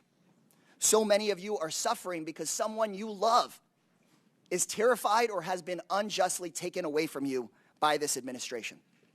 But Donald Trump does not want people to hear your message. That's why he's taken National Guard troops and the Marines away from their jobs and has sent them to Los Angeles, breaking all the rules about how protests like this are handled. Trump and Governor Abbott have even sent troops to my district in downtown San Antonio, a place that has been perfectly orderly and peaceful. Because, as always, we know Donald Trump is trying to stoke up chaos and division, and he doesn't care who gets hurt in the process. He wants to start a fire, pour gasoline on it, and blame somebody else for the flames. So if you're watching at home and you see images of disorder or chaos in the coming days, remember this: it's Donald Trump's fire. It's him who lit the fire, and he does not care if the rest of us get burned. I yield back. Gentleman yields back. Chair now recognizes Mr. Fallon from Texas. Thank you, Mr. Chairman. Governor Walz, would you say that one of the most important things any governor, or quite frankly any elected official, can do is to keep their citizens and constituents safe? I would, Congressman. Great, I would agree. And I ask this because when I was reading your bio that you provided, nowhere did you mention the safety and security of Minnesotans or fighting crime or supporting law enforcement or, for that matter, the rule of law. So I want to take you back to 2020. You were the governor of Minnesota. There were summer protests. You referred to them as peaceful demonstrations. In hindsight, would you still stand by that? Were they mostly peaceful? Congressman, after the murder of George Floyd on the streets, thousands gathered in the streets. Were there those that... But, Governor, were they mostly peaceful Yes. protests? The vast majority certainly were. Those that weren't... So why would you have to call out the National Guard for mostly peaceful protests? They weren't all peaceful protests. Okay, so they weren't. All right, mostly. So, Governor, the total damage in dollars, what was that in Minnesota for the peaceful protests? I don't have that in All right, according to the insurance industry in Minnesota, they put the number between $1 and $2 billion. In your own state Senate, put the price tag at $500 million. So if that's a peaceful protest in Minnesota, I shudder to think what a violent one would cost. Governor, I'd like to keep things simple. Okay. I did not call it that. We had folks who were there, Okay. and they're in prison. Okay, great. I'd like to keep things simple as far as when we talk about federal detainers, and I've talked to several federal law enforcement officials about this. So a detainer is issued when someone's already in custody and confined, jail, prison, court. It's not somebody just plucked off the street randomly, and there's really three conditions, and it's and/or probable cause that a foreign national is subject to removal from this country, final deportation order has been issued, or it's a foreign national that's been convicted of a crime and is about to be released. So sanctuary states won't cooperate with federal law enforcement. In Minnesota, do you cooperate sometimes, never, or all the time? We follow federal law in all 87 counties and all the jurisdictions. Some of them do honor detainer requests. Some do and some don't. That's correct. Okay. Counties have the ability. Okay. So, Governor, would you commit here and now, and this is really simple, I think it's commonsensical, to compel state and locals in Minnesota to cooperate with all federal detainers issued by federal law enforcement when it involves a foreign national that's been convicted of a felony? And I'm talking about kidnappers, rapists, child molesters, murderers, predators, parasites, scumbags. In all those instances, of a felony being held by my state corrections, every time we call. Every single time you're going to do that. Every time we in call Minnesota. them and have them come pick it up. What I would ask you to commit to is, are you going to fund ICE's what they don't pay us on detainers? Well, listen, on detainers and in ICE, I don't call them the Gestapo. And this is my definition of Gestapo, Governor. Real Nazis from 1933 to 1945 that facilitated and participated in the murder of millions. I don't call federal law enforcement officers Gestapo. You were recently quoted. Where's the apology? Donald Trump. Oh, no, Donald Trump didn't. Listen, Donald Trump's not here. Yeah. You are, Governor. Yeah. You're a big boy. Put your big boy I would pants on. ask, don't wear masks. Identify who you are. Don't pull up and Governor, you called them Gestapo. Will you apologize for that? And don't pull people. Will you apologize for that? Congressman, my job, I'm a history. Okay, so you won't. Okay, we're going to move on. No, Mr. Chairman, I reclaim my time. If you won't answer the question. I think that's hyperbolic demagoguery. I mean, you said that in a speech, maybe you got a little carried away. I don't know if you apologize for that too, that you were, quote, going to kick Republicans' asses. I mean, I didn't say that. You said it. And that's dangerous rhetoric, especially when you use Gestapo. That's lazy too, and it's terribly inaccurate. The fact of the matter is, again, time and again, you've excused violence and you use dangerous, irresponsible rhetoric. And you can choose between being on the side of law enforcement or the side of vicious criminals, and you've chosen the latter time and again. I don't know why. Maybe it's because you want to impress your limousine liberal friends when you're eating wine and cheese. or you're getting your coffee every morning at the hemp store. I don't know, but I think it's ignorant and I think it's culpable and I think it's disgusting. And I can see why the American people on November 5th made it a very bad night for you and a very great night for our future. Mr. Chairman, I yield back. Chair now recognizes, is Ms. Crockett here? Oh, okay, then Chair recognizes Mr. Bell from Missouri. Thank you, Mr. Chair, and our witnesses for being here today. I think that it's important for leaders to be honest and understand the nuance of issues. And as my grandmother used to say, all the easy problems have already been solved. We're left with the tough ones. And so it's important to our constituents that we're explaining the nuance in these issues. And this hearing is yet another attempt at dismantling the system of power and the rule of law in America. The administration's threats to withhold funding and resources from states to coerce them to adhere to federal immigration law is unconstitutional, period. The deployment of federal troops without authorization is unconstitutional, period. Masked, unidentified ICE agents snatching people off the streets is unconstitutional, period. And since my colleague brought this up, Governor Walz, I'm a former prosecutor. Is it good precedence to allow masked men to show up and take people off the streets, not even identifying themselves? No, and it also puts law enforcement at risk. Absolutely, and there's this criminal element who might say, we can kidnap people, we can rob people, come with masks, identify ourselves as ICE, and someone may not know what they can do. Is that correct? Well, if I'm not mistaken, I thought yesterday I saw that very thing happened. Someone identified themselves as ICE and committed a crime. Yes, look, you wear the badge for a reason. You wear the name for a reason, and you make sure that you're coordinated with those other law enforcement agencies that are there. It's a dangerous situation for everyone. Absolutely, and so governors, quickly as it relates to criminal trends in your state, are illegal immigrants more or less likely to commit serious violent crimes? It's clear that immigrants commit crime at a lower rate than the rest of our population. Studies suggest that illegal immigrants were about half as likely as U.S. citizens to commit an offense serious enough to result in incarceration. And it seems to me that we're redirecting critical resources from communities to address immigration when statistically immigrants commit less serious crimes, and this misalignment risks undermining community stability by deprioritizing other high public safety concerns, which you all have to deal with. And so I'd like to ask quickly, too, Ms. Perryman, are you familiar, and I'm not sure if you are because this was out of the State House in Missouri, are you familiar with the Second Amendment Preservation Act? Is that the act, Congressman, where the State House in Missouri sought to pass a law that it would not cooperate with federal law enforcement? Particularly with gun cases, yes, ma'am. And so I'm a little confused, and I'd love for my Republican colleagues to clear this confusion up. On one hand, when it involves immigration, they're saying that that states like yourselves should do the job for them, reallocate resources from places that you're doing tremendous work in to do the federal government's job. But when it comes to gun violence, Missouri passed a law forbidding police, local police, from cooperating with federal law enforcement.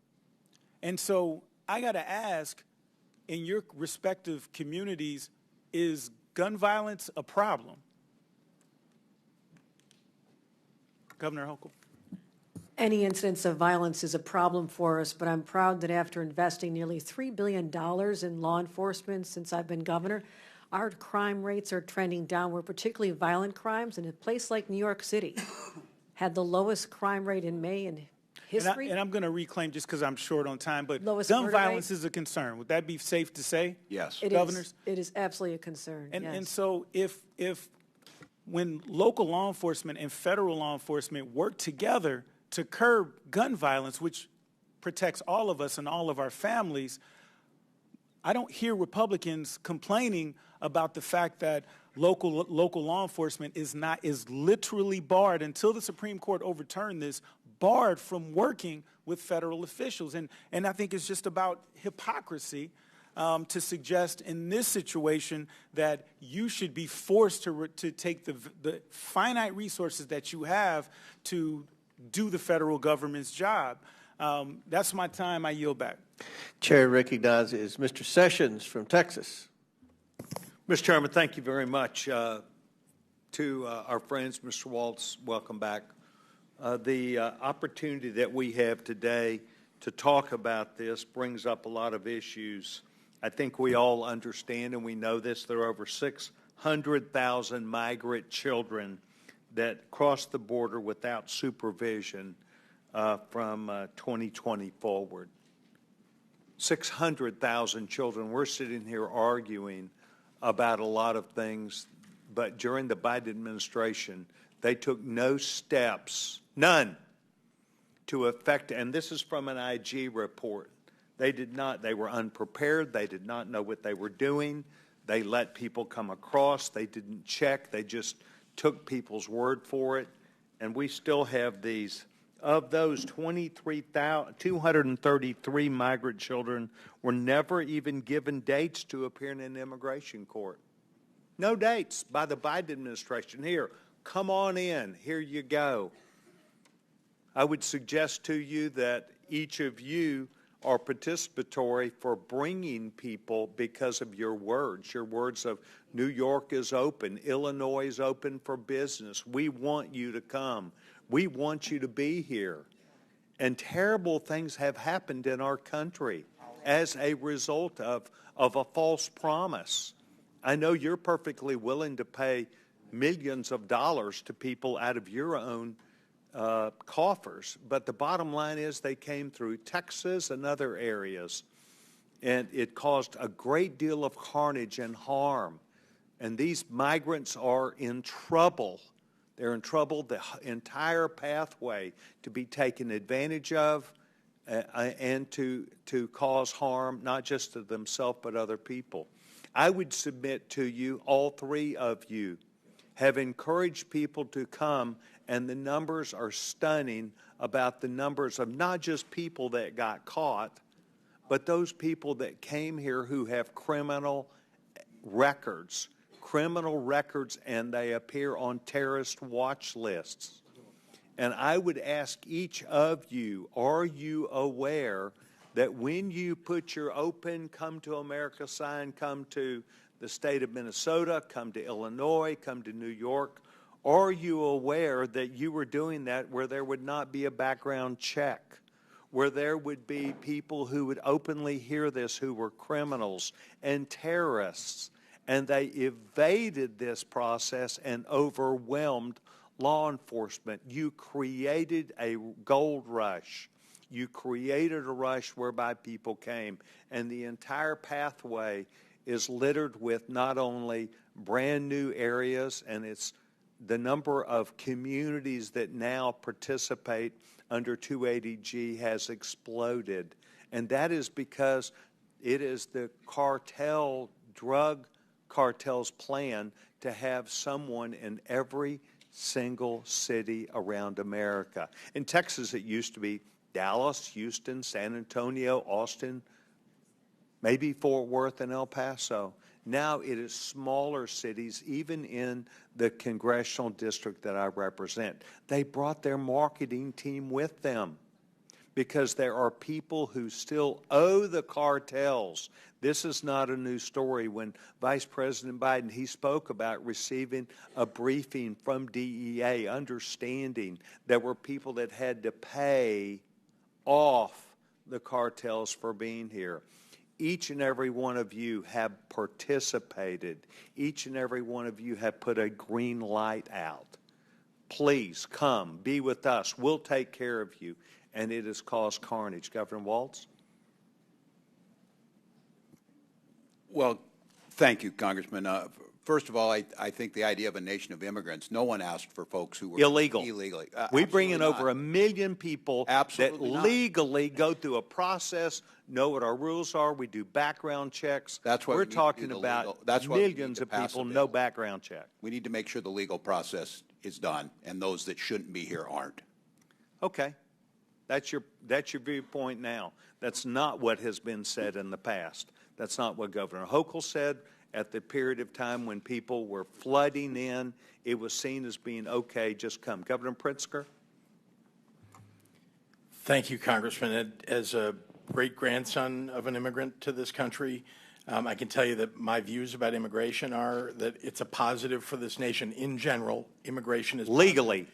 Legal immigration. Now, let's talk about what has happened over certainly the last 40 years, if not much longer, which is... Why don't we go the last four? Because we've never had understand. anything like the last four. Let's not put this into a context of history.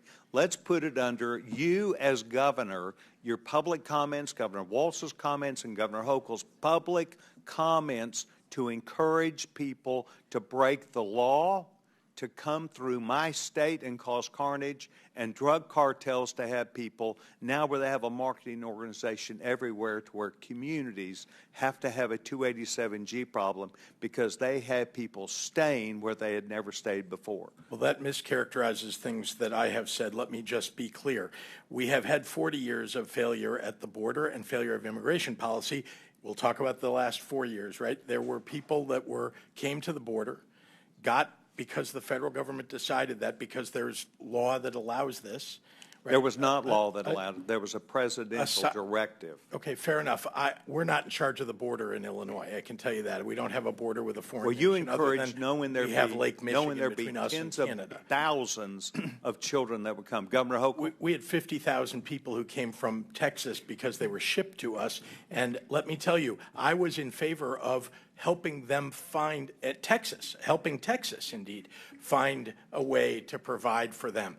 We, as a nation, should be welcoming people to this country. Not illegally. And handling. That's the difference, and you need to say that. Mr. Chairman, I know my time is up. I'd like to ask unanimous consent to enter to the record United States Department of Homeland Security Management Report, August 19th, 2024, March 2025, where unaccompanied alien children. Without objection, so ordered. Chair recognizes the ranking member for unanimous consent. Thank you, Mr. Chairman. I, too, have a unanimous consent request for an article from The Nation magazine dated May 23rd, 2025, entitled, "Trump Wants Thousands of Migrant Children to Represent Themselves in Court." Without objection, so ordered. Chair recognizes Ms. Tlaib. Thank you, Mr. Chair. To all the witnesses, all of our governors, thank you for being here. I want to start with questions, just really quick, yes or no. Do you believe in due process for everyone, no matter their immigration status? I do. I do. Yes. What if they didn't vote for you? I still support them. I represent matter, right? everyone in my they disagree with you on immigration. They disagree with you on climate, LGBTQ, right? All of you? We take care of everyone who lives in our state. So what about Palestinian human rights? I'll start with you, Governor. Yes, support. Human rights for everyone, yes. Do you believe they deserve due process, even if you disagree with them on Palestinian human rights position? Yes. Governor? Yes, we have, and by the way, we have Well, the Governor largest Hochul- Palestinian American population. Oh, I know. in the I'm country. aware of that, Okay, sir. yes, ma'am. Governor Hochul, how about you? Yes, we do. Your constituent Mahmoud Khalil is still in ICE detention. Are you aware of him? Very much so, and I'm hoping he's returned home on Friday. Because Yeah, we're he's working been on that. he So has been he's a legal denied due permanent process. resident. I know, this is important. He's a legal permanent resident. He was kidnapped over 3 months ago. And, one of the things I want to do is, if I may, Chairman, submit for the record a letter from Mahmoud Khalil to his son, who was born while he was kidnapped and illegally detained by our country. Without objection, so ordered. I'm going to read a little bit from what he said what he wrote to his son. Quote, "I waited on the other line, end of the phone, as your mother labored to bring you into this world. I listened to your pain breaths." Do you understand they had to put the phone next to his wife birthing his child while he was illegally detained? "I listened to your pain breaths, her pain breaths, and tried to speak comforting words into her ear over crackling line. During your first moments, I buried my face in my arms and kept my voice low so that the 70 other men sleeping in this concrete room would not see my cloudy eyes or hear my voice catch the cruelty of what is happening in our country. Everyone, to all my colleagues, should understand the human toll of separation of families. Read this letter. Take a moment. And maybe Governor Hochul, sometimes I feel like because he's Palestinian, you didn't speak up enough. And I say that as a Palestinian American serving here in Congress. We all need to always support due process for everyone, no matter if you disagree with them politically or not. The judge said they might release him on Friday. You should use this opportunity, Governor Hochul, to redeem yourself and welcome that decision. I urge you to all protect your constituents' constitutional rights, no matter if you disagree with them politically, including the right to boycott. Right, Governor Pritzker? Including the right to protest, boycott, do whatever. That's right. I want to discuss the next item. This is a person that is now, I believe, already on a plane to Colombia. This is Michael Bogoya Durante from Southwest Detroit. He was on his way to a field trip while local police racially profiled him, said, oh, he don't speak English, let me call Border Patrol. He spoke English just fine. That set in motion to separate him from his mother and his community. He was 3.5 credits away from graduating high school. To us, he was our son. Our son. He was not a criminal. He was trying to do the right thing. He had attorneys at a nonprofit legal agency. And you know, governors, I think about him and his trip, and he's there, and he's with all his friends, and he's trying to experience this beautiful thing that we all have experienced. But what makes me angry about the fact that he went on this flight, he's probably in Colombia now, without his family, without his school community, without his classmates, is that many of my colleagues on the other side of the aisle, and maybe some on mine, their donors benefit from a broken and inhumane immigration system. The President of the United States benefited financially and personally by having a broken immigration system that keeps our immigrant neighbors in a broken system that doesn't allow them to come out of the shadows. Why? Because that's cheap labor. Let's be honest. They're arresting dishwashers, people at Home Depot at work, and their donors benefit. You know it. The restaurant industry benefit. They know exactly what they're doing. If they even wanted to fix this immigration system, they'd go to the people that employ them. And we know it. Now, detention centers. Guess who's going to benefit from private detention centers and holding our immigrant neighbors? Their donors. So shame on us in bringing these governors here when we know exactly what is happening here. This is all for profit, all for cruelty, and fear and division. Fix our economic system in our country. People are starving. People can't afford basic needs. And you're ripping our loved ones away from us because you don't have the courage to fix our broken immigration system. It's been inhumane for decades.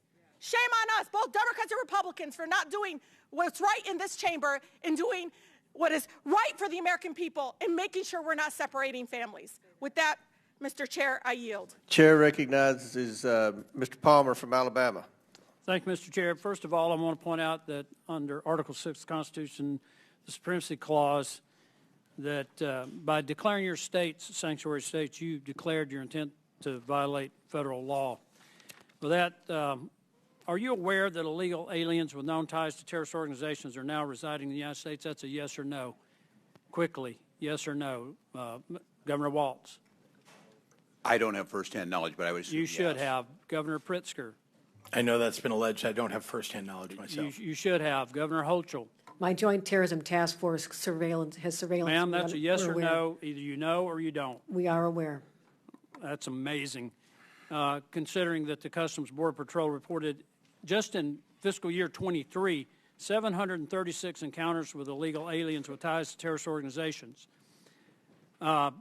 And there's it's 2.2 million estimated gotaways. We have no idea how many known terrorists are in our country. Do you support the arrest and deportation of illegal aliens with ties to terrorist organizations? So yes or no? Governor Walz. If due process is given, certainly. Governor Pritzker. Exactly. We need Governor due Hochul. process before we Hochul. arrest people. Yes or no? Anyone involved in a crime, we Ma'am, cooperate. yes or no? We cooperate when any Ma'am, crimes yes or are- no? We cooperate You with any cannot crimes. give a straight answer, and the answer is you're giving safe harbor to people with ties to terrorist organizations. Are you aware of that? Let me tell you. You're shielding members of known terrorist organizations such as MS-13, Trinidad Aragua, Brown Pride Azteca, Barrios Azteca, Serenos, which is otherwise known as Sir 13, and the 18th Street Gang. Those are designated terrorist organizations.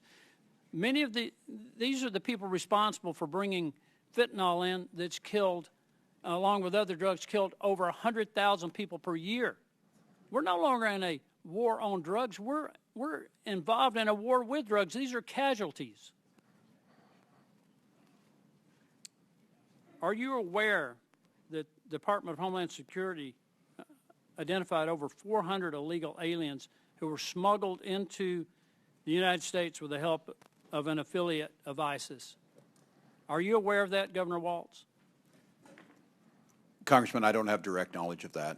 Well, I'll help you. Mr. Chairman, I'd like to enter to the record article from NBC News. DHS identifies over 400 migrants brought in the United States by an IS-affiliated human smuggling network. Is that a problem? Without objection, so ordered.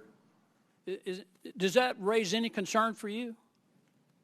None of us want terrorists in this country. Then why are you shielding people here from being picked up by our ICE agents, referring to this as a Gestapo organization? You know, I never want to get up on another morning like I did on September 11th, 2001. There are people in this country who are here with the full intent to do us harm. They came across our borders illegally. 358 of them crossed the northern border into New York. Not all of them into New York, but some of them came through New York. There's arms smuggling across the Canadian border into New York. And you're shielding these people. Are you aware that if just 0.5% of the estimated 15 million, 14.7 million to be exact, that came into our country illegally during the Biden administration, if just 0.5% are tied to criminal organizations or terrorist organizations, that constitutes more than the combined active duty forces of the Army and Marines? Does that not strike you as something that should be of great concern to us? Since you raised New York, I'd like to answer. Are you aware? We cooperate fully with all investigations, particularly terrorists.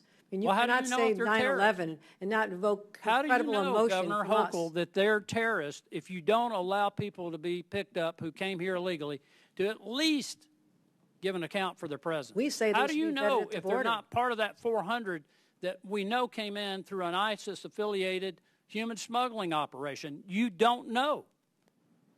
You're not even looking into that. You're pointing to an abject failure of the federal government to do its job to secure our borders. What I'm pointing out here is that your sanctuary policies now constitute a threat to our national security. We cooperate in all criminal investigations. You are engaged in operations against federal government attempts to enforce federal law that I think now constitutes a threat to our national security, and you're in violation of federal law. That's 100% false. And charges for obstruction should be brought against each one of you for doing this. I'll leave that up to the Department of Justice. Mr. Chairman, I yield back.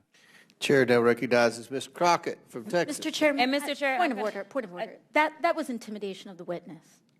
Do you have a point of inquiry? Yes, I have a point of inquiry. State your point. Raising the prospect of charges against witnesses is a form of intimidation, is it not?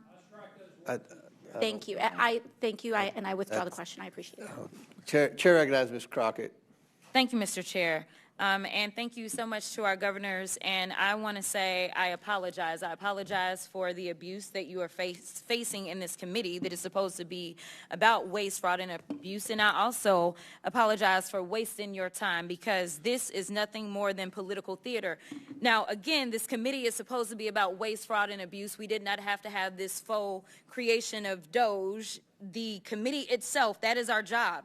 So what I want to talk about is something that the American people may want to know, which is economically, how is this impacting them? These failed immigration policies that are only put on so that they can have a show, because we have a reality show president who seemingly still believes that this is all about TV instead of real lives. So let me talk about something really quickly, because I want to clarify something, because I believe that all of you understand the importance of something like tourism. Are you aware, any of you, are you aware as to whether or not tourism in the United States is anticipated to decrease to the extent that we are estimated to lose $12.5 billion in international vendor spending in just the year 2025? I can answer as the tourism capital of the country. I assume you could. Tourism's already down. It is down in the North Country, where the Canadians refuse to come over because of the hostility toward their country. It's happening in New York City. It's happening at our sporting events here, our theater.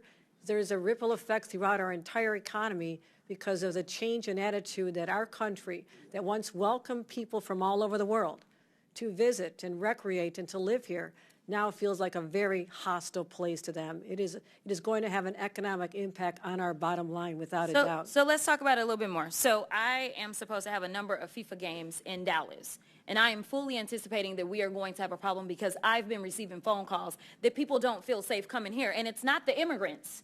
It's this government that is making them feel unsafe. But let me also do this, because they love to cherry pick. They can find, any one person that has been killed, and if they've been killed by an immigrant, then God darn it, every single immigrant is going out and they are killers, and that is the problem. But they don't want to talk about white supremacy. I don't know how many hearings we're going to have about the fact that there's been this one immigrant that killed this one person. And no, I'm not excusing any killings by them or white supremacists, but they haven't had these hearings. We didn't have a hearing on Buffalo and what happened there. We didn't have a hearing on El Paso and what happened there. We didn't have a hearing on Charleston and what happened there. So it's interesting that they pick and choose, because it seems like they love to pal around with the white supremacists, and so they don't want to talk about certain other things. But economically, I want to make sure that we're making this point again, because I know that Governor Pritzker, you were the beneficiary of a lot of things from the state of Texas. And a lot of people believe that Republicans are fiscally responsible, but instead they are actually fiscally irresponsible, because what he spent was a whopping $221 million transporting people from Texas to your state. Something tells me that he could have done something else with that $221 million. In addition to that, I know that there's been some conversations about what's going on in L.A., and they want to say that it's riots because they didn't want people to keep talking about, say, the Epstein files or whatever other drama was popping off between the president and his little friend. So they wanted to change the conversation to immigration because they feel like, well, the polling is in our benefit. But let me tell you something. If they cared about making sure we were going to be fiscally responsible, they would tell the American people that it cost them $134 million to send the National Guard to L.A. for the quote-unquote riots that the governor didn't ask for, nor did the mayor of L.A. ask for, and they sent them over there, and they say that they care about our service members, yet they sent them and they were laying on the floor. They did not provide for food. So I don't know why we would believe that, number one, they want to fix this. They don't want to fix this, because the brokenness is a feature, not a flaw of the system, because it is beneficial to them when it comes to campaigning. If they can't stoke fear, then why are they going to, say, have anybody vote for them? Because that's what people are doing. They're voting out of fear. But Ms. Perryman, we know each other a little well. And I know you got a law degree. And it seems like we all need law degrees in here nowadays to understand the Constitution. So really briefly, I just want to make this point. There is a certain person that was afforded, say, due process. But let's say if, say, Donald Trump had been charged with all of these cases that he got charged with in 4 different jurisdictions, if he wasn't afforded due process, there could have been a possibility that he just would have been locked up and thrown somewhere, right? That would be a possibility. And then maybe we wouldn't have a tariff war or anything else that we're dealing with or all the other nonsense. But the point is, he was afforded due process, and regardless of the political opposition, Democrats, Republicans, and independents, I thought, believe that due process should be afforded to everybody, even him. Due process is for everyone. Okay, so the Fifth Amendment doesn't say that it's just for the people that are Americans? It does not. It says anybody on our soil? It's for everyone. Okay, it's pretty simple. I don't know why we are having issues, but I thank you and I will yield. Chair recognizes Dr. Gosar from Arizona. Oh, before I recognize Dr. Gosar, Mr. Palmer has a unanimous consent request.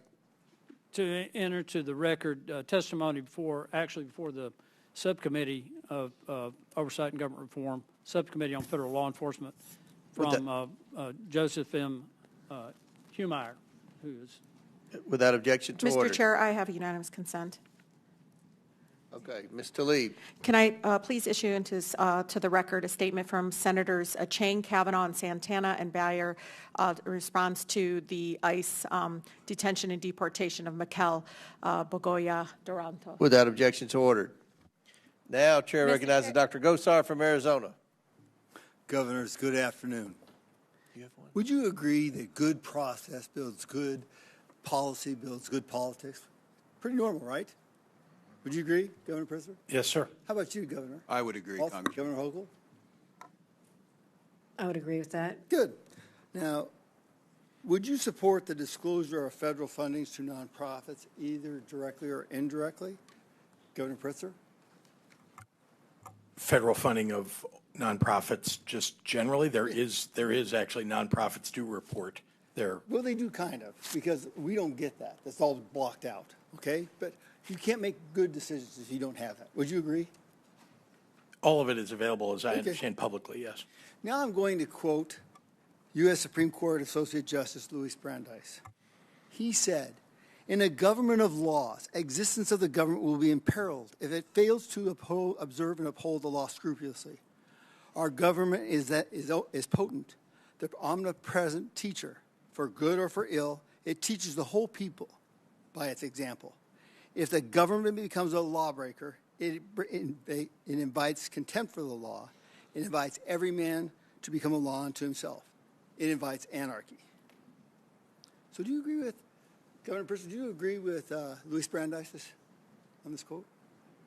How about you, Dr. Walz? I do. It's what the President Trump has done, though. He is the one who has broken the law, and the United States government. Governor Hochul. We follow all the laws, federal and state. Okay, so why would I ask you about nonprofits financing and this quote from Louis Brandeis? What if I were to present you evidence that U.S. citizens and even foreign citizens on foreign soil were coaching illegal aliens how to bypass U.S. immigration law? Now let me remind you, as soon as an alien crosses the border illegally, they become criminals under the federal law. Governors or sanctuary policies blatantly ignore the supremacy clause, as Mr. Palmer expressed, of the U.S. Constitution, and it circumvents federal immigration laws to harbor criminals. As of July 2024, under the Biden-Harris administration, there were over 660,000 illegal aliens with criminal histories in the United States.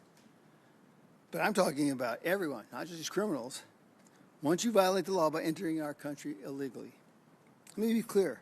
You're aiding and abetting criminal illegal aliens, which is a felony under Title 8 U.S. Code 1324, punishable up to 20 years in prison or life in prison or even the death penalty. Seems kind of weird, but if this aiding and abetting results in someone's death, which this committee and all Americans know has happened. Wouldn't you want to even err on the aspect of caution? I would. I really would. Now, Governor Hochul, do you consider yourself, do you like nature, and do you consider yourself a conservationist? I do. I'm one of those. I'm particularly fond of New York State's great state parks, so yes, of course I love nature. Good. So why would you allow illegal aliens to destroy a National Park Service land at Floyd Bennett Field? Yes, I was there. I got to see it all. But, I mean, even putting people in that process. I would hardly call it a park. It was a place that people used to train for military exercises. But you know what? Somebody found it as a park, right? Did they not? They considered it a national park. It's a park. Okay. Technically, it's under the Department of Interior. Okay. Governor Walz, do you know the estimated size of 2 milligrams? I think generally, yeah. You can barely see it's the tip of a pencil, sharpened pencil at that. And that's a lethal dose of fentanyl, which your running mate, Harris' open border policies welcome to the United States. Similarly, your sanctuary policies are playing games with American lives. Do the millions of lives lost to fentanyl constitute an all-out assault on our broken borders? They do. Yes or no, do you support tribal communities, Governor Walz? Do I support tribal communities? Yeah. Under PL 280 or? Oh, do you support Yeah, I certainly tribal? do. No. Okay, I do. Yeah. Okay. What about the transnational criminal cartels trafficking drugs and people across our tribal lands? This is epidemic. Epidemic. So I'm going to finish up by this. Governors, this is my promise to you. I will work tirelessly with President Trump to secure the border, build the wall, stop the flow of fatal fentanyl into our nation, and I will see that you are held accountable for the violations of our crimes against the people of the United States. Our immigration system is not broken. We just needed somebody like Donald Trump to uphold the rules of law. I pray for the safety of our immigration, ICE officers, and all the officers, and I yield back. Gentleman yields back. Ms. Crockett has a unanimous consent request. Yes, Mr. Chair. I'd like to submit a unanimous consent request for, this is from the Alabama Reflector. It says, study says undocumented immigrants paid almost $100 billion in taxes. Without objection, so ordered. And my second one is from Reuters. White supremacists behind over 80% of extremism-related U.S. murders in 2022. Without objection, so ordered. Now I recognize Mr. Lynch. Thank you, Mr. Chairman. I also have a couple of unanimous consent requests. The first is from Law and Crime magazine. Judge rebukes Department of Justice explanation for ignoring the court order. Without objection, so ordered. Subhead is the government again evaded its obligations. The judge upbraids the Trump administration's woefully and insufficient explanation for flouting his court order. The second one is from NBC News. Trump administration's threat to suspend core U.S. legal right sparks outcry and alarm. Without objection, so ordered. Chair now recognizes Ms. Presley from Massachusetts. Thank you to our Democratic governors for being here today. This hearing is an utter and complete waste of your time. It is a waste of taxpayer dollars. Republicans have called you here alleging that you are circumventing federal law. You are not. But you know who is the poster child, who is violating federal law daily? The current occupant of the Oval Office, Donald J. Trump. To make matters worse, these hardworking governors had to leave their states to be here in a moment when their work is incredibly difficult. Because Donald J. Trump and his accomplices and co-conspirators, who, by the way, Donald Trump doesn't give a damn about your constituents, and he doesn't give a damn about you. He doesn't even respect the seat you hold in Congress as a co-equal branch of government. But Donald Trump and his accomplices, many of whom are in this room, are hell-bent. What you want your legacy to be is that you're tearing food away from our babies and medical care from our elders. These Democratic governors have to stand in the gap and figure out how to stretch budgets and modify programs to keep their constituents fed and alive. Constituents like this precious little soul that I wish I didn't have to leave to come be here. Layla, who drew me this rainbow, a 5-year-old who lives with a rare liver disease, had a successful liver transplant at Boston Medical Center. Thank God. She is thriving today. But Layla will need immunosuppressant drugs for the rest of her life that are paid for by Medicaid. And without Medicaid, well, I shudder to think what might happen to Layla. But for sure, a family will at least go bankrupt trying to do everything to keep their baby alive. That's what these governors, that's the situation that they've been put in because you're a big-ass, ugly bill, and if it comes to pass. And they're dealing with the fallout of this White House pulling federal grants recklessly. Grown men throwing temper tantrums. So again, let me be plain. The Trump administration is breaking the law, not these Democratic governors. Ms. Perryman, how many legal challenges is the Trump administration currently facing? I believe there's over 300 right now. And Ms. Perryman, can you explain how litigation like this has helped to shield and defend vulnerable communities? Absolutely. Without our courts upholding the rule of law and upholding the rights of people, right now there could be federal funds frozen across the country that would endanger things like Head Start and Meals on Wheels and community safety programs, including community safety programs that help prosecutors and help law enforcement in states and communities across the country. The administration has terminated over $800 million in Office of Justice Program grants that we are having to challenge in court, and the list goes on and on and on. Thank you, Ms. Perryman. Thank you for your good work. That's right, in case after case. The media might not want you to know, but we are winning. Trump tried to end birthright citizenship, blocked. He tried to shut down asylum, blocked. He tried to defund cities, blocked. And because we are winning in court, Republicans are trying to change the rules to rig the system. Tucked in the big ugly bill the Republicans voted for is a provision, Section 70302, titled Restriction on Enforcement, that would restrict the judiciary from enforcing court orders and holding government officials accountable. This is an intentional and deliberate attempt to undermine the court so that the Trump administration can break the law with impunity. Republicans, Ms. Perryman, pretend to care about law and order, but this provision is the exact opposite. What message does this send to people who count on the courts to protect their rights? It suggests that the people that voted for the bill don't want the American people protected and that they don't want them to access their courts and access the ability to protect their rights. Don't want the American people protected, that part. Allegedly all in the name of law and order and safety. This is about nothing but power and control and abuse of power and terror, which makes everyone less safe. The shame and the sham of it all. I yield back. Chair recognizes Mr. Groffman from Wisconsin. Thank you. Glad to see we have 3 governors here. I hear a lot about Illinois being from Wisconsin. I just had some builders in my office yesterday talking about all the Illinois people building houses in southern Wisconsin to get out of Illinois. In any event, I think we have a very generous country here right now. Every year, about 850,000 new citizens are, another 8 million new citizens are sworn in, naturalized in this country. I think we have about another 500,000 people coming in this country on work visas and a little under that coming in on student visas. So we're very generous about allowing people in this country. I should have said 850,000 new people sworn in. In any event, it's not impossible to get here legally. Nevertheless, we have a lot of people every year overstaying visas or still sneaking across the border. And the question I'm going to ask you guys and gal is, do you believe we should have immigration laws in this country? We'll start, I guess, we're right down the line. Governor Walz. Congressman, the question is, should we have immigration laws? Yes, that's it. Yes, we should. Governor Pritzker.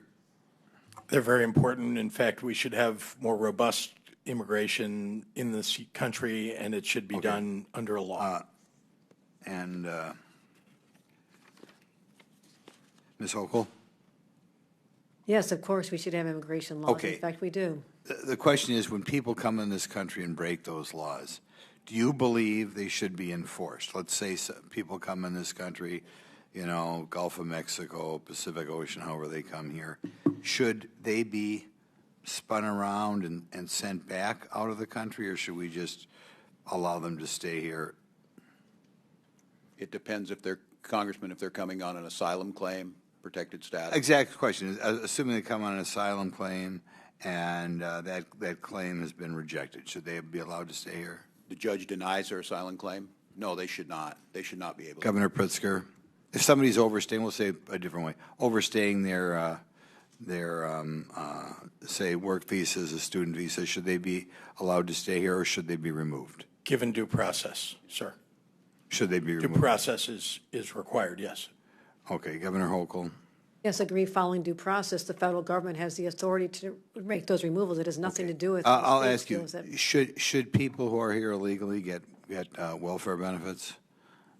Mr. Governor Walz, by that food stamps, low-income housing. Should they get assistance that would be here? Yes. We provide for all of our people in Minnesota. It's one of the reasons. Okay, so your statement is that if somebody comes here, say on an asylum claim, whatever, they should be able to get low-income housing benefits, almost free rent, free food, free health care. That's what you believe? I believe states' rights. In some states, they do. Well, I know that's what you believe we should do. Okay, Mr. Governor Pritzker. It's the federal government's job to determine what welfare benefits at the federal level, and I can say to you that we have hundreds of thousands of people in the state of Illinois who are undocumented but have been living, abiding by the law, holding down a job, paying taxes. Okay, so are they getting? Are they? Do you believe it's right then that if they come here, they should get free housing, free medical care, free food? It depends on the circumstances. I'm just explaining to you, though, that we have millions of people across the United States who are here, and we're here long before you got elected. I know all that. I mean, the question is, you don't have a problem with them getting benefits, these benefits. Again, law-abiding, tax-paying. We're talking about people who are adding to okay, our I'll take it to society. be, well, not if they're not working. But either way, you have no problem giving them those benefits? We provide benefits to people all across. Okay, Ms. Hochul, is that the same thing with you? Do you believe people come here who are not citizens, come here, make a asylum claim, they should all be getting food, health care, housing? Depending on which law you're referring to, in certain circumstances, we do provide these services, but they're not universal. Okay, well, to most people, your average person who's overstaying a student visa in New York, do you think they should be getting food stamps, housing, medical care? We provide Medicaid for individuals who are senior citizens or moms with new babies. Well, we know when people are eligible, the question is people who are not citizens who are overstaying a student or work visa. People are making their own way here in the state of New York. In fact, I have 400,000 open jobs. I wish you could. You're not answering the question. I take it to mean, I just give us more work authorizations. Let's put them to work. Let's put them to work. But you refuse to answer the question.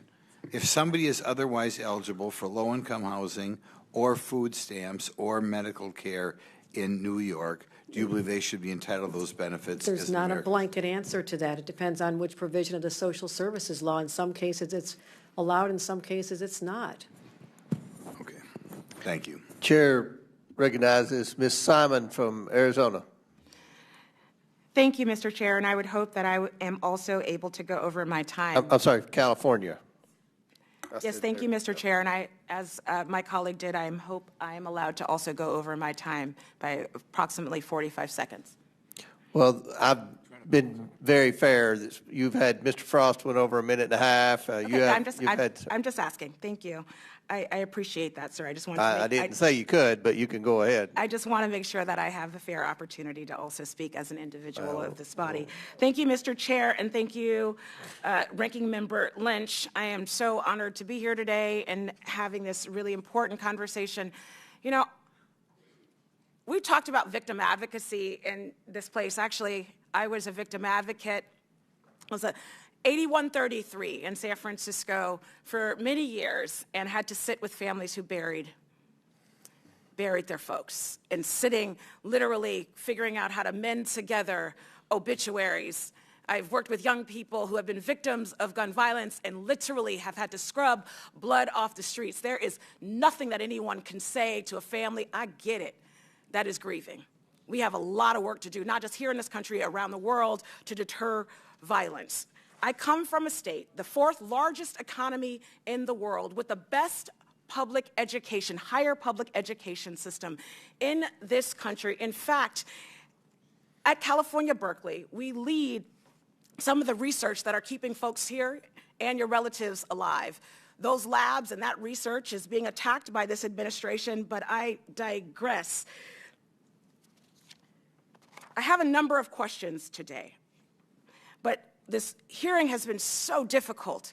Not only was I a victim advocate for many years, working with folks who had witnessed and who had been victimized by rape, by murder. I also led the Lawyers Committee for Civil Rights of the San Francisco Bay Area that was founded by JFK, and our asylum clinic honored the work of this country by supporting folks who came here escaping tyranny and violence to just be met by an immigration system day after day that spat in their face.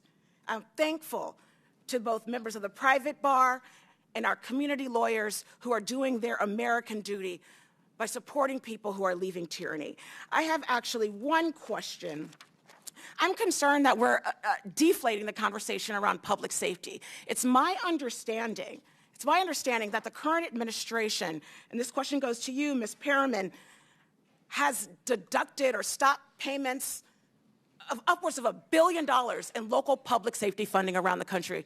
With my time remaining, can you talk to us a little bit about this very hypocritical moment in time where we're uplifting public safety and yet we're taking resources away from communities, police departments, community safety leaders, and organizations that are taking guns out of kids' hands? Give us a little bit of the flavor. Talk about what money has been taken away from communities under this administration.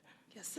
Since January, the administration has abruptly terminated a range of funding and grants for community programs across the country, including grants under the Office of Justice Programs, which was obviously a law that President Reagan signed. And there's been over 800 million grants and funding that have been abruptly terminated that we are having to litigate right now.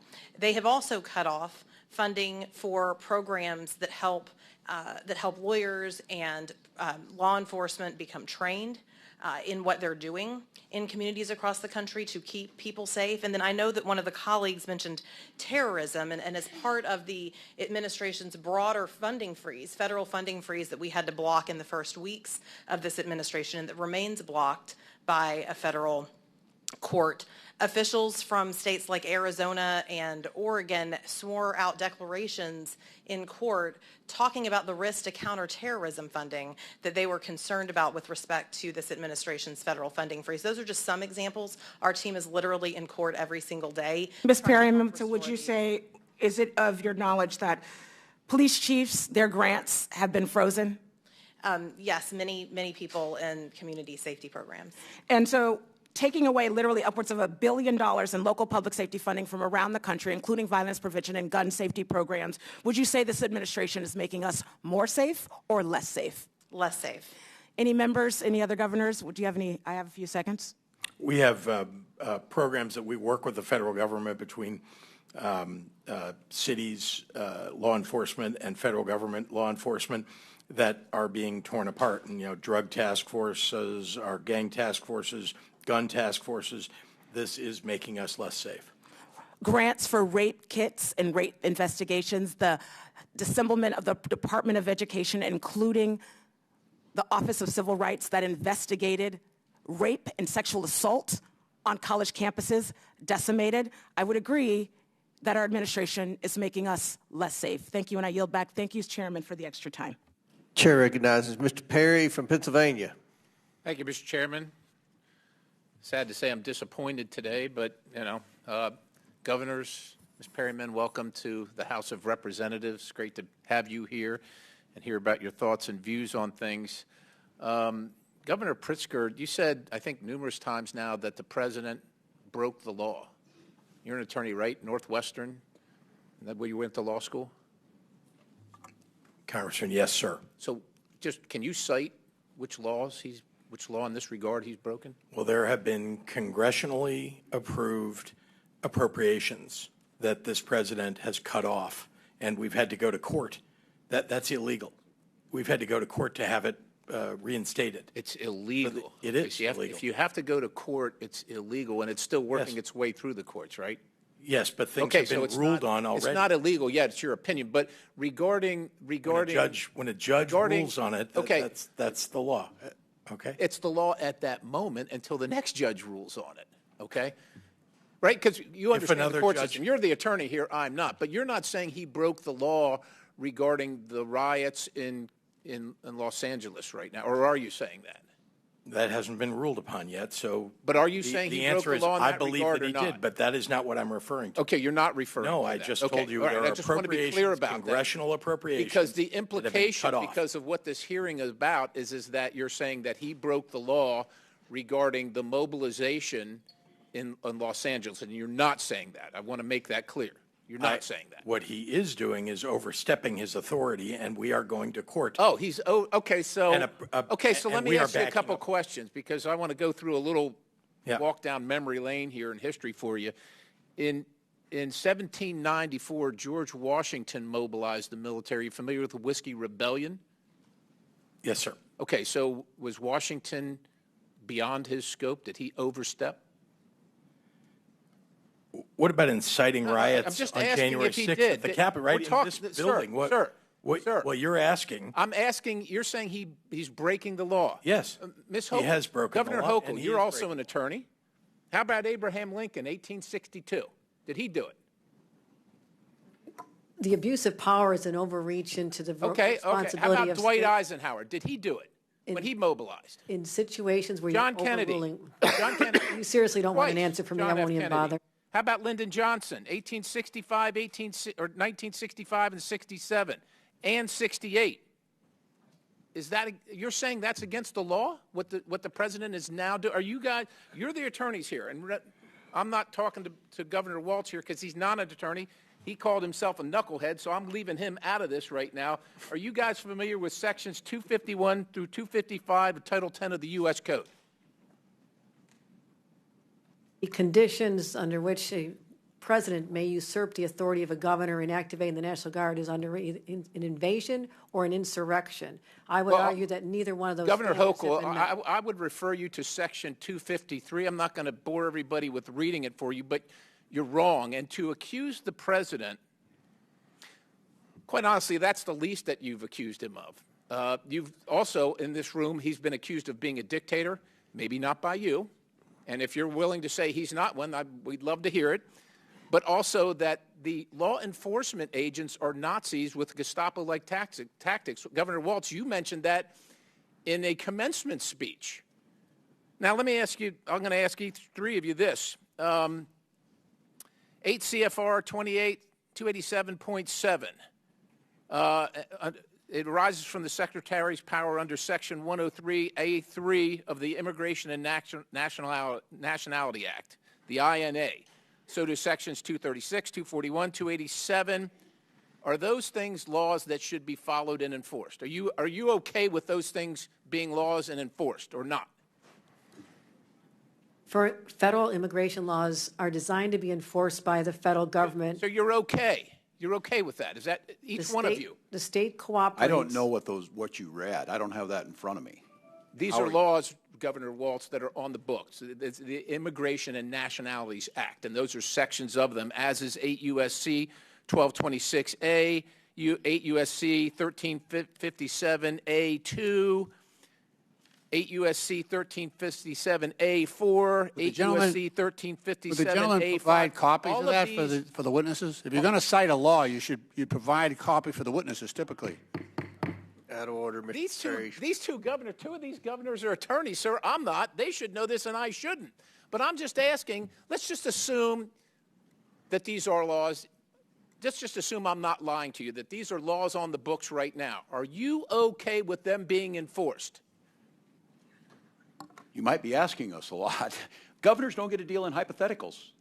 Okay, so putting myself on them, these are laws. These are current laws on the books regarding immigration and naturalization. We abide by all of those laws. You will abide by all these laws. We abide by federal law. Governor Hochul, do you abide? State law. We follow all state and federal laws. Governor Walz, do you abide? We abide by Is all there laws any that due process detainer? involve. Is there any ICE detainer that you will reject? That you will instruct your law enforcement community or corrections facilities and enforcement community in your states to reject anyone for any reason? A legal ICE detainer under the laws that I just cited. Every jurisdiction in Minnesota follows the law. Every single one. Okay, and his gentleman's time's expired, but feel free to answer the question, Governor Walz. Governor Pritzker. We follow all laws, states. But you don't. That's my point. In You Minnesota, actually don't. there's I want a you to say you fluorophone. will, because we hope you will, but you Well, actually don't, and you haven't, which is why we have this horrific mess. I yield. Chair. Can we allow the witness to answer? That'd be great. Thanks. Chair recognizes Ms. Ansari from Arizona. Thank you, Mr. Chairman. Thank you so much, governors, for being here. I am the proud daughter of immigrants who fled an authoritarian regime, and it is especially devastating as a first-generation American to watch Donald Trump's reckless, cruel, and radical policies transform this country into an authoritarian regime. Mr. Perry just mocked us for referring to Donald Trump as a dictator, so let's run through the list. Donald Trump has, since he was inaugurated, pardoned violent January 6 insurrectionists. Dictator. Defied Supreme Court orders and attacked the judiciary. Dictator. Unilaterally abolished congressionally chartered federal agencies. Dictator. Attacked the free press. Sounds like a dictator. Kidnapped people off of the streets and deported them to foreign prisons without due process. Sounds like a dictator. Defunded higher education. Dictator. Threaten law firms and the legal profession. Dictator. This weekend, he is spending tens of millions of dollars to host a massive military parade for his birthday.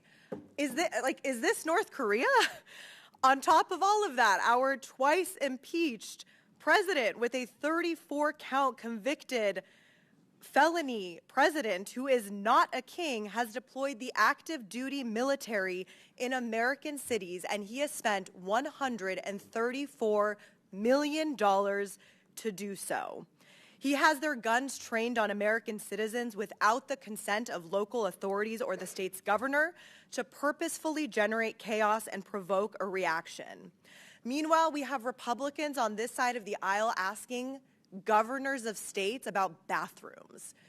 This is the most dystopian, horrific episode of Black Mirror that I have ever seen.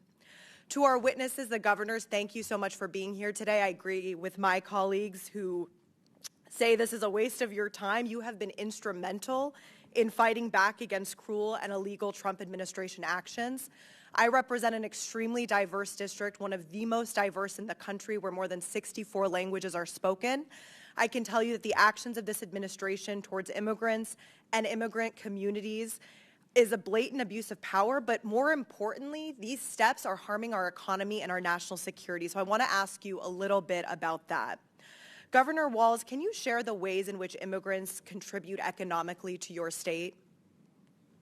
Well, thank you, Congresswoman. Well, there's no aspect in Minnesota life that they're not involved, whether it's economically in the impact that they make, whether it's involved in the arts and the culture that Minnesota is very proud of, whether they're in higher professions, medical students, engineers. And Minnesota is proud to have an immigrant heritage. We sat on the land of the Dakota and the Anishinaabe, and all the rest of us came through via immigration. And so the impact is widespread. It's intertwined. It may have been the Norwegians and the Swedes, then the Hmongs and the Somalis, but it's the same story, coming to America for a chance to start and then contribute to a better state. Thank you so much, Governor Walz. And in fact, according to the American Community Survey, immigrants paid $382 billion in federal taxes and $196.3 billion in state and local taxes in 2022. Undocumented immigrants using individual tax identification numbers paid $59.4 billion in federal and $13.6 billion in state and local taxes in 2022. Governor Pritzker, you recently called immigrants the anchors of their communities. How does Donald Trump's mass deportation project harm the security of your state and instill fear throughout Illinois communities? Thank you very much, Congresswoman. Let me be clear. The Homan raids that occurred in the first week of the Trump administration drove people into hiding. It ruined the entire area of commerce for our Mexican-American community, where people who were documented, people who are citizens actually, had to go into hiding because they know people that are undocumented. They didn't want to get picked up and having to talk about somebody that they know that's undocumented. You could see it was a ghost town. It was a ghost town. We've had people who are working, I'm talking about for decades, who've raised families, who are paying taxes in my state, who have had to flee.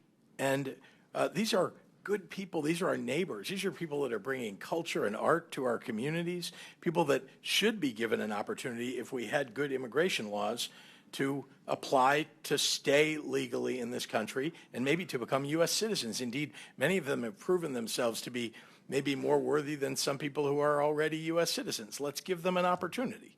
So I can tell you that it's had a profoundly negative impact on my state, that Donald Trump has been attacking people who are not the problem. Let's go after people. If you're talking about terrorists, and one of the congressmen mentioned that, let's go after terrorists. You know, let us know who they are. We will go arrest a terrorist any day of the week, every day of the week. Governor Hochul, if you could also answer. I'm very proud to represent the state that has the Statue of Liberty in our harbor. Millions of migrants and immigrants have passed through, including my own grandparents. My grandfather was a migrant farm worker. They are an important part of our identity, our economy. The diversity of New York is what sets us apart and makes us so fascinating and so desirable for businesses large and small. They are so critical to our identity and our existence. And I'm really hurt.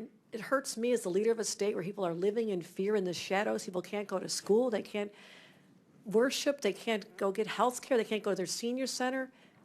What is happening has been traumatic. It's unnecessary. We will help every day of the week to get rid of people who commit crimes that never should have come here or commit crimes here. That is my number one job. But what is happening is un-American. Chair recognizes Mr. Timmons from South Carolina. Thank you, Mr. Chairman. Governor Hochul, the difference is that the millions of Americans that came through Ellis Island did so legally. I'll yield to my friend from Georgia, Ms. Green. Thank you. Governor Hochul, are you a Democrat? Yes or no? I'm a proud registered Democrat, yes. Did you support Joe Biden for president? Yes or no? Yes, I did. Did you support the Biden administration's policies for the past 4 years? I raised my concerns in many That's meetings a yes with the or no administrations about how the border was being enforced, and so I raised concerns. So you just stated, I'll reclaim my time, you said you're a proud Democrat. You supported Joe Biden for president. Clearly, you supported the Biden administration's policies. Did you swear, Governor Hochul, did you swear an oath to faithfully uphold New York's Constitution and laws? I certainly did. In 2017, New York became a sanctuary state when Governor Cuomo signed Executive Order 170. This states, it directs that no state officers or employees, including law enforcement officers, shall disclose information to federal immigration authorities for the purpose of federal civil immigration enforcement unless required by the law. Do you support this law as governor of New York? Yes, this pertains to civil enforcement. So you do enforce sanctuary policies of New York? I supporting helping law enforcement and ICE when it comes to. Thank you. I reclaim my time. You support sanctuary policies that have led to the horrific murder of people, Americans. This Fox News got it wrong. It should say monster. Arrested in broad daylight rape of a 13-year-old in a New York park. This girl was raped at knife point in the park near New York Mets Stadium. That's your state, Governor Hochul. New York Post also got it wrong and called him a migrant. That's a monster. Busted in brutal beating of New York PD cops in Times Square are members of bloodthirsty Trinde Aragua gangs. That's your state where you support your sanctuary state laws.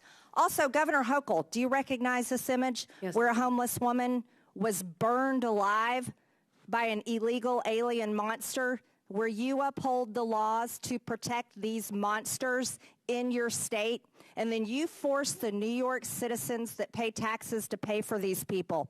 This is the result of your sick and disgusting treasonous laws that you uphold as governor. New York is not a sanctuary state for criminals. I didn't recognize you, Ms. Hochul. This is my time. Do you know the name Laken Riley? Do you know the name Laken Riley? Yes, I do. Oh, you do. Jose Ibarra murdered 22-year-old Laken Riley. He's an illegal alien monster from Venezuela, convicted of 10 charges. He was first arrested by the Biden administration that you stated that you support. Joe Biden for president, right? Proud Democrat, Governor Hochul. First arrested at the border and released by the Democrats that you support. Then Guess what? He made it to New York because the Biden administration flew illegals all over the country, and your state was one that accepted them. He lived at the Crown Plaza Hotel in Queens, an upscale hotel that was turned into an illegal alien shelter at the taxpayers' expense. $2 million a month went to this hotel. The second time he was arrested was in the state of New York for endangering a child. But he was released quickly before ICE could even issue a detainer, because you support those laws, Governor Hochul. Then he flew, get this is shocking. He flew from the state of New York to my home state in Georgia, and you all paid for it. Because, why? Because it was reticketing, and that was the little gift that you were giving my state by sending monsters there. Costs the state of New York $5 to $10 million a day to feed and house illegals. Are you smiling at me about this? I'm not. You look like you got quite a smile on your face. No. Because I can The tell you gentlelady people, will not. this is my time, reclaiming my time. I'm thinking about Don't you dare smile about the murder of I'm Laken thinking Riley. about her parents. The third Don't time, question the how I third look. time Jose My heart is Ibarra- breaking for her my parents. time, Governor Hochul. The third time he was arrested was in the sanctuary city of Athens, another Democrat policy. And then he went on and attempted to rape Laken Riley and murdered her. He murdered her. Let me explain something to you. This little girl right here, she would be alive today if you weren't such a treasonous governor supporting sanctuary laws in the state of New York. This little girl would be alive today, and her mother very much would like for her to be alive.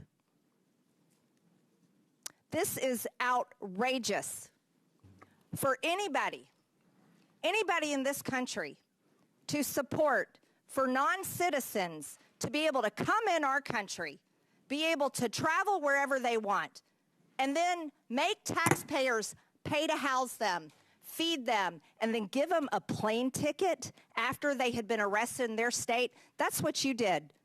You are responsible for the murder of this little girl, Laken Riley. And the Department of Justice should prosecute you for her murder. Objection. Objection. I don't care how much you object, and if you support it too, you're responsible for her murder. All right. I yield back, Mr. Chairman. On a point of order. Gentlelady's time's expired. State your point. Mr. Chairman, these witnesses have been here for over 4 hours. They've all voluntarily have been engaging with our members with respect.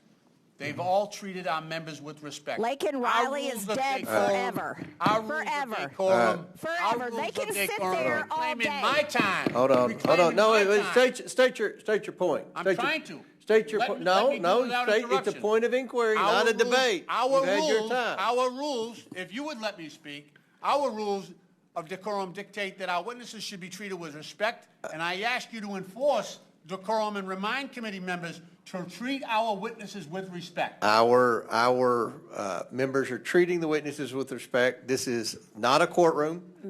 We engage with the witnesses, and I think everybody's acting within the realm. We haven't cried and screamed when you all are criticizing the current president, even though that's in the rules. Not criticizing law and how they look. How they look. All right. Maybe Mr. Chairman, if you win the chairmanship, if you all flip the House, you win the chairmanship, then you can do what Ms. Crockett says she's going to do and try to impeach Trump again or whatever you're all. Mr. Chairman, is there any chance you would yield me 30 seconds to just respond that we are heartbroken what happened to her family? Laken Riley should be alive today.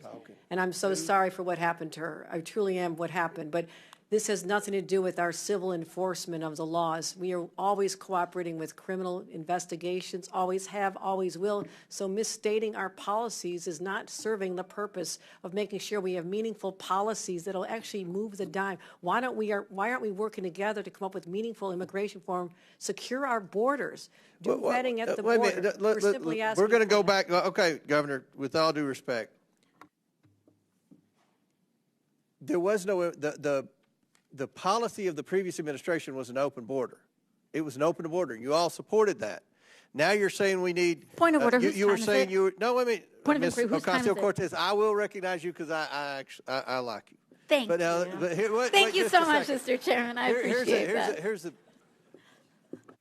The border was open, and you all said nothing.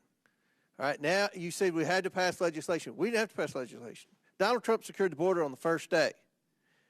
Now, there's no question you all have been obstructing and criticizing and failing to work with this administration in trying to apprehend the criminal illegals. That's what this hearing's about. It's not about theater. It's about trying to get a consensus on working with this administration to deport the criminal illegals. We do it every day of the week, Not defend all Mr. the Chairman. people who are over here illegally, to deport the criminal illegals. So We do it every day of the everyone's out week. of order. I'm going to let Ms. Ocasio-Cortez state her point, and then we're going to go to Ro Khanna. Oh, we can continue. I was just curious whose time it was, but we can proceed. right. Thank you. Mr. Chairman, I have a unanimous consent request. Okay.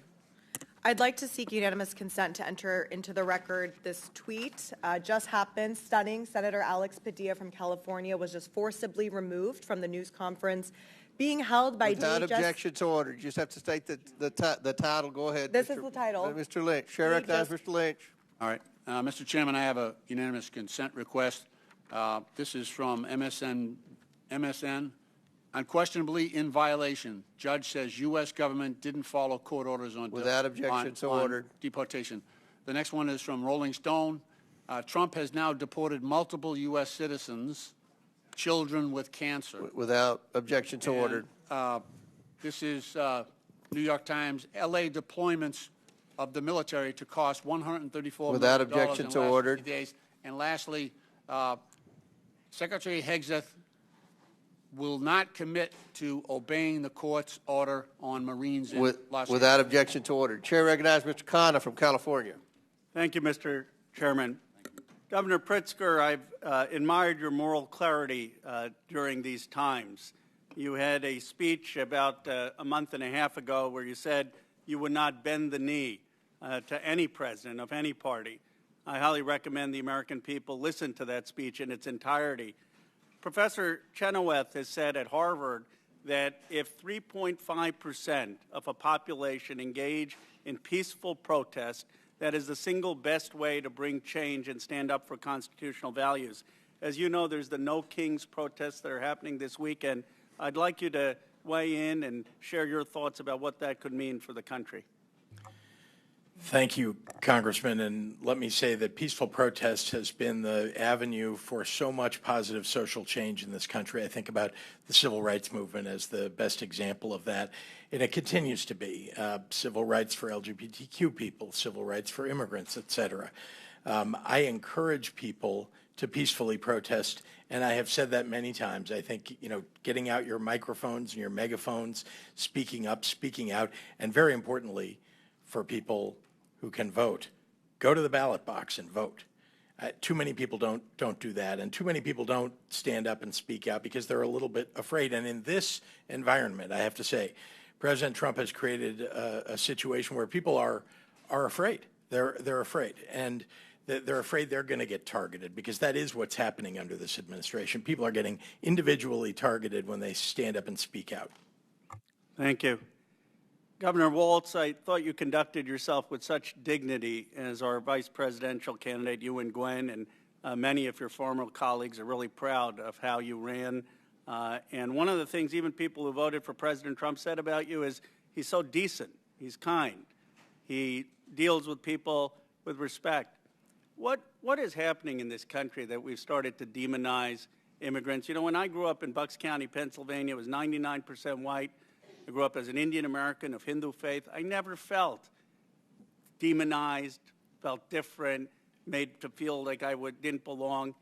Something is going on where we've created a permission structure for that. How do we model the kind of decency that you've exhibited so that we become a cohesive community like this country has always been? Well, Congressman, thank you for the kind words. I think the people of this country expect us to do that. Look, I think we could all agree these horrific situations that happened, that have been highlighted in here, we all hate that, but we also lift up the great success stories. And I will just tell you, Congressman, on Tuesday night at 2 a.m., Minnesota has the most closely divided legislature in the country, 101 to 100. And we passed bipartisan legislation that kept us with a balanced budget, a AAA bond rating. We invested in our schools. We invested in our roads. And we did it with civility. We did it with an eye to the future. And we did it, Republicans and Democrats, with the idea that we are a nation of immigrants, and people simply want to make sure that if the laws are being asked to be followed, people are given due process. So I have to tell you, we have a model. It's our Constitution. We have a model on how to do this, and we've done it before. And I would just encourage all of us to be part of the solution rather than just continue to demonize each other. Thank you, Governor. Governor Hochul, I appreciate your speaking out about the Marines being sent into my state. I was horrified. There's just footage today of Senator Padilla being shoved out. I don't know if people have seen it, but he went to ask Secretary Noem a question, and the police literally grabbed the senator and shoved him out of the room. You know, the Marines, I want to get back to the Marines, though. I mean, the fact is that we have a principle called federalism in this country. No one in Los Angeles asked for the Marines. No one in California asked for the Marines. I mean, do people's voices not matter of what we want locally and in a state way? Tell me how you would feel if Marines were sent into your state or your senators were taken by the fists and pushed out of rooms. What is going on in this country? Thank you for the question. It's disturbing at so many levels. I mean, I served as a member of the Armed Services Committee when I served in this body years ago. And to think that the Marines are being deployed against fellow citizens, fellow residents, is unprecedented.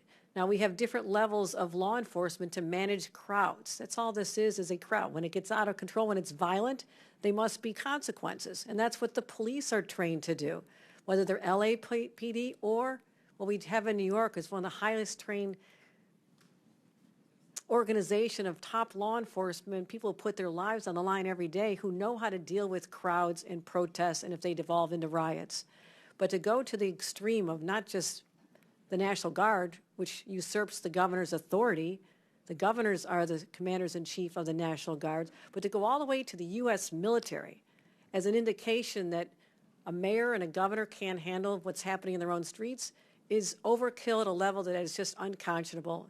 And I hope we do not see this in other cities. We need to just calm the situation down, get rid of the criminals, we'll work together every day, and leave law-abiding individuals alone. Thank you. Chair recognizes Mr. Burchett from Tennessee. Thank you, Mr. Chairman. Governor Walz, you said that as long as you are governor, immigrants will be welcome in Minnesota. Do you find a difference between an immigrant and an illegal immigrant? A difference, their status? Is there a difference? Legal status or otherwise? Well, the legal status is different, but in Minnesota we have a long tradition of welcoming. Okay. ICE in St. Paul arrested a criminal illegal alien who had been convicted for possession of child pornography on a work computer. Do you still stand by your statement that ICE agents are the modern-day Gestapo? ICE agents need to do a job, but they need to do it within the realm of due process and the law, wearing masks, no notice of who they are, no notice of the vans, and picking people up off the streets without that due process. I stand that is wrong and a road towards authoritarianism. I certainly stand by that. You know, I have one rule. I have a couple rules in my office, but one of them is never compare anything dealing with the Holocaust except for the Holocaust. I think that it desensitizes people about what really went on in Nazi Germany by making any comparisons there. Does Minnesota receive federal tax dollars for any programs that assist illegal immigrants? Minnesota's federal tax dollars are appropriated by you in Congress, and then we use state dollars under our laws. During the Biden administration, nearly $1.5 billion was sent to sanctuary states to pay for their illegal immigration policies, housing, health care. Governor Hochul, are crimes committed by illegal aliens preventable, in your opinion? Our law enforcement is highly trained in how to identify prospective perpetrators, but certainly we try to prevent crimes, and we also work to resolve them and make sure that if there's a crime committed, that people find their time in court and are incarcerated. That's how it's always worked. by definition, illegal aliens are unlawfully present in the United States. They should not be here in the first place to commit crimes. Don't you agree with that? It depends on the circumstances of coming over. I mean, there's civil violations, there's also criminals. So it's the federal government's determination on the status of an individual. If they're But I mean, if they're not here, the crime's not going to be committed. I think if there was not If they're not going to be here, ma'am, the crime is not going to be committed. If there was no one in our young man country, whose no crimes would be committed. I suppose you could say the same thing. A young man in my district whose family is very close to me lost their son to an illegal alien, and I can guarantee you if that illegal alien, if we'd followed the laws of the land and there had been some enforcement, that young man would be here today. Well, let me ask you this. Why did your state issue say that you are welcome with open arms in reference to illegal aliens? That was a direct quote attributed to you, ma'am. It's a 400-year history we have in the state of New York of welcoming all. I don't know why we would change that now. Okay, Governor Pritzker, you mentioned in your opening statement that criminals have no place in our country, but Cook County released numerous criminal migrants last year, including one that was charged with raping a minor. Why would you release a criminal rapist back into your community? Thank you, Congressman.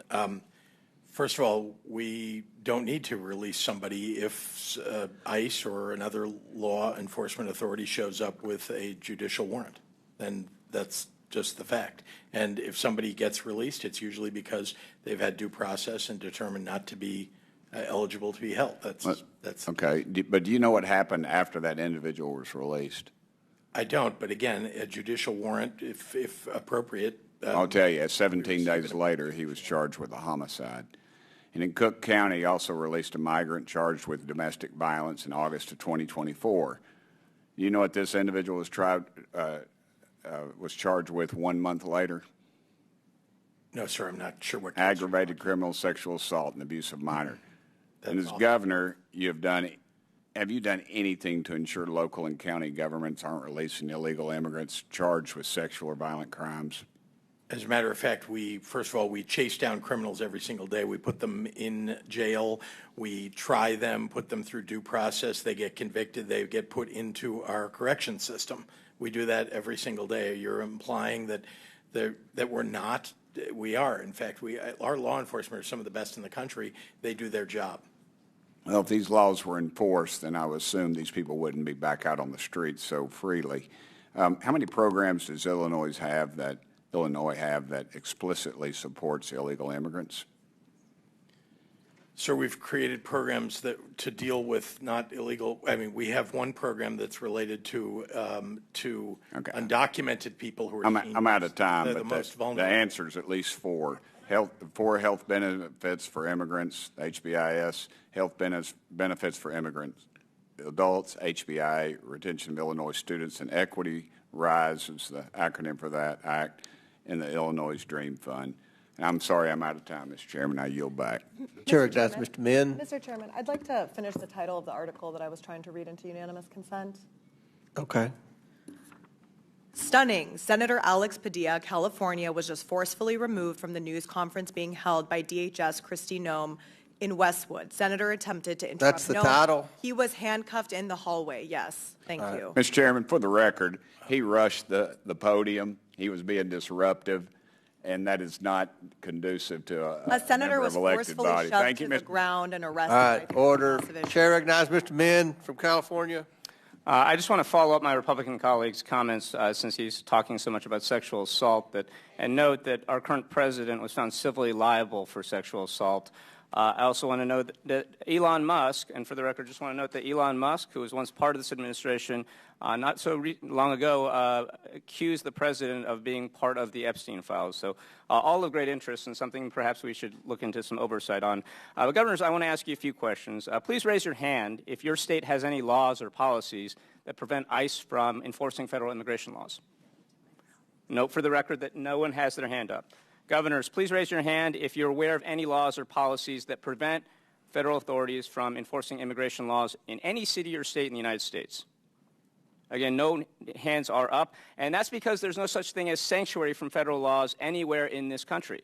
What is really at stake here is whether state resources, including National Guard troops, should be used for Donald Trump's immigration policies, or whether National Guardsmen should be used primarily for responding to state emergencies, supporting state law enforcement priorities, or whether they should be conscripted to support ICE. This is really a question about states' rights, and it's being starkly illustrated right now with what's happening in Los Angeles, just up the way from my district in Orange County, where the Trump administration has claimed authority to deploy 4,000 troops from the California National Guard. I also want to note that the existence of the National Guard is rooted in the Second Amendment to the Constitution. A well-regulated militia being necessary to the security of a free state, the right of the people to keep and bear arms shall not be infringed. The first part of that amendment, the part my Republican colleagues always forget to quote whenever they cite the Second Amendment, is the key part of it. A well-regulated militia being necessary to the security of a free state, with state being capitalized so that we know we're talking about the states in the United States of America. The Second Amendment guarantees the state the right to keep and maintain a well-regulated militia, which is the basis for the National Guard. So, Governors, I want to just try to set the record straight because I think it's not clear that everyone fully understands what a National Guard unit is, when and how they can and should be called up, and what activities they're restricted from engaging in. I have limited time, so I'm just going to ask you to keep your answers brief so we can really unwrap how deeply concerning President Trump's actions are. Governor Walz, in a sentence or two, what does the Minnesota National Guard do, and how does it serve the people in the state of Minnesota? Has a dual role. I know this personally from 24 years. You can be deployed federally under Title 10 with the President's authority or Title 32. In Minnesota, we have used them everything from flood and tornadoes. We use them to help during the COVID pandemic, and they serve overseas when called upon. But typically they report to the state governor per Title 32 of the U.S. Code, correct? That's correct. And in times of crisis, a governor can activate the state's National Guard units to respond and assist. As you noted, under Title 10, the president sometimes has authority to deploy them. Governor Pritzker, in a few words, under what circumstances can or should the president federalize a state's National Guard? Well, the President of the United States, and I've been in office 6.5 years, has in fact deployed under Title 10 our National Guard to foreign lands. We have a terrific encampment of National Guard, Illinois National Guard in Poland. We have the largest Polish-American population in the country, and very proudly our National Guard serve all over the world, in fact, as part of our military to protect our nation. And so Title 10, Section 12406, allows the President to deploy National Guard troops when the United States is being invaded, when there is a rebellion, or when the President is unable with regular forces to execute the laws of the United States. Do you believe that the protests in Los Angeles or the ICE raids qualify for any of these particular provisions? I do not. Okay, thank you. And you're aware that Governor Newsom did not make any request to President Trump to federalize the California National Guard? He did not. In fact, he rejected it. And so this is illegal. It does not comply with the bases for deployment. It was done against the express wishes of Governor Newsom. Now, I want to highlight a key point that my Republican colleagues across the aisle should keep in mind regarding the federalization process of National Guard units. Even under Title 10, these troops may not be used for law enforcement purposes.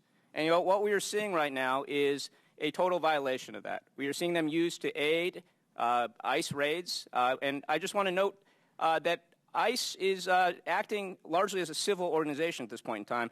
Governor Hochul, correct or incorrect, being undocumented in the U.S. is a civil violation, not a criminal offense. Yes or no, please. I believe most cases are civil. In some cases, the federal government can determine that it's a criminal violation, right? And correct or incorrect, deploying U.S. Marines to support ICE raids constitutes a law enforcement purpose and non-national security purpose. It feels to have crossed the line, given that we have highly trained local law enforcement who are more than capable of handling those situations. Thank you, and I'll just close with this. There's no rebellion. There's no invasion. Law enforcement has not collapsed. There's no national emergency. What is happening right now is not just unprecedented. It is illegal, and it is very alarming to those of us who care about democracy and the rule of that law. And with that, I yield back. But with unanimous consent, I would ask to introduce this article into the record. Marines to join National Guard troops protecting ICE agents. Without objection, so ordered. Thank you. Unanimous consent. Go ahead. Mr. Chairman, I ask unanimous consent to enter into the record this picture of Senator Padilla being knuckled and looks like he's being arrested and restrained by three police officers. I can't understand. We'll enter the picture in. Without objection, so ordered. Chair recognizes Ms. Mace from South Carolina. Thank you, Mr. Chairman. Welcome to the unofficial 2028 Democrat presidential primary right here on stage at the Oversight Committee. Governor Newsom must be seething. The three of you beat him to the stage, but he's a little busy right now defending illegals and defending Antifa, torching what is left of Los Angeles. Governor Walz knows the playbook. In 2020, he rolled out the red carpet for anarchists while Minnesotans watched their neighborhoods burn. You've turned your states into sanctuaries for illegals. You've done more to shield MS-13 than to protect the single mom working 2 jobs in Chicago, Queens, or Minneapolis. And you've worked harder against ICE than with them. So Governor Walz, and boy, does that feel nice to say the word governor, my first question is for you. Did you know the Nazis killed 6 million Jews during the Holocaust? It's a yes or no question. Did you know the Nazis killed 6 million Jews during the Holocaust? Pushing my button, Dan. Okay. Yes, I believe that's historic. Okay, would you agree the Holocaust is the most horrific atrocity in human history? Yes or no?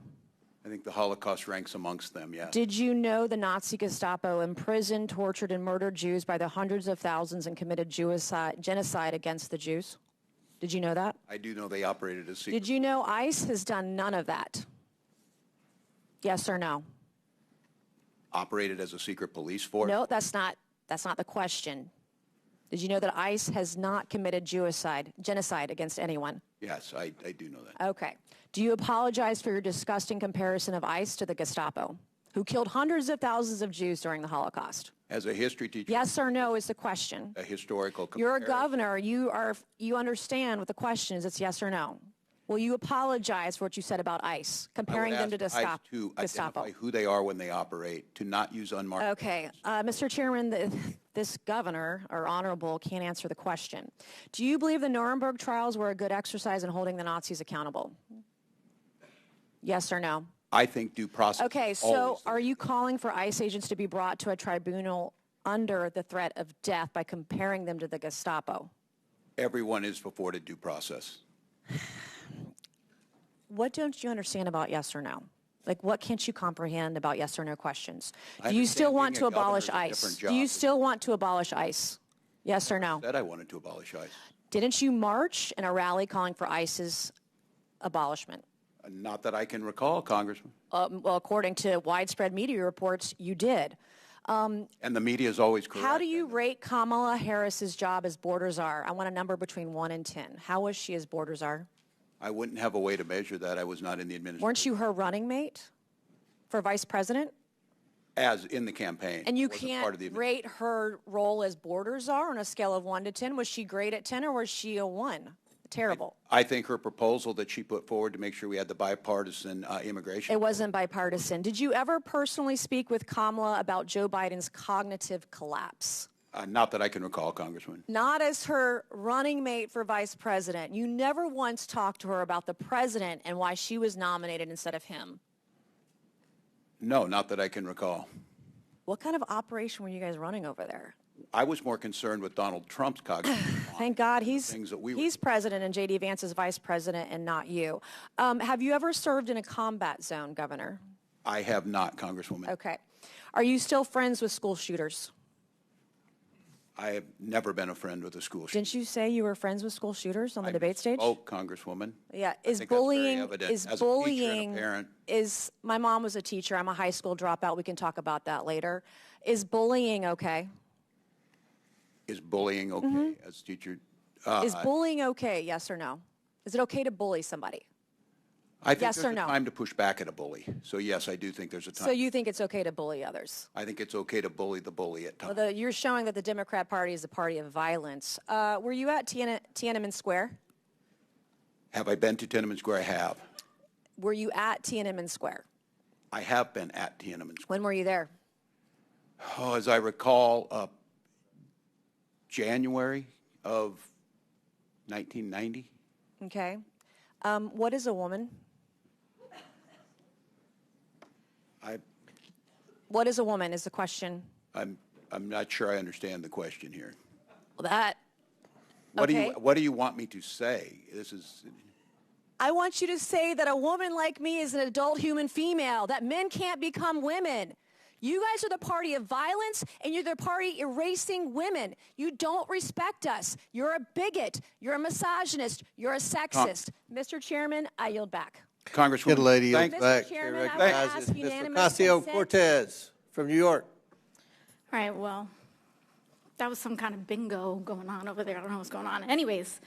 Oh, I know what's going on. Thank you. Thank you to the witnesses for coming here today. I apologize for the treatment that the four of you have been subjected to. And Governor Walz, I just have to say, I know you're getting a lot of grief from the majority here, but you know, we are talking about individuals who have cheered on an individual who issued a Nazi salute from behind the presidential seal of the United States of America, who have cheered on the pardoning of individuals who attacked the United States Capitol and flew a Nazi flag and the flag of the Confederacy, traitors to the United States, sworn enemies of the United States of America, through the capital of this nation. And now they want to act offended because someone has the courage to say, if it walks like a duck and it talks like a duck, maybe it's a duck. So I want to thank you for not wavering to their bullying, which is unconscionable and sad to see. So I just wanted to let you know that, Governor. Thank you. Thank you, Congresswoman. To the three of you, Governor Walz, Governor Pritzker, and Governor Hochul, you three have each sworn an oath to uphold and defend the Constitution of the United States of America, correct? I'll start with you. Yes. Yes, ma'am. Yes, I have. And I imagine that also includes the Fourth and Fifth Amendment protections for due process and the rule of law. It does. Sure does. Yes. And that means protecting your people in your states, U.S. citizens and every individual, because that is what makes America great, that we are a land of the free and of rule of law, to protect them from infringements of their civil liberties, correct? Now, what we are seeing is a pattern where ICE is breaking the law. We have the detention of a U.S. citizen who has been detained by immigration officials. We have ICE here that has also blamed and arrested U.S. citizens for being simply suspected of being an immigrant, largely because of their appearance. In January, a Chicago-based U.S.-born citizen, Julio Noriega, was arrested by ICE and held in custody for over 10 hours. In April, a Florida Highway Patrol officer pulled over Juan Carlos Lopez Gomez, a United States-born citizen, and arrested him on suspicion of being in the country illegally. He had his real ID, his Social Security card, his mother presented his birth certificate, and they still didn't let him go. In May, U.S. citizen Leonardo Garcia Venegas was filming an ICE raid. He was arrested by ICE. In May, a veteran and U.S. citizen who is Puerto Rican, was detained during an ICE raid at his workplace in New York City. That's called a paper bag test. And your job, Governor Hochul, is to protect people from that kind of infringement, correct? Yes. Because all of us must adhere to the law, and no one is above it. So if a U.S. citizen tries to break the law, or if an ICE officer tries to break the law, your job is to uphold the law, correct? We absolutely uphold the laws of the United States Constitution and the Constitution of the State of New York. And sanctuary states are about U.S. citizens as well, having sanctuary against the attacks on our constitutional rights from illegal search and seizure. There is nothing preventing ICE from issuing a warrant and you having complete compliance with their request. Correct, Governor Hochul? we comply in cases where there's been criminal activity alleged. Yes, we always do. But we're not involved in civil immigration enforcement because our state police that I control have to deal with other crimes that they're solving. And apologies, I just have 10 seconds left.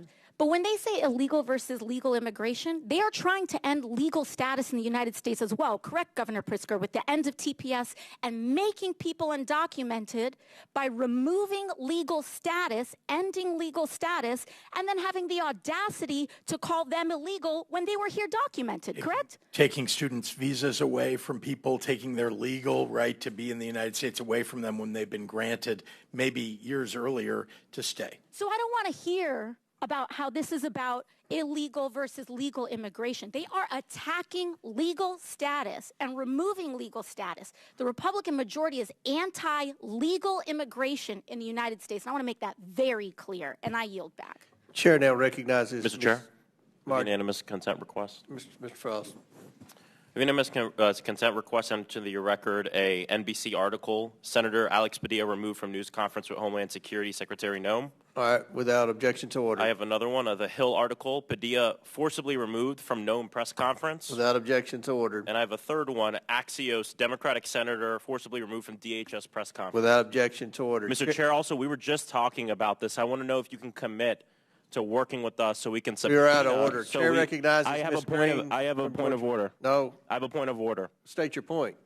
We need to subpoena. That's not Secretary a point of order. Noem. Chair recognizes We Ms. just talked Green. about this That's earlier. not a point. We talked Thank about you, Mr. Chairman. Reclaiming my time. Reclaiming my time. To the ground.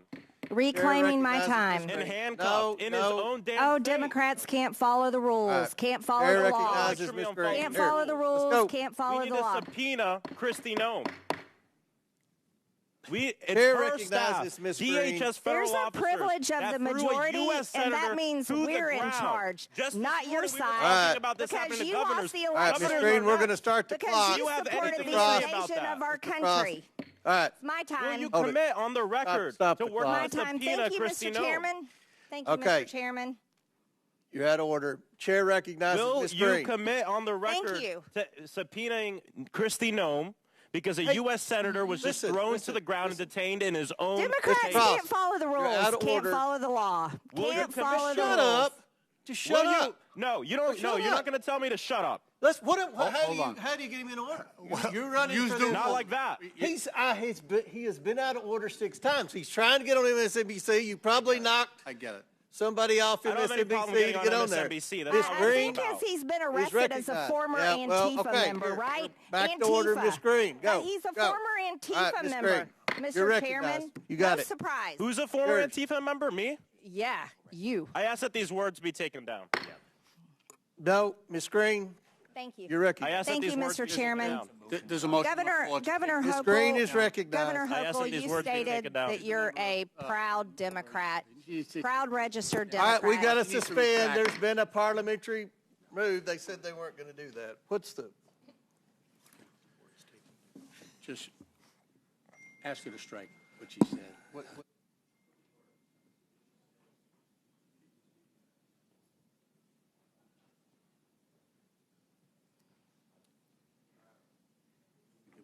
Okay.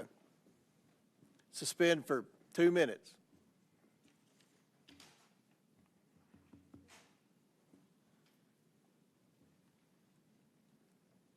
And while we're suspending, we have votes in about 7 minutes. We're going to try to get 3 more questioners in, then we'll break for, I think there are 4 votes, and we'll come back right after the last vote.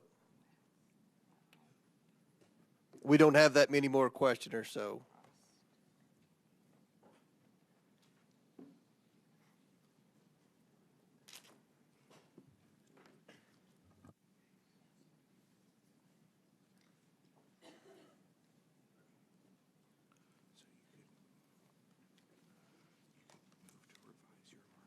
Let's see if that's the whole thing then.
So you can say, I move to revise my remarks.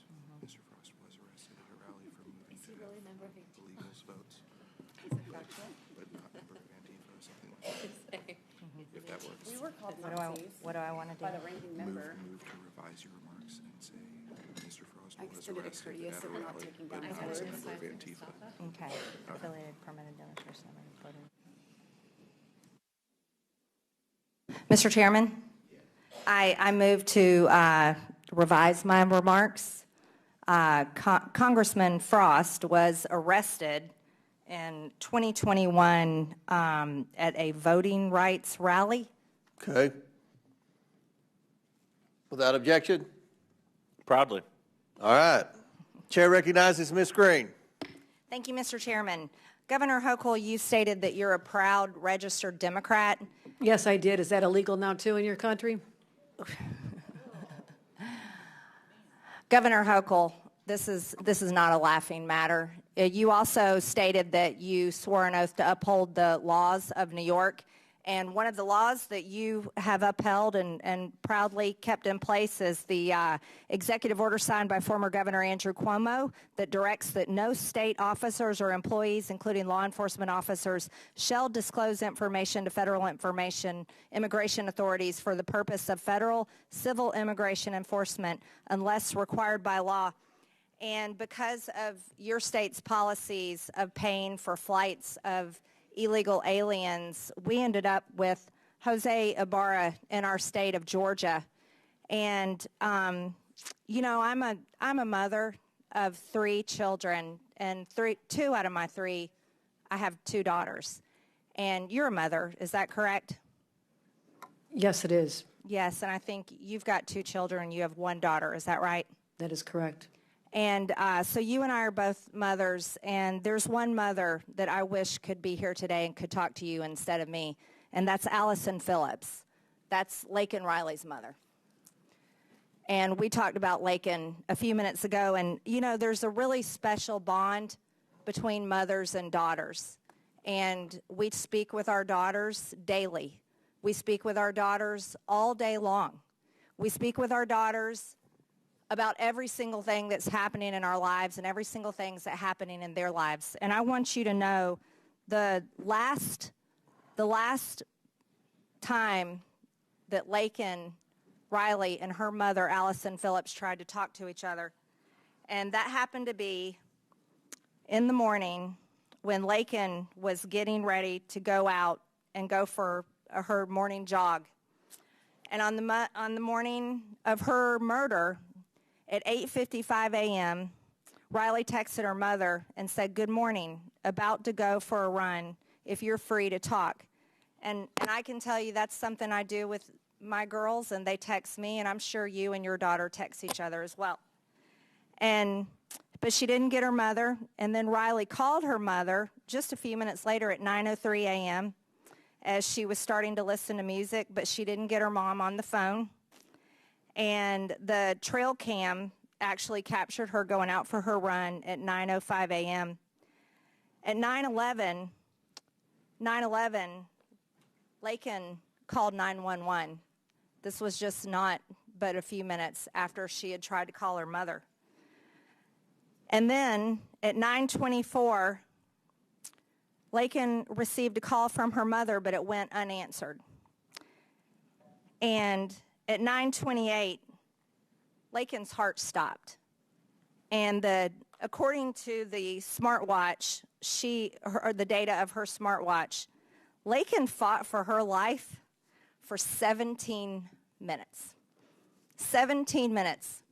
17 minutes this little girl fought for her life as she was being beat in the head by this monster, as she was being strangled by this monster, as she was being almost raped by this monster and drug off into the woods. She fought for her life for 17 minutes, and her mom tried to call during that time. And it was only a few minutes after she had tried to call her mother.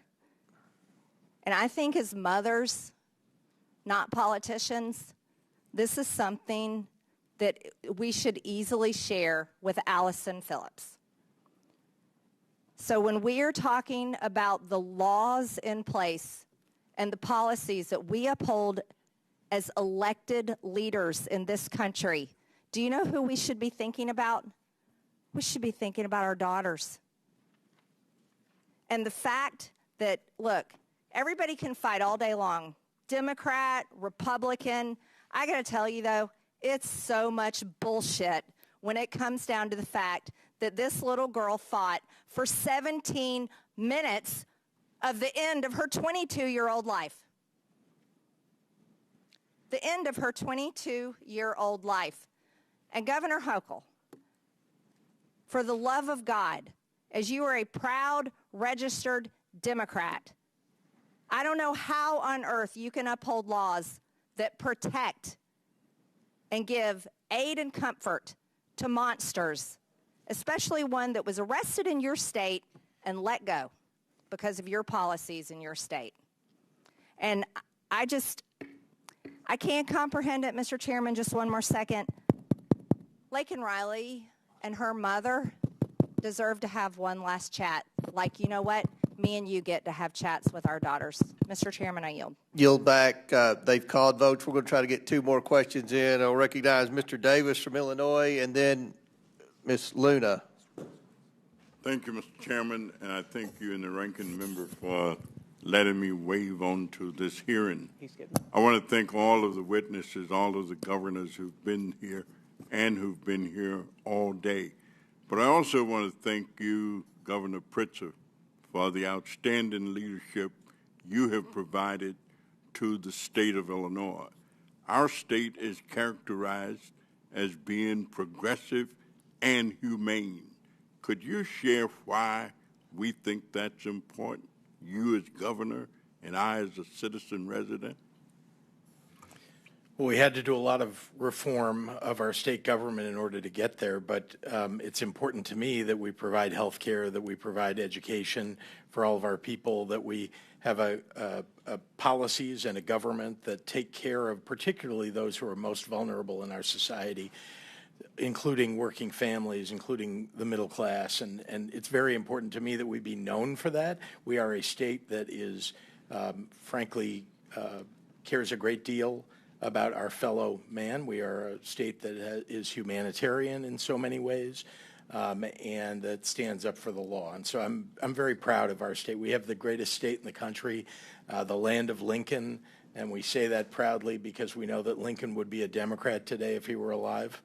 I'm a big believer in taking his values and promoting those, as well as the values now of today's Illinois, and promoting those. And we've done that and frankly succeeded in so many ways to lift people up. Thank you. Well, thank you. We're proud of you and your leadership, and I yield back, Mr. Will the gentleman yield? Gentleman yields back. Chair recognizes Ms. Luna Mr. from Chairman, Florida. point of inquiry, did you skip me in the order on purpose? Just curious. It must have been an oversight, Mr. Moskowitz. Well, this is the Chair Oversight recognizes Committee, Ms. which Luna. has lots of oversight. Gentlemen, please. Chair recognizes Ms. Luna. Just, suppressing free speech. It's Ms. Luna. Thank you very You're much, Chairman.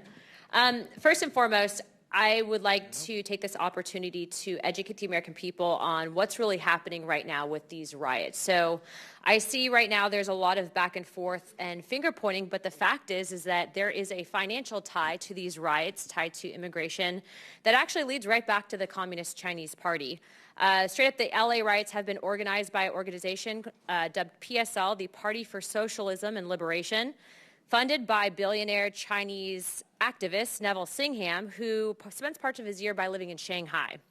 In addition to that, although he is not a registered foreign agent, he accepts a lot of money from the CCP and then turns around it and funnels it right into some of these violent protests that we're seeing. But it doesn't just stop there. This is not the only organized protest that's using brown people and immigrants as a ruse to push their communist and Marxist agenda. Mr. Walz, thank you for coming in today to testify, or Mr. Walz. Real quick, is it true, yes or no, that you are speaking at the June 14th Twin Cities No King rally? I can't confirm that right now. That could be true. Okay. Just so you know, they're advertising you speaking there. Okay. The graphic's actually on X right now. I'd be happy to provide it for you, so I'll take that as probably speaking. Is it true also, I know on your campaign, that you had admitted to visiting China anywhere from 15 to 30 times, sir? Yes or no, please? I did live in China. And No, visiting, sir, in addition to living there and in addition to having, okay. That's correct.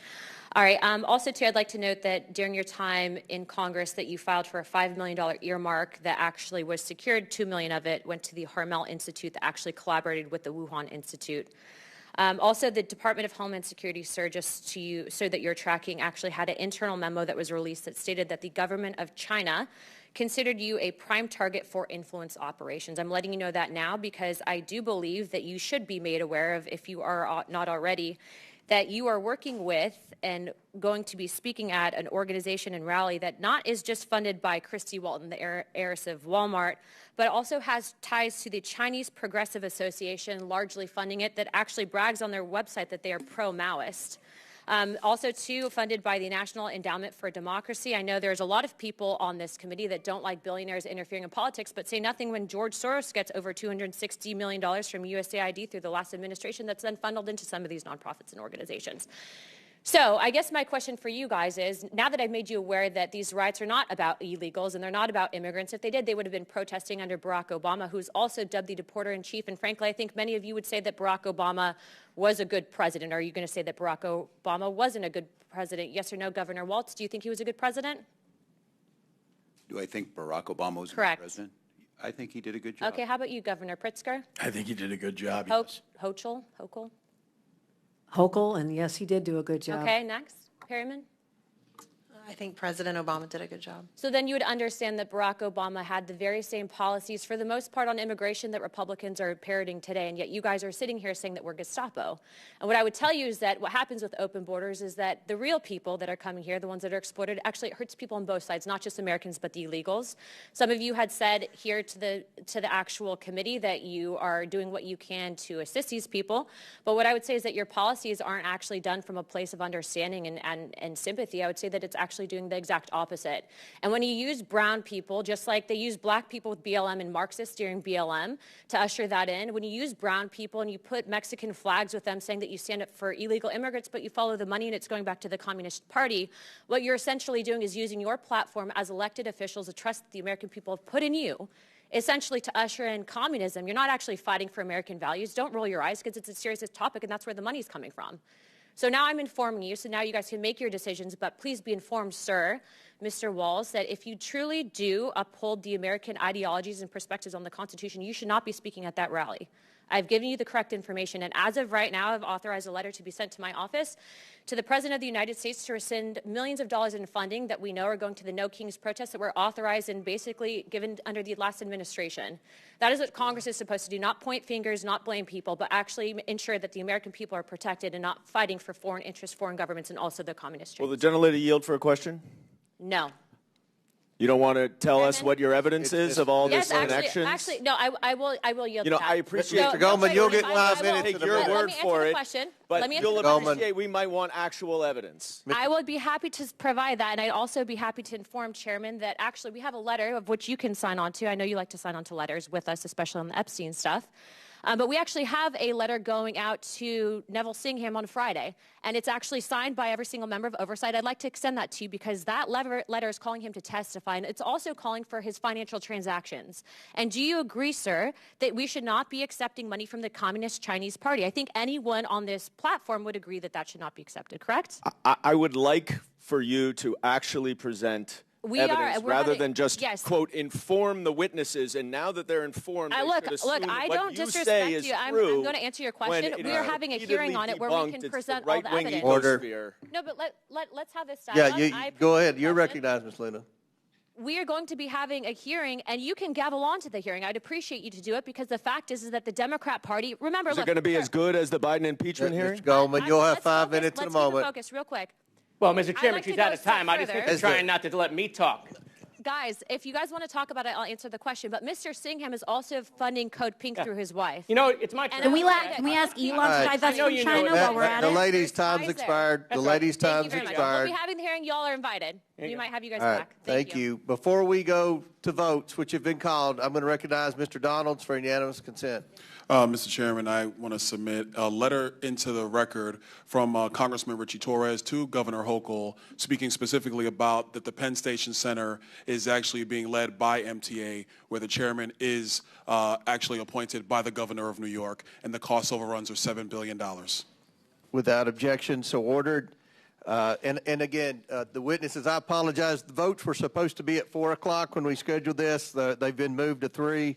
We have 4 or 5 votes. We'll come back here as soon as the votes are the last vote. So pursuant to the previous order, the committee will recess for floor votes. The committee will return 5 minutes after the last vote. There are only 7 or 8 more questioners, so the committee stands in recess.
I'm a hard person to piss off, but with a kid it's fine, right? But like a grown adult calling another adult, yeah. And it used to happen a lot. I don't know. I also have some PTSD from working at CPI, but well, there was one guy who wasn't like that. He would call me that every now and then. Thank you, buddy. Can you do this? It's like I'm not a child.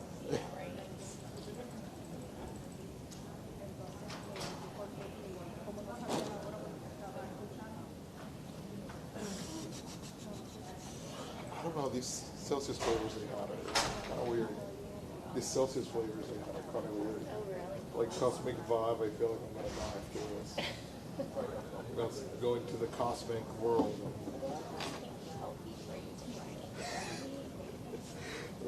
There's like, I'm running on fumes this week.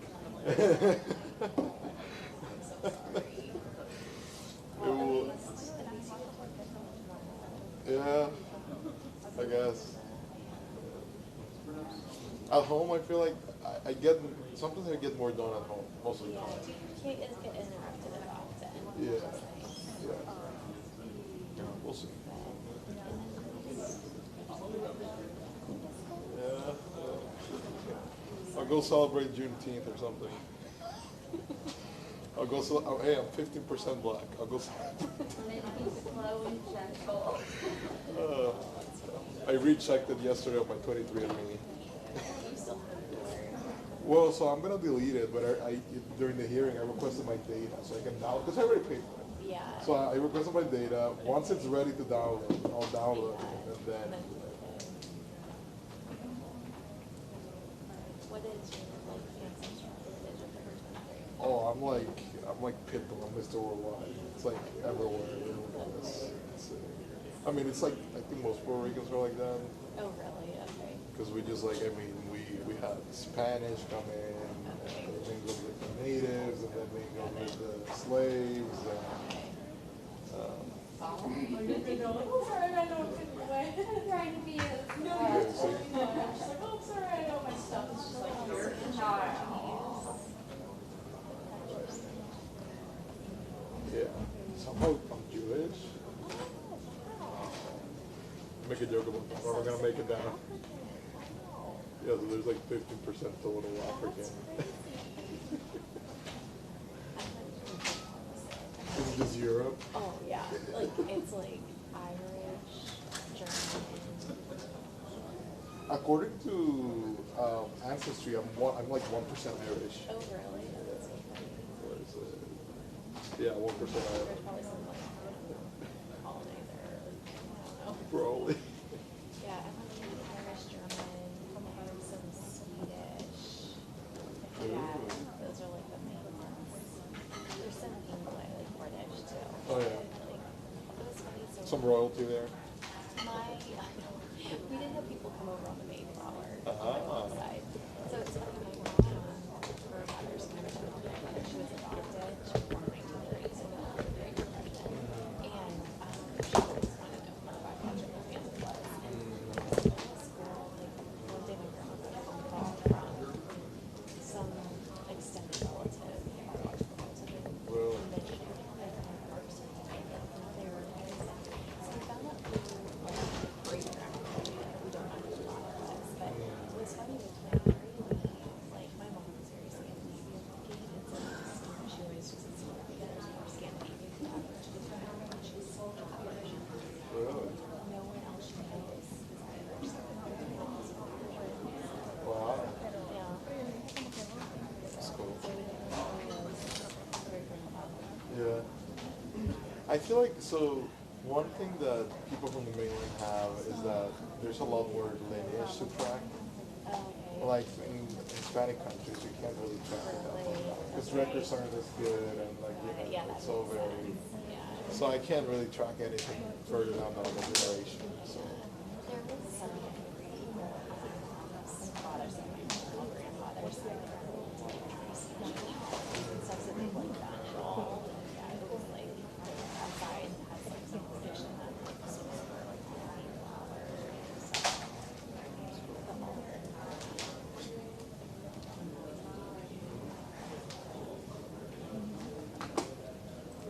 realized they don't have a, I forgot the name, like transcribers.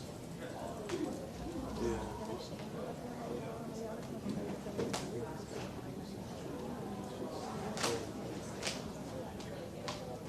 I don't know if they were like just or something.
So we can take it from there. Perfecto. Hay que darle por eso porque eso es muy importante. Quizás lo que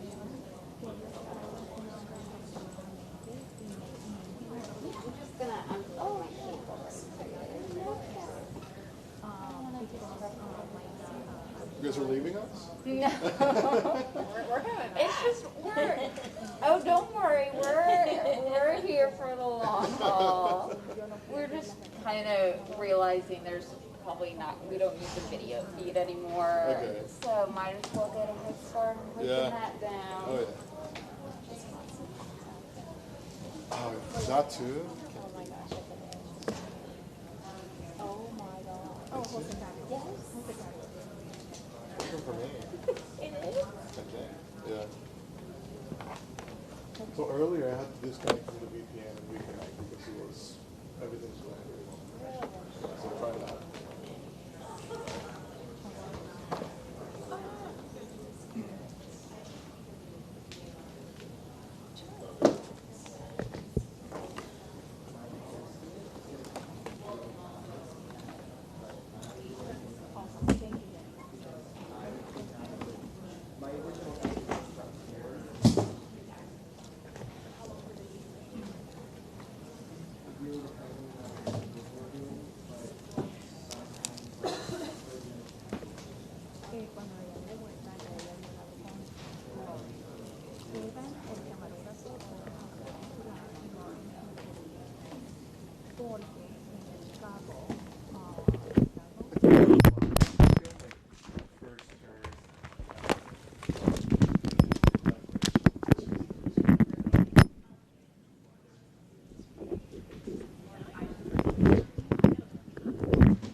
Like this. Huh?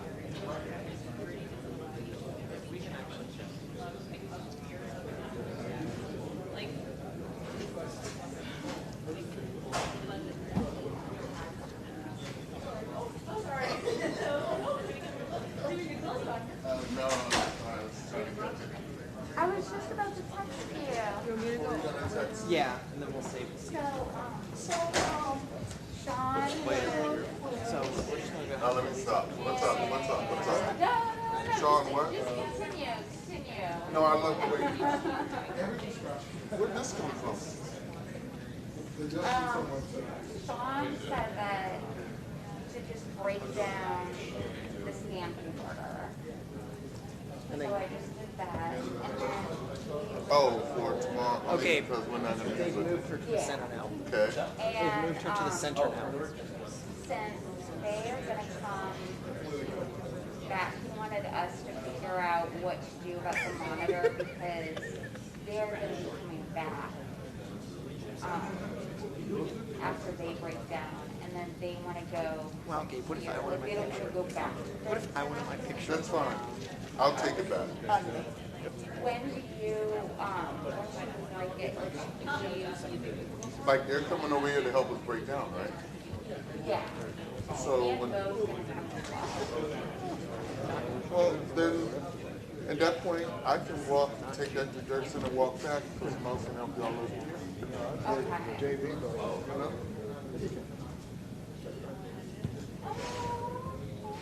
We were together when we found this. Yes. How did Eric like it? What's that? How did Eric like it? Oh, he loved it. He loved it. So did I. It was very good. Yeah, when we come down and break down, I'll walk it over. Take it back.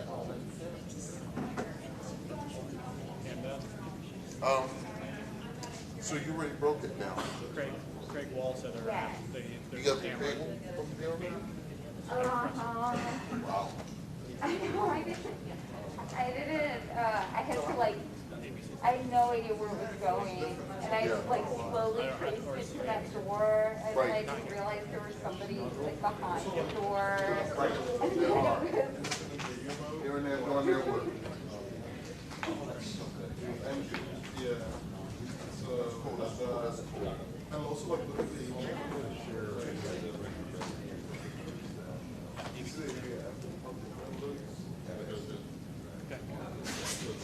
Oh, yeah. So it has iris control, but I haven't been able to set it up.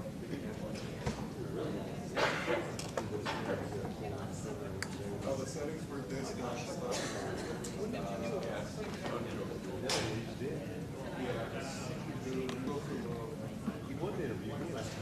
I'm just so... Are you still going to be in Florida? The guys from Harvard has not responded to me, but I already told them I'm not going to be able to. What's wrong with the one? Yeah. There's a lot of water. I mean, you're all going to go. In the car or under? Okay.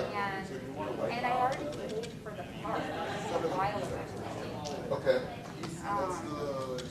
But I remember exactly what we were playing. Okay.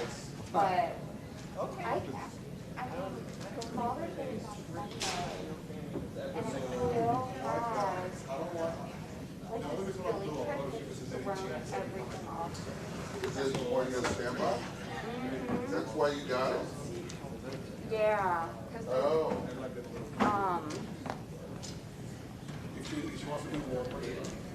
But yeah, this Thursday, I have to make my dad, like these chocolates. Make them? Okay. And I only leave us for it, but it's like I was going to do that Saturday night. Right, And Sunday. then I still wanted to get, I'm going to get him like coffee. So that's Oh, man. And then yesterday I went like to get the car. My dad was first day, he was buying his birthday and Father's Day. So I'm like, getting a lot of gifts, you know? Yeah, I usually, so I did a gift to Tornado, like this camera set. And basically, take a photo. Okay. Now, if I put it up north, then the photo might be too You got little things you gotta do. So that's why. I'll come back and check in a second, but you should see. And I mean, to lose 7 days, like, to not have Friday or Saturday.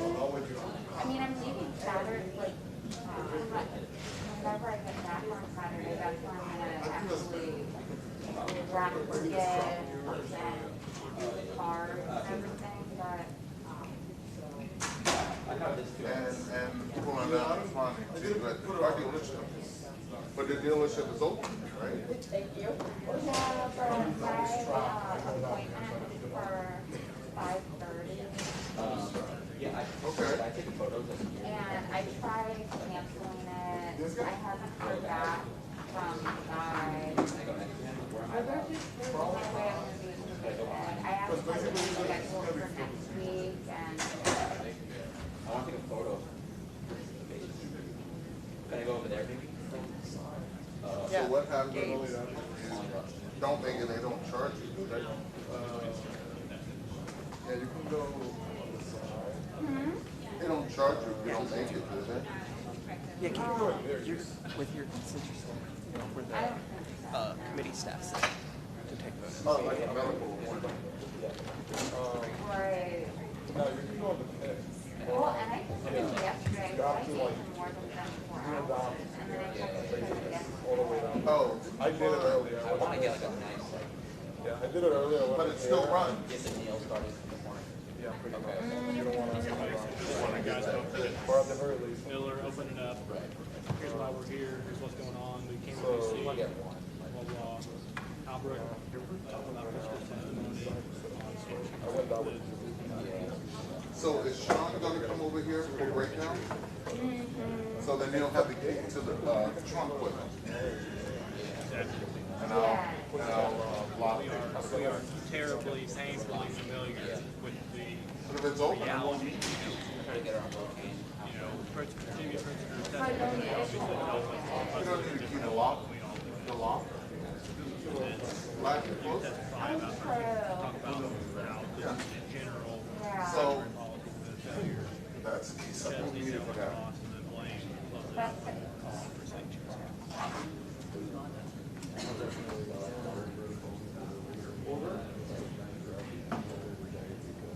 I was gonna go outside, just get in the sun a little bit because it's warm. Man, there was a long line getting back in, so I didn't even go. Oh, which side? It's like right on the outside here. And you could say, I've been Went up to the first floor. in the Chicago. You open it, the door opens right at the mag.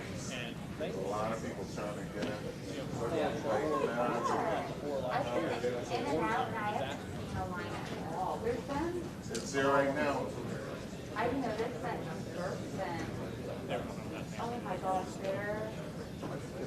lately there's been like crazy lines right now. Well, Chesney's going to talk about dollars.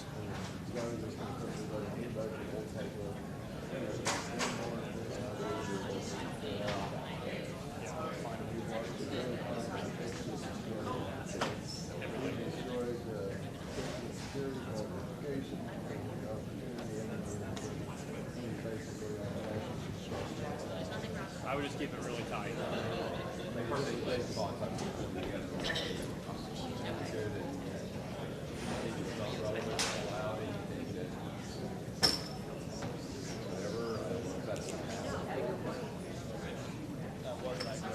I have a friend actually I haven't seen in 3 years. That was her leaving that tour in the office. I knew that.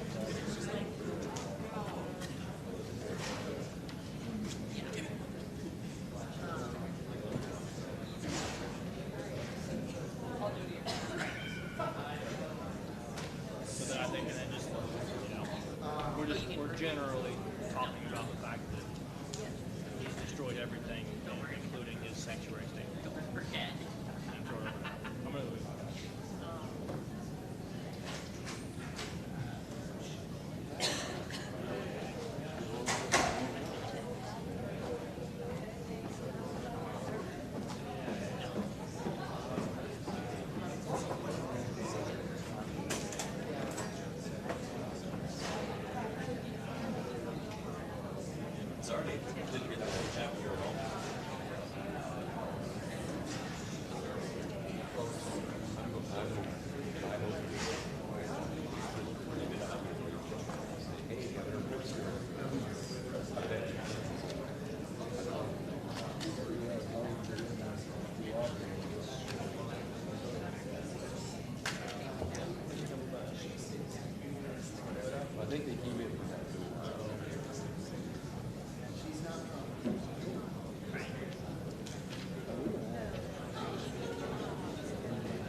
Wait,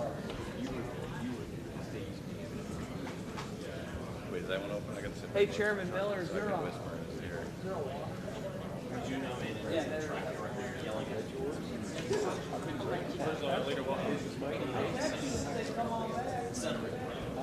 Did you catch our Fox 32 news? Well, I'm already getting text from my buddies. He's about to be not ready to try that. He ripped so that like, how much is He spent airtime telling us that 12,000 people how he's not members. So we have 3 Fox members.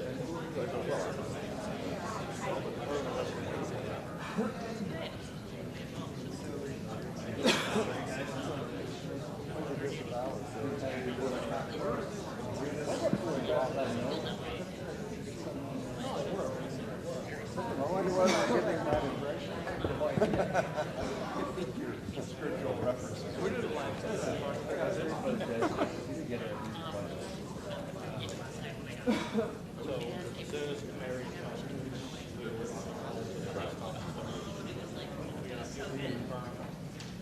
Wow. I thought they were all good, but I didn't want to confuse the issue because they've been.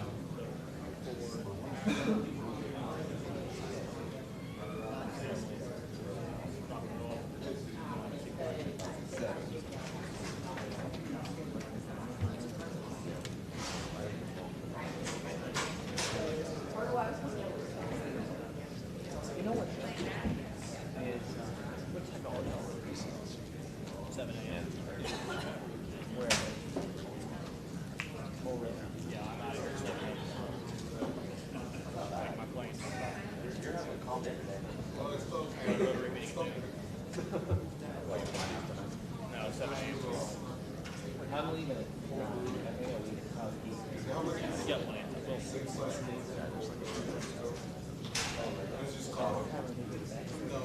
They think those would be, they thought those would take an hour, so, yeah, around 4-ish. What time is your leaving?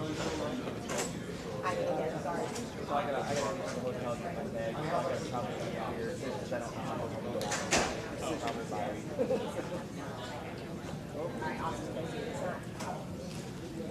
As soon as the pressure's over, we'll go to CPI. And then after that, you're going to, you're going to the White House, so the rest of us can get dinner somewhere or whatever. What time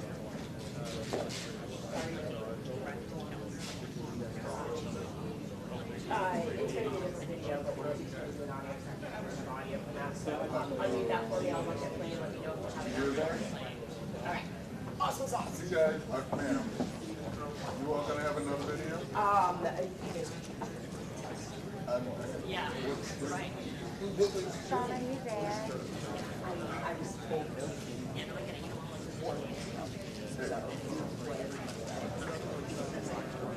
You don't know what it is? I'm sorry. It's all good.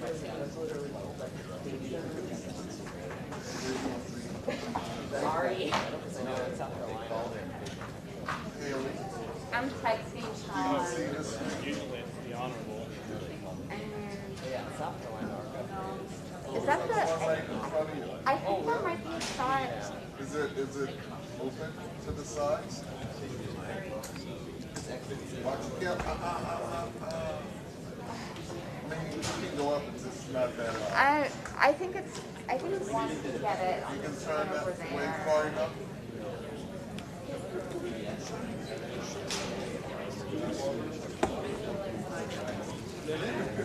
I think what camera one. Francisco Mendez has no criminal record and was.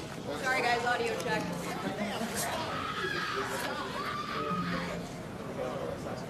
Definitely a chaotic scene on Eureka. Stacey, can you hear it in there? Good? Could you hear it in there? Yeah. Yeah, we're good. Okay. Thank you.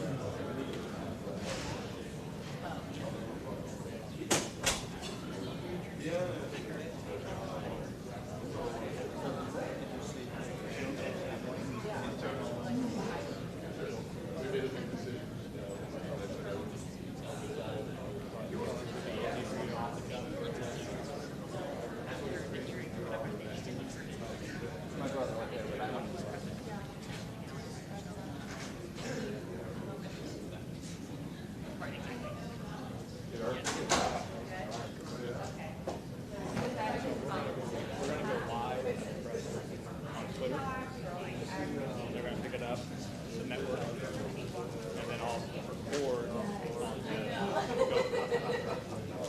We can rebroadcast that on whenever. Yeah, I would just bring that up as close to us, just that way it might be. I'm not sure. I'm not sure what it means. So, no big deal.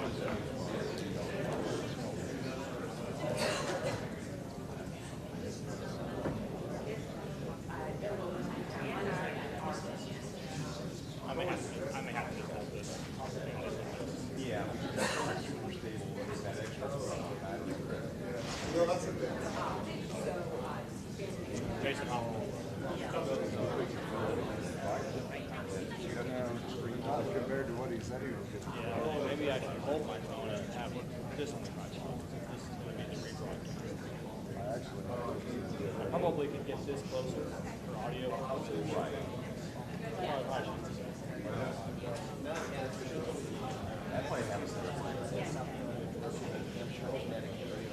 Got it, and that's why I want to have this.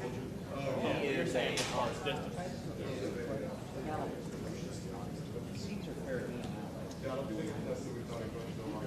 That's great. Okay. I think I go. It doesn't matter. I wouldn't be able to. I'm turning my cloud. That's awesome. Oh, well, you trying to get on TV? Or are you trying to get on TV? Are you? Well, yeah. Aren't we all? So did you figure out my question yet? Remember it as you talk. Well, ask a question. That's my question. You know. Well, I remember the senator question. Yeah, was it? 3 minutes. 3 minutes. Here's the breakdown, right?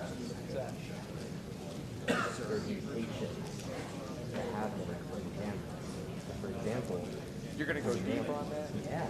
In the SRY gene, mutation SRY gene determines whether from produced if there's a mutation in that gene, then it means it can't produce. So you want me to go to a door and knock on a door and say, well, there's actually more than 2 genders, the SRY gene and the semen and the testicle. That's your pitch. That's how you're going to clean it up. Okay. I'm just saying the science, you know. All right. You know. All right. Well, you're still my favorite Chicago Democrat. Oh, I appreciate that. You're my favorite Illinois Republican. Well, thank you. Thank you.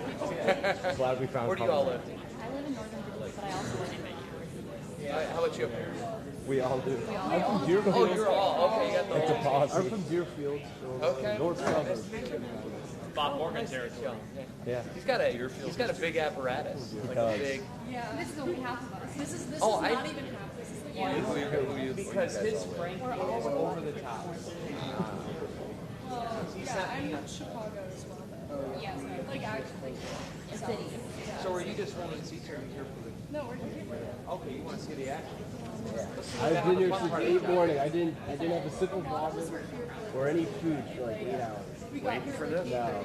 Well, no. So I got in line at 8:30 and then it ended at 3 or they went on recess at 3. I didn't leave. So in my state rep league with that garage, So you're all interns? I have 5 because I'm in the 52nd. Still much line. But everybody cuts through with the new map, so I cast it. Oh, pretty. 3, 2, 1.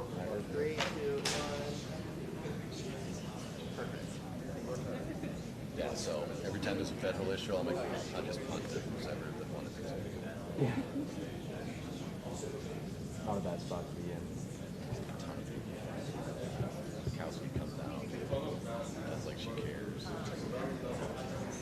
Good thing she's getting out. She wasn't feeling it.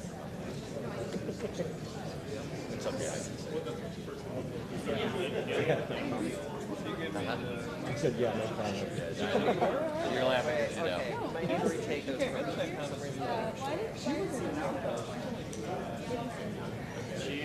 She came down to our neck of the woods for a Farm Bureau thing. We got to do another one? Yeah, for some reason it didn't save it. Picture? Oh, and then Great. Lean back. 3, 2, 1. No, this is reserved. This is reserved. Dude, Matthews is cool.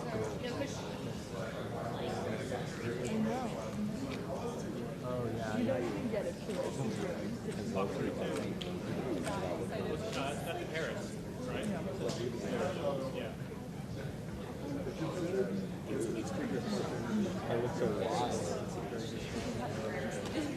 It wouldn't hurt if you don't mind. Brad. Miller, Brad, Chesney, Will Howard, and then if the family shows up, we'll insert them, and then other people show up, we'll insert part of them.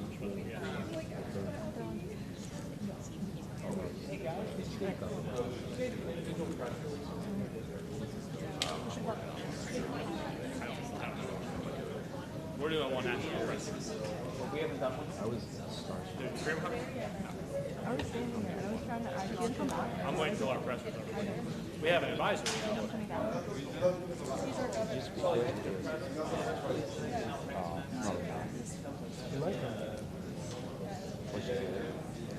Or just everyone, like everyone. I mean, she stayed earlier. I thought my favorite ones were the dude who talked about and Fume. We're doing the press conference. And then his speech was good. And then go on to CPI to do videos. And then you're done. Now we're going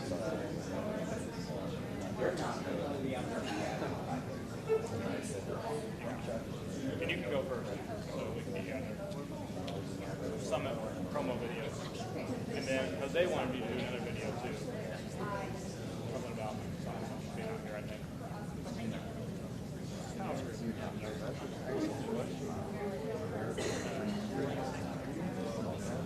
But no, we're doing promo videos for the conference. And then they're going to have the studio available, so if you want to do more videos about being out here or whatever, we can. And then yours, and after that, dinner. Are you going to dinner? And we got a tour at 7. We're at In America, the equivalent would probably very far away. No, but you don't salute your No, you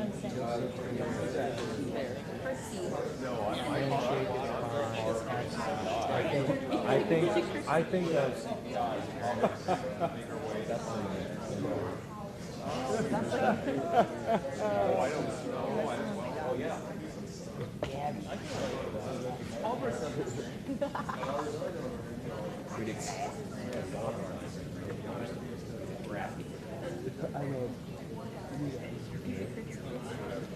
Okay, I want to make sure about getting kicked out. Dinner with us before you go to the airport tonight?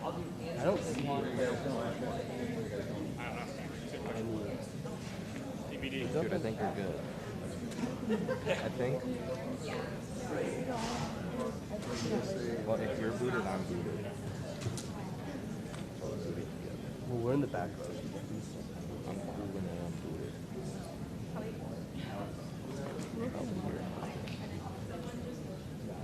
Say the mics are so. Is that what? I actually haven't checked. What was on?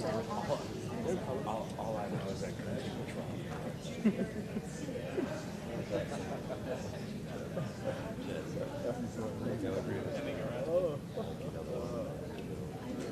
Two friends of people after they did yeah, dude, that's like real. Padilla. Right. Or there was Arthur, whatever it's called, where he wants to ask for himself. 10 minutes. Yeah, a couple of Were any of you also doing I thought that was just one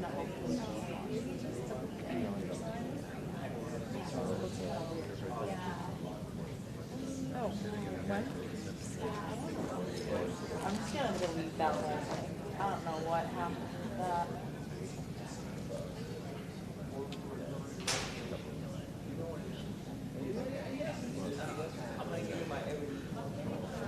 Okay, I think it looks normal now. Perfect. Do you want me to publish it right now on the website? Perfect.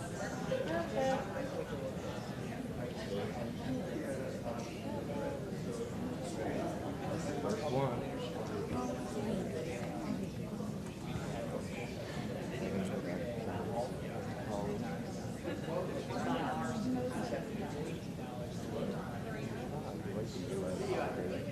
Well, we appreciate you on first. I know. I don't want to be the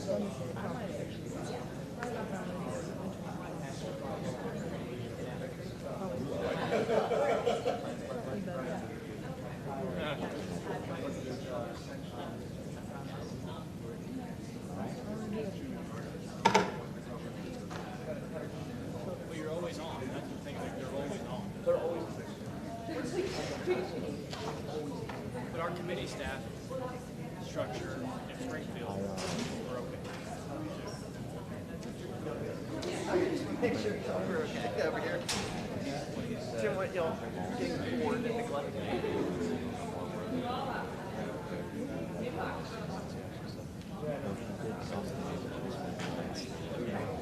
I know it was really weird amount of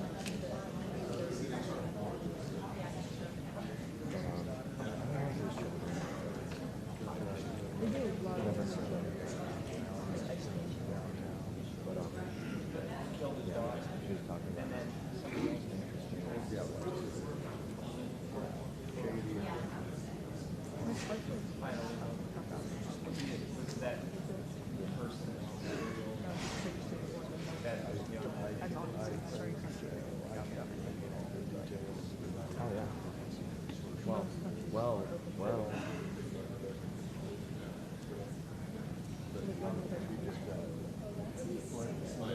Well, yeah, there's a lot of countries that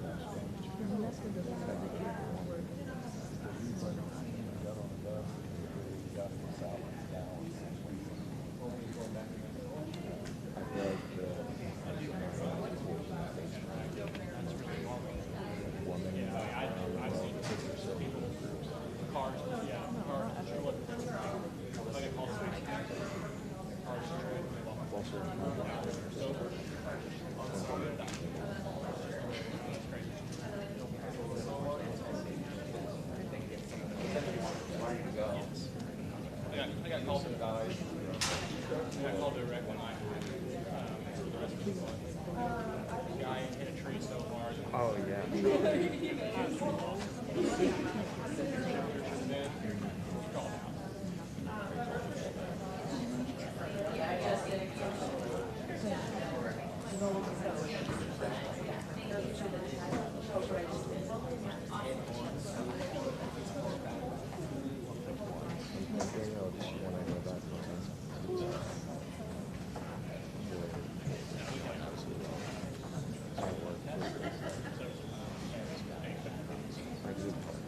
On Highway 50, Tesla was coming down the highway going like 80 miles an hour.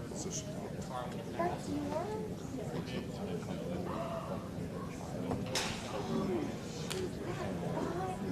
Eric thought it was really composition. So it's for you to take big notes. And then I opened it and he was like, Really clever. something different. That's really Gary T started this when we were at SWAT, and like I had a vote rape happen in the middle of my shift. And I said there were like 30 minutes doing nothing. He came at the top of the hour. I said, "What are you doing?" He's still out. I'm like, okay.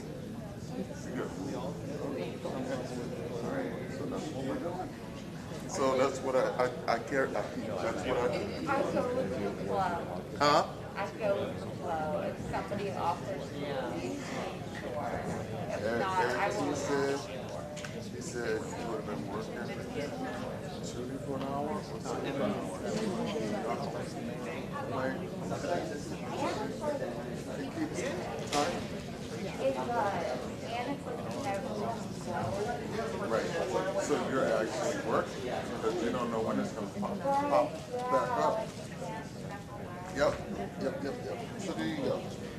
So I sit here with my purple pillow. I like this. Look, I just realized it's a mattress with a pillow. That's cute. That is really cute.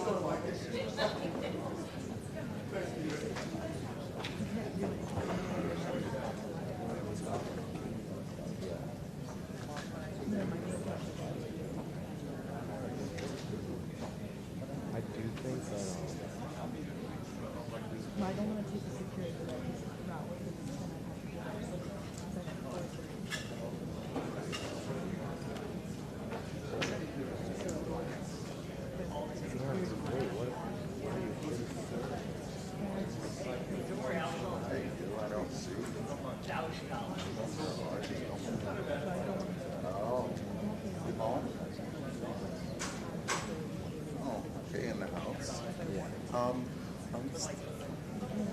Is it really? You know what? When I after I got my little snack, I went to the first school to go outside, but the line was so long to get back in. I was like, oh no, I'm not out there. There was probably 20 or more people coming in the building. I said, forget it. Yeah, I'm staying in here. So it'll feel good when I get out there, but not yet. It's like that, huh? They need your No, that's what they said? That's what you I could go to all right. All right. I'll talk to you later. I want to go watch.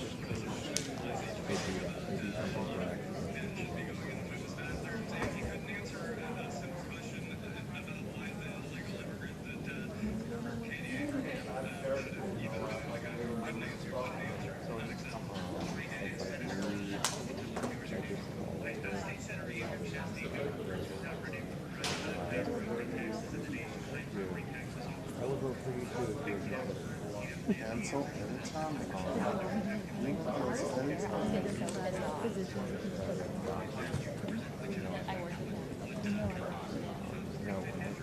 Just type something. I don't know if it might make any sense or not. That's where I probably start.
My slogan would be no homework for the rest of the school year.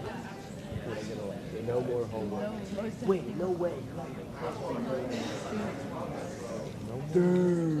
Yo, that's like what everyone runs on.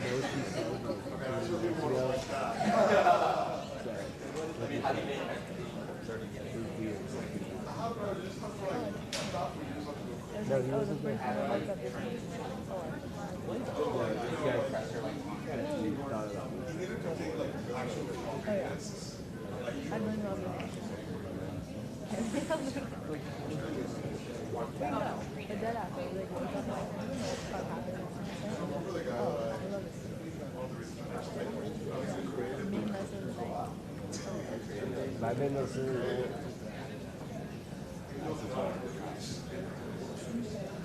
talk to us when he is. Dude, he was doing it in the OD sign. Like, he'll do it. The name was like, yeah, it was OD. Yeah.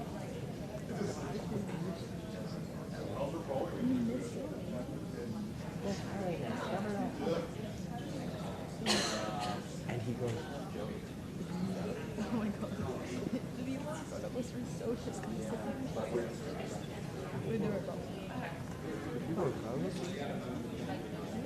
So the people behind them were disgusted, right? Yeah, behind, in front of us.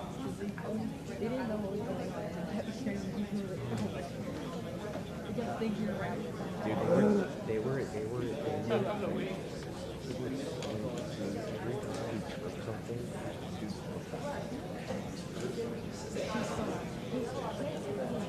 and then he was trying to do the same thing with Mike after that. His voice was so, I don't know, something random. He did something, you know, reading and he stands there, and that was his week. It's actually one. That's basically my grades already. You guys stop. Go sit over there. I think it looks, no, I think it looks bad whenever you have to call off line and you don't want to be at something. No, that's Yeah,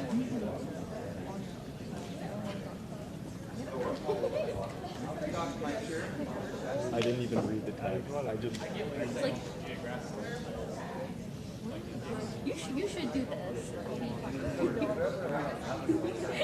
that.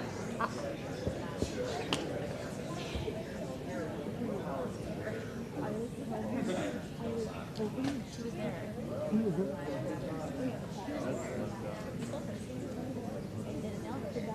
Oh, the text. He was. He with us.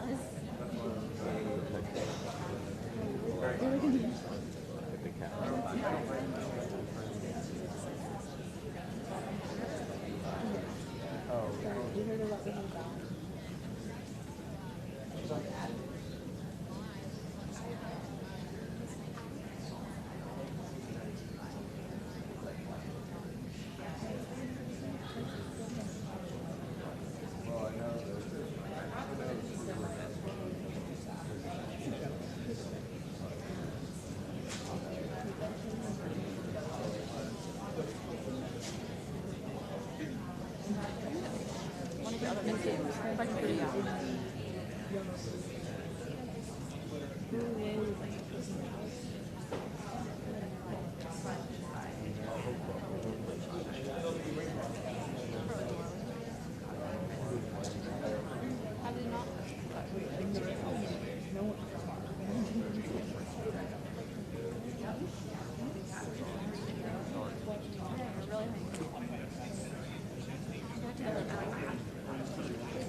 Are you guys on this?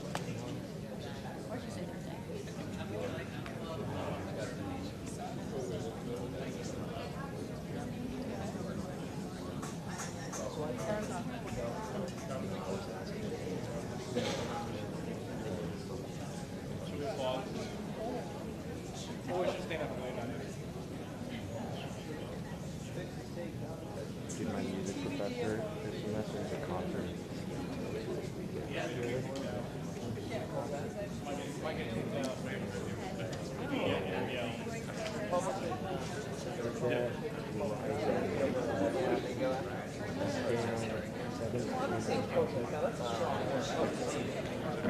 Patrick.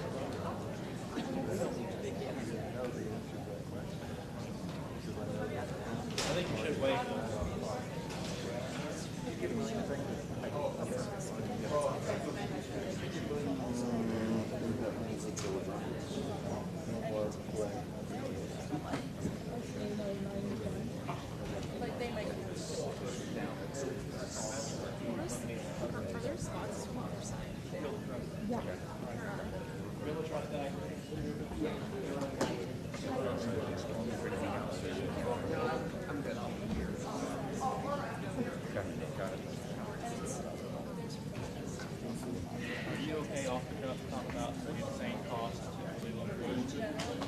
Anybody home? They're looking like they want to come back. Why? So I heard we're gonna move some stuff from.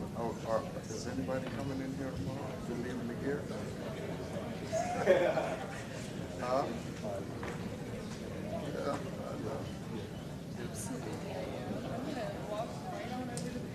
Yeah, I'll walk that. The trunk is unlocked right now, right?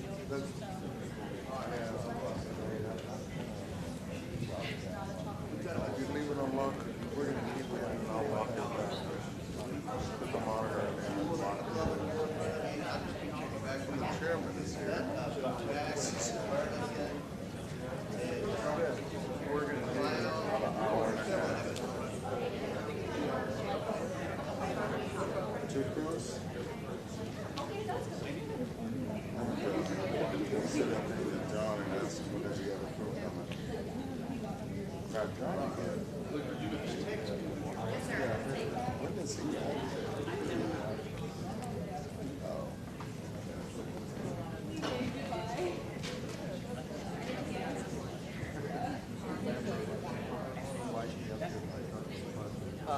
So those are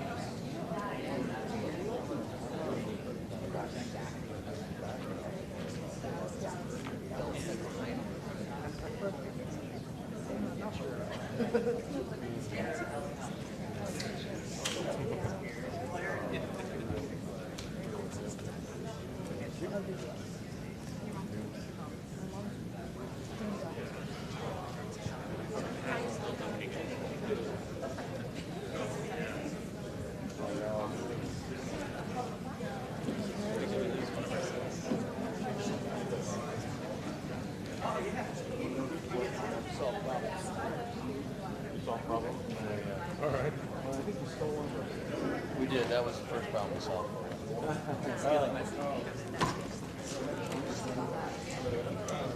We all need this.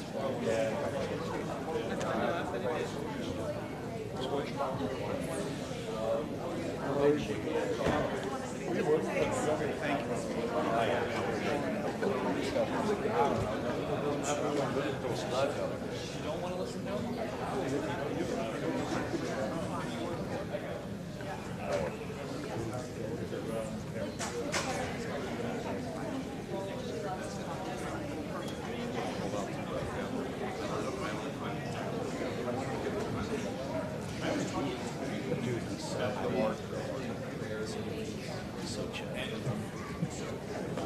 The audio is right through.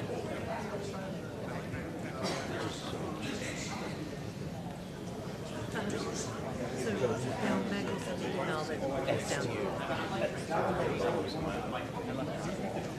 We're really working on it. Okay, I won't touch it.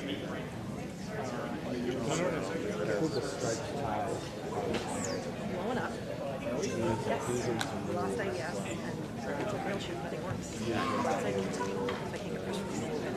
I have two that need to go out today. Lost the keys in the I just try to control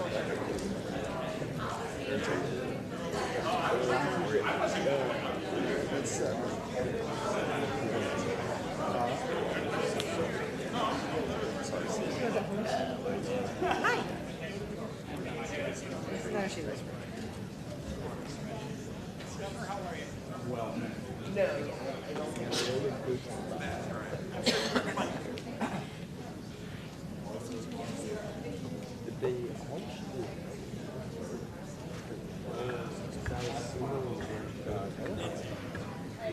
I see the best of it.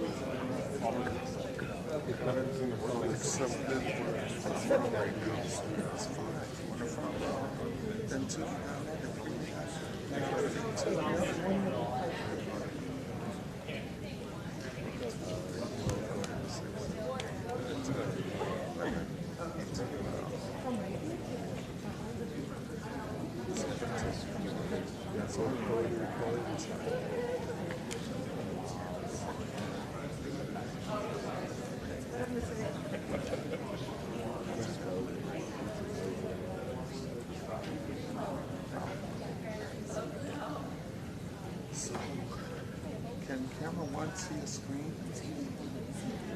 Because they're going to have another video. They will have another one. Can we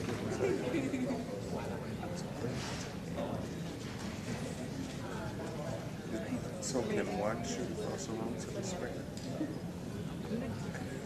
I think you've given up. I think you've checked out.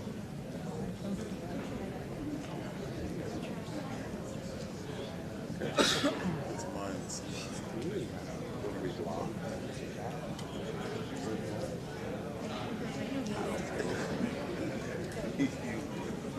Well, no, it wasn't. You know what? I shot the video yesterday of what they were shooting. So, this big princess told her 30 minutes ago.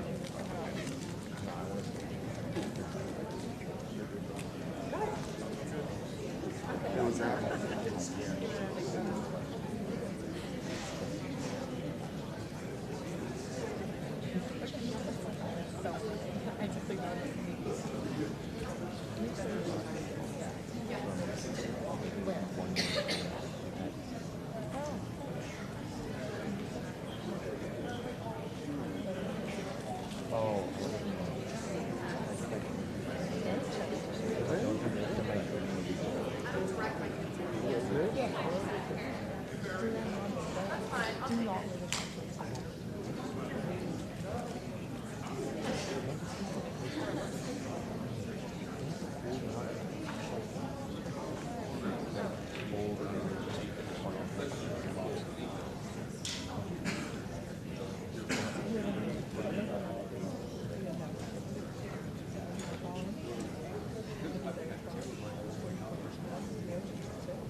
The committee will.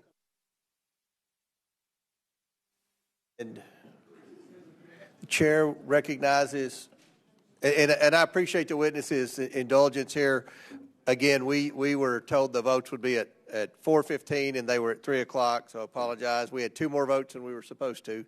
So the chair recognizes Mr. Burleson from Missouri. Thank you, Mr. Chairman. I'm just still kind of trying to understand the connection between our ICE officers and the Gestapo. I think the statement was horrific. The acting ICE director had this to say: on the final day of National Police Week, when those brave enough to put on a badge and a uniform to mourn their fallen brothers and sisters, Minnesota Governor Tim Walz referred to my professional, hardworking ICE agents and officers as a modern-day Gestapo. This is abhorrent, dehumanizing, and ignorant comments should not be tolerated. It seems that Mr. Walz prefers violent criminal aliens are released into Minnesota's communities. If the governor doesn't like the laws, he's free to advocate that Congress change them. But he should refrain from putting ICE officers in danger by likening them to one of the most appalling groups in history. Assaults against ICE officers are up over 400% from this time last period. And part of that is because politicians like Governor Walz are careless with their politically motivated rhetoric. He should issue an immediate apology to the men and women protecting his communities. Governor Hochul, do you agree with the statements that Governor Walz said? Do you agree with the characterization that ICE agents are Gestapo? I don't use language like that in describing anyone. My view is that we respect our law enforcement, but also in a case where people have gone too far, they should be called out. Do you agree with that association? Associating ICE officers with Gestapo? It's not a word I would use, but I will say that I understand the sentiments that people feel. Okay, well, thank you for being reasonable here. Next door, Governor Walz, is a group called, they were actually meeting here today, the Zionist Organization of America. And I spoke with Morton Klein, who is their national president, and he had this to say. He wanted me to read this to you. As a child of Holocaust survivors who lost almost my whole family to Gestapo Nazis, I find Governor Walz comparing Americans to ICE officials to Nazis a dramatic insult. Walz should be ashamed of himself, and I demand that he retract and apologize for this ugly, phony statement that diminishes the horror of the Holocaust. So I'm going to give you another chance, Governor Walz. Do you apologize for your associating, your comparison to ICE agents as Gestapo? Thank you, Mr. Burleson. What I said is using a historical reference on authoritarianism, watching in my state and across this country, Governor Walz, it's a simple question. Covered faces. Will you apologize to this Jewish community? Will you apologize to Jewish Americans? I don't know, Mr. Klein. I would certainly be glad to speak with him if he would. Mr. Walz, let me ask you this question: Are there any events that you regret from actions of illegal immigrants in your state? Are there any events that come to mind that you think of that weigh on you? I certainly think something that harms someone. So let me give you an idea. Minnesota, your state, April 25th, ICE arrested an illegal alien from Ecuador charged for criminal sexual conduct with a child. Again, in Minnesota, on May 8th, ICE arrested an illegal alien from Mexico for selling heroin, meth, and fentanyl. Mr. Pritzker, in Chicago, in 2018, an illegal alien from Mexico is charged with aggravated criminal sexual abuse of a minor, then was released back into the public in 2022. And then Governor Hochul in New York, again, a Mexican national was charged, but this time for slashing a victim with a machete, and then released in January of this year, all ignoring ICE detainers and federal warrant. Mr. Walz, would you deport any of these individuals? Could you give the names of the individuals and what they're... I can get those to you, but if these are true, if somebody from Ecuador was charged with criminal sexual conduct with a child, would you want that person deported? If they followed through due process and were found guilty, certainly. That's what we do now. We follow federal law. You know, your states refuse to honor ICE detainers, even for illegal aliens convicted of serious crimes like assault or sexual offenses. The ICE data shows that 56,791 illegal aliens booked for serious offenses in 2025 alone, including over 3,000 for sex crimes. And that's why we're here today. Thank you, Mr. Chairman. I yield back. Gentleman yields back. Chair now recognizes Mr. Crane from Arizona. Thank you, Mr. Chairman. Governor Walz, you stated in your opening statement the following: but nothing Minnesota has done stands in the way of federal government managing its border security policy. Okay. Governor, I want to ask you, why are you lying to this committee? I am not. Who's the top law enforcement officer in the state of Minnesota? The top law enforcement officer? Yep. Attorney General. Yeah, that's right. What's his name? What's his name? Are you asking me, do you know his name? Do you know his name? Do you know his name? I know the AG Ellison. This is an article right here I'd like to submit for the record. Minnesota AG says will not enforce federal immigration laws as DOJ threatens to prosecute officials who resist. Without objection to ordered. Why are you lying to this committee? That is the top law enforcement officer in your state who's saying he will not comply with the federal government. Nothing in his opinion changes the fact that state law requires all state and county officials to ask for immigration status when a convicted felon is committed. I'm sorry, Governor. He is saying he will not comply with federal laws. That's your top law enforcement officer. Changes, you're lying and misrepresenting yourself to this committee. Now I want to ask you this.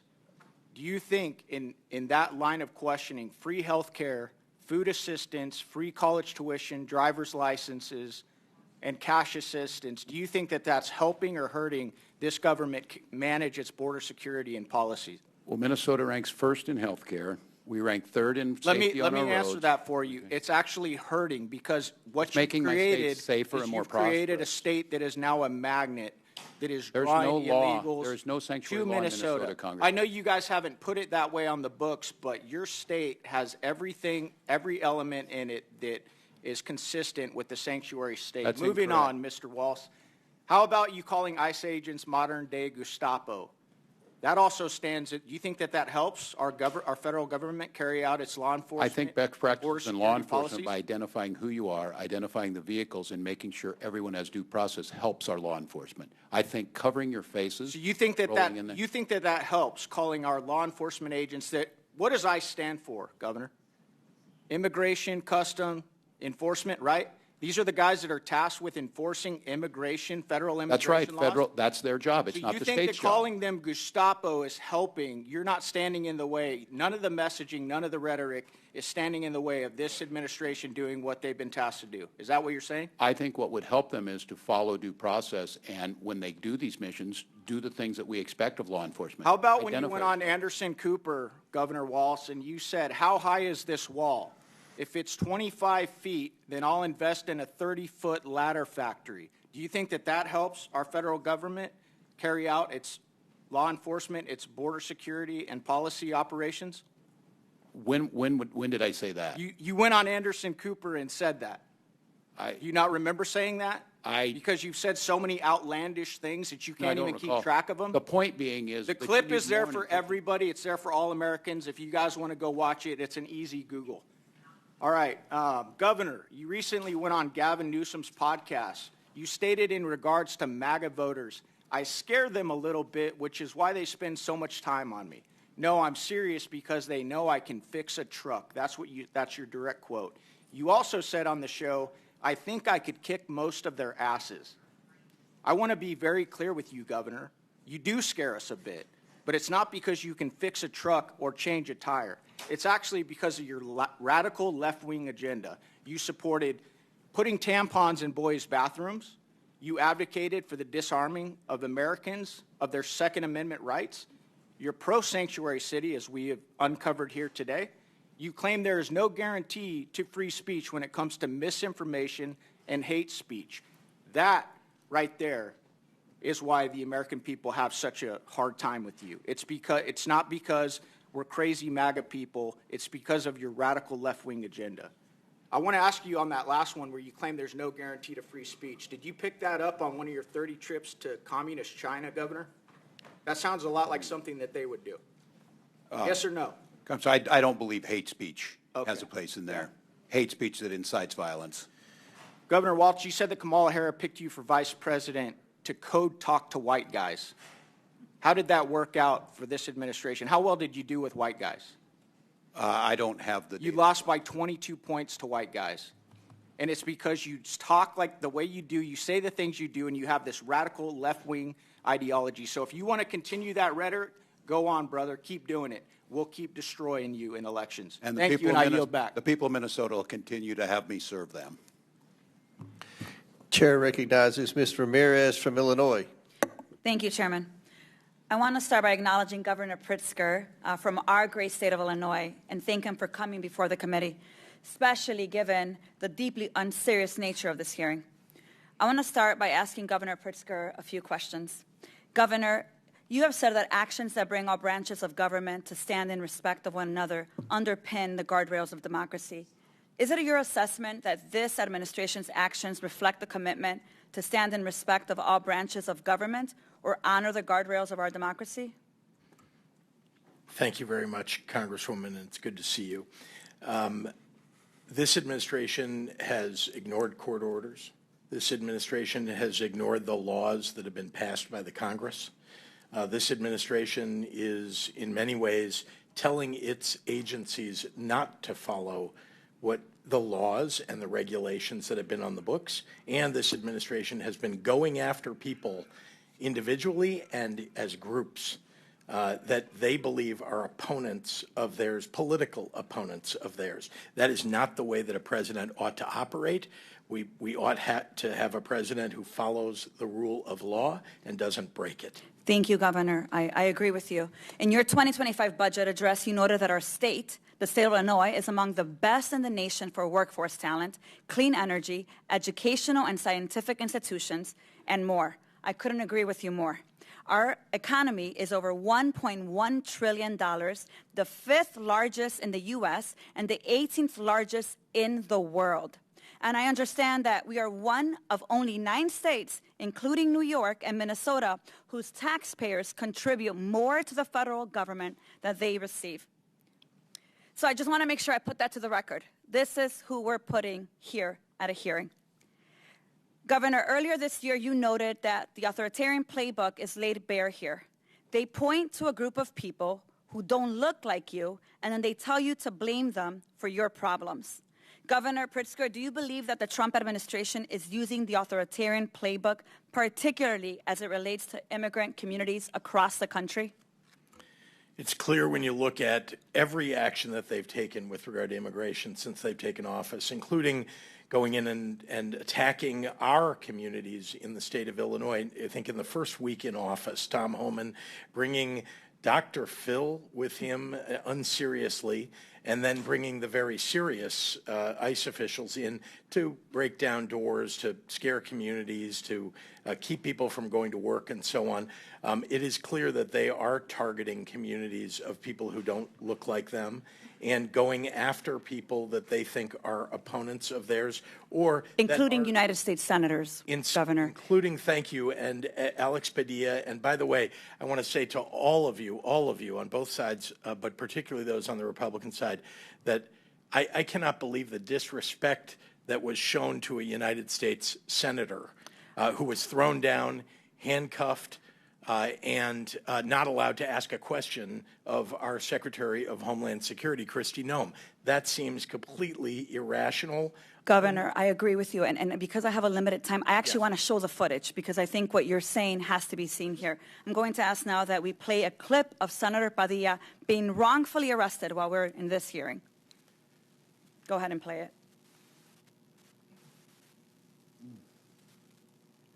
A United States senator. I want to make sure that people see. Get on my hands. Go ahead. Put behind my back. All right. Cool. Hey, one hand. Lay flat. Lay flat. Other hand, sir. Other hand.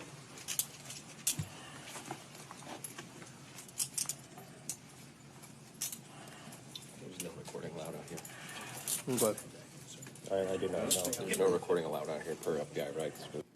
Yeah, they don't want you recording so that you don't see how they violate due process repeatedly. I want to make sure that you see that footage. This is a United States senator asking a question of Secretary Noem, and in return, he is pulled from the press conference, shoved down to the floor, slammed to the ground with handcuffs, arrested for doing his job of oversight. So let me go ahead and make sure that I say this clear, because I serve in Homeland Security, and I can tell you for a fact they are weaponizing the government and the military against U.S. citizens to exert control and suppress dissent. I call that authoritarianism.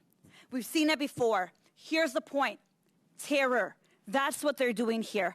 This hearing is a witch hunt against the governors that run successful cities, and we need to call it what it is. What we need here right now is Secretary Noem answering questions in oversight on why the hell she thinks that what happened to the senator is acceptable. With that, I yield back. Gentlelady yields back. Hopefully you'll get to see the beginning of that tape when he approached the podium where the secretary was. You hadn't seen To that ask yet? a question. Mr. Chairman, on the full statement of the committee on the Democratic side, Senator Padilla is currently in Los Angeles exercising his duty to perform congressional oversight of the federal government operations in Los Angeles and across California. He was in the Wilshire Federal Building to receive a briefing with General Guillot and was listening to Secretary Noem's press conference.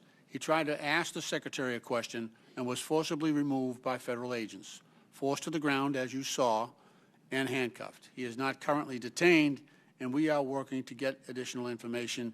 And while we respect the Senate's ability to review this as a primary investigation, we also echo Ms. Ramirez's statement that we would like to have an investigation of that incident here from beginning to end.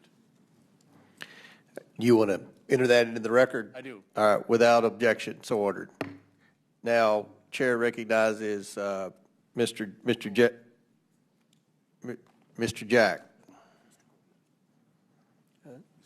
Okay, wait a minute. We did two Republicans, so we're going to go to Mr. Goldman.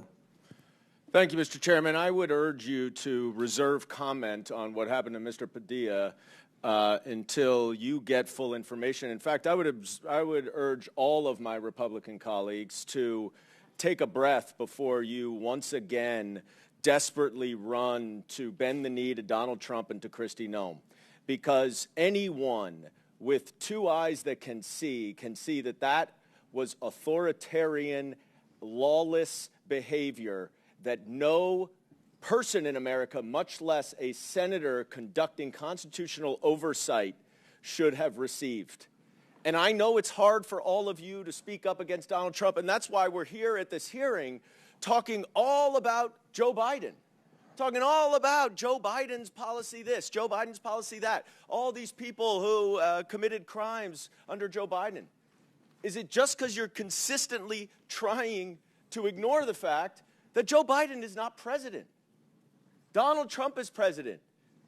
And what he's doing right now, which you all know, is he is going after people who are lawfully present. Now, I appreciate the governor's being here. I'm sorry you have to deal with this crap. Governor Hochul, especially, I want you to know, as a proud member of the delegation of your state, I am not going to use my 5 minutes to mount a campaign for governor against you, as my colleague from the North Country chose to do. I will give you the opportunity to actually answer some questions, unlike she did. And I will allow you to explain exactly what the policies in New York are as it relates to cooperation between the state and federal agents. First of all, glad you're not running against me. Thank you.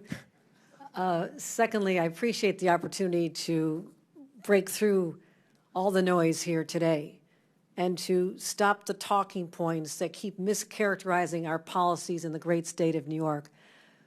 New York is not a sanctuary or a haven for criminals. We devote an enormous amount of our energy working to keep New Yorkers safe. $2.5 billion I've allocated just in the last few years. We do cooperate with ICE when it comes to investigating or building a case against criminals. We do this all the time. And when someone goes through the criminal justice system in the state of New York, they do their time in prison. We alert ICE as to when, 30 days in advance of when they're to be removed, and we send them away. That's how it's supposed to work. But what we do not do under our laws is divert our essential resources to protect everyday New Yorkers from crimes themselves and have that help ICE with civil immigration enforcement. That is their job. That is the federal government's job.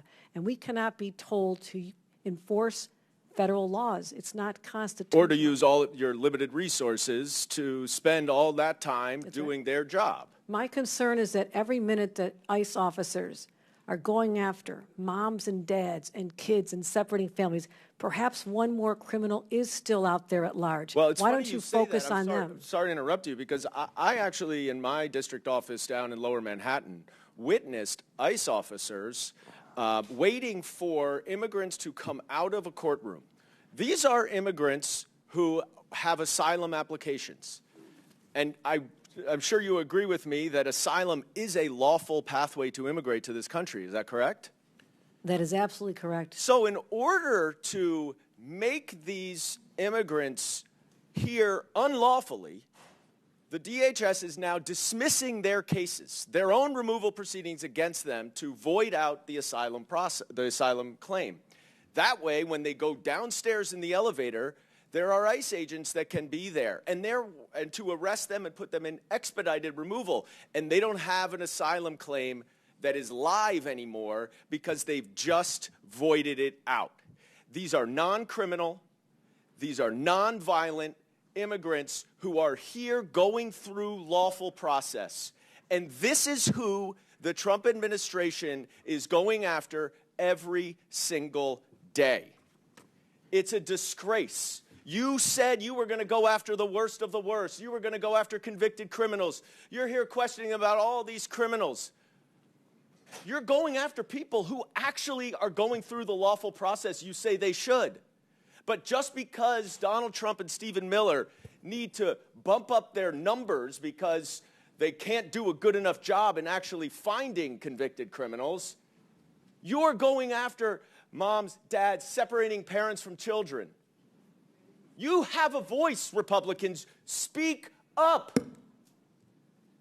I yield back. Now Chair recognizes Mr. Jack. Is he here? Okay. Mr. McGuire from Virginia. Thank you, Mr. Chairman. This is a yes or no question, hopefully fast because I don't have much time. So each witness one at a time. If you break the law, are you a criminal? Can you guys answer that quickly? We don't have much time. In certain circumstances, many The circumstances, answer should yes. be yes. If you come across our border illegally, breaking our law to come across, are you a criminal? Yes. If you or no? speed, are you a criminal? I mean, Break the that's law, that's a crime. okay. So if you Call come them a across our criminal. border illegally, you're a criminal. Just want to see if we can get that straight. All right, Governor Pritzker, are illegal aliens counted in the U.S. Census? Every person in the United States is counted. The census decides how many members each state gets in the U.S. House of Representatives. Year after year, tens of thousands of U.S. Citizens are fleeing the state of Illinois. It ranks only behind Governor Hochul's New York and Governor Newsom's California. You all are protecting and harboring illegal aliens for political purposes. Governor Pritzker, would you support prohibiting illegal aliens from being counted in the census, yes or no?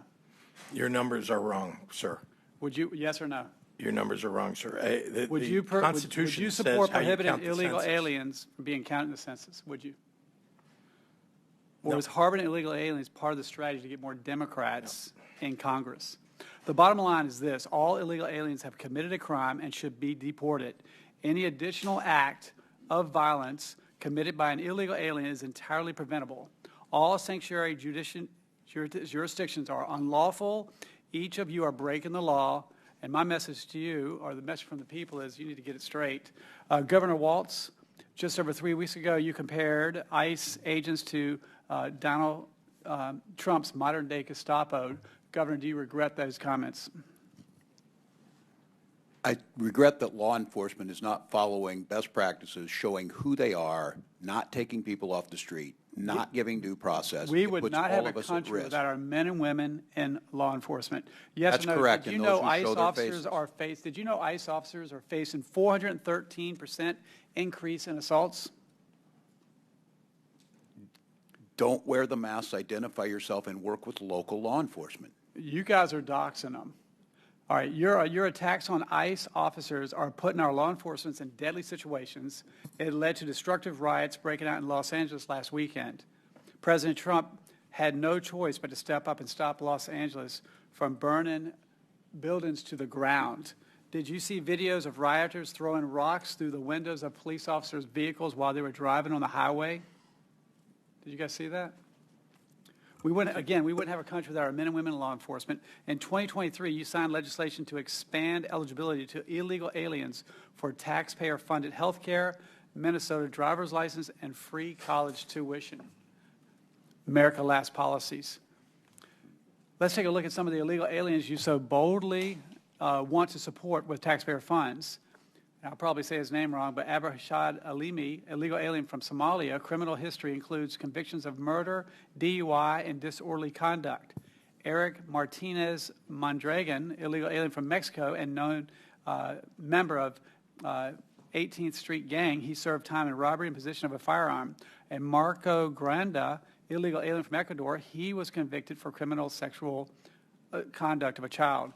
The taxpayer-funded incentives you are providing in Minnesota bring in vicious thugs who are robbing, raping, and killing your citizens. And American people are tired of these America Last Marxist policies. We need more patriotism. You know, when I look at a MAGA, to me it means make America great again for all Americans, regardless of party, race, religion, or creed. America first, and that's why we won the presidency and we got the Senate and the House. If you had a basketball team and you hate your basketball team, you will never win. And we have a heart and love all people of the world, but if we can't take care of our country, if we're allowing these illegal criminal aliens to rob, rape, and kill the American people, that is wrong. And that's why we won, and if you guys keep that up, we'll keep winning. Congressman, can I respond to the two cases in Minnesota? I think it's important to the hearing we're having. You want to know what we're doing. Mr. Alami was held in Freeborn County Jail. So, straight resources. Governor paid for Hochul, that. Debrina Kwam fell asleep on a subway in New York. While she was asleep on a train, she was set on fire and killed by an illegal alien from Guatemala. This could have been prevented. And what upsets me or strikes me the most is that in Democrat-run cities, people are so desensitized by the violence and the policies that people just stood by and watch that happen. What can we do better? The entire situation sickens me to know that that happened in our state. I abhor all crimes, and that one was particularly heinous. And that's why my law enforcement are dedicated to keeping the streets, subways, and communities of our state safe. It's my #1 priority. It's how I've invested enormous amounts of resources. And just for the record, we do cooperate in criminal identification, prosecution, and removal of individuals who commit crimes who are not in this country legally. We want them deported. We cooperate with ICE every day of the week to make our streets safer. I'm not sure why that's not breaking through in this hearing. How many times can we say that? We're not supporting this. We don't want these individuals here. We abhor this violence and crime. So that's the message should be the takeaway. How can we work together? How can you do your job and help us secure the border and have more legal pathways for people who want to be here legally and contribute to our economy, but not the criminals. We are not a sanctuary for any criminals. You go back. Gentleman, time's expired. Now, Chair recognizes Ms. Morrison from Minnesota. Thank you, Mr. Chairman. I want to thank the witnesses for being here today, especially you, Governor Walz. It's great to see you as ever. Welcome back to the People's House. Thank you for your distinguished service in the National Guard, 24 years, I believe. Thank you for your service here in Congress and as our governor. I'm sorry you haven't received the warmest welcome here today, but I'd like to start by taking a moment to correct the record on a few points. I think all of us here would agree that violent criminals who aren't citizens shouldn't be in this country, full stop. But that's not what this hearing is about. This hearing is about intimidation and striking fear in immigrant communities. This hearing, unfortunately, is not about moving forward with the comprehensive immigration reform our country so desperately needs. It's about distracting the American people from the disaster that has been the first few months of the Trump administration and his Republican majority in Congress. Much like our state, my congressional district is diverse. I represent many immigrant families who call our community home, and we welcome them because they make our community stronger. I recently had the honor of attending a naturalization ceremony where we welcomed new Americans from 85 different countries. It was an incredibly moving day, an auditorium full of new Americans who were so excited and proud to join our great American project. The room was full of hope and patriotism. I could not have been more proud to welcome them and to participate in that day. We are a country of immigrants. It is what makes us strong and dynamic and unique in the world. My colleague's characterization of our state bears no resemblance to reality. Would you agree, sir? Minnesota is an incredible state with a wealth of business, industry, natural resources, beauty, and rich diversity. And it's a state where working families thrive. As you know, Governor, we worked together for 6 years when I was in the state legislature, and I am so proud of what we accomplished during that time. We delivered for the people of Minnesota the largest middle-class tax cut in the history of our state, historic investments in education, created a paid family and medical leave programs that allows working parents to care for their children and their loved ones, codifying the right to comprehensive reproductive health care, and providing school breakfast and lunches for K through 12 students so no child in Minnesota goes hungry. If we want to talk about protecting our children and families, let's talk about the chaotic tariff war President Trump started, which is serving only to make life less affordable for families and is decimating small businesses. Let's talk about the 16 million people who are going to lose their health care, or going to have their health care taken away from them by the Republicans and their ridiculously named Big Beautiful Bill. Let's talk about the millions of children who will go hungry if the Republicans are successful in taking away their food assistance. Governor Walz, since my Republican colleagues want to talk about threats to our children and families, let's talk about food insecurity. It's now been over 2 years since you signed the school meals legislation into law. What has been the impact of this program on fighting child hunger in Minnesota? Yeah, well, thank you, Congresswoman, and we miss you in Minnesota, but glad you're here. Well, the direct impact to families is a savings of about $1,700 a year to those families that they're able to see, and mostly middle class. But the real impact is on educational achievement. Last year, Minnesota was able to notch the highest graduation rates in our state history. We also see school attendance rates go up. We see better behaviors, less discipline from it. So it's a smart investment. It's the right thing to do. And the payoff for Minnesota is we have a healthier, better educated workforce, which is why Minnesota almost always ranks near the top in quality of life indicators. Thank you, Governor. Now I want to talk more about the Republican plan to take food assistance away from our children and families. If their budget becomes law, it will be the biggest cut to SNAP in history and jeopardize food assistance for millions of families across the country, including 100,000 Minnesotans, many of whom are children. Would you agree that the Republican proposal to cut SNAP is one of the biggest threats facing children and families in Minnesota right now? Yes, coupled with Medicaid and Medicare cuts. And also, Governor Walz, I just want to give you a moment to, if there's anything you'd like to clarify that's been said in this unbelievable committee hearing today. I don't even know what the adjective is. Well, thank you, Congresswoman. And we have like 30 seconds. Look, we're here to work with you. You've heard time and time again. We have a job to do as governors. The federal government has a job to do. Not doing ICE's job is not interference or not wanting to get these people. And the gentleman asked the question and then left. The gentleman he brought up with, we held him, we paid for it, we called DHS before he was released. The second one he mentioned, DOC called DHS prior to his release. We do that every single time in Minnesota. That law has been on the books for many years, and that's how we implement it. So I just don't understand why we don't want to work together to be successful. None of us want the criminals on the street, but I certainly want immigrants in Minnesota who are contributing to our quality of life. Gentlelady's time's expired.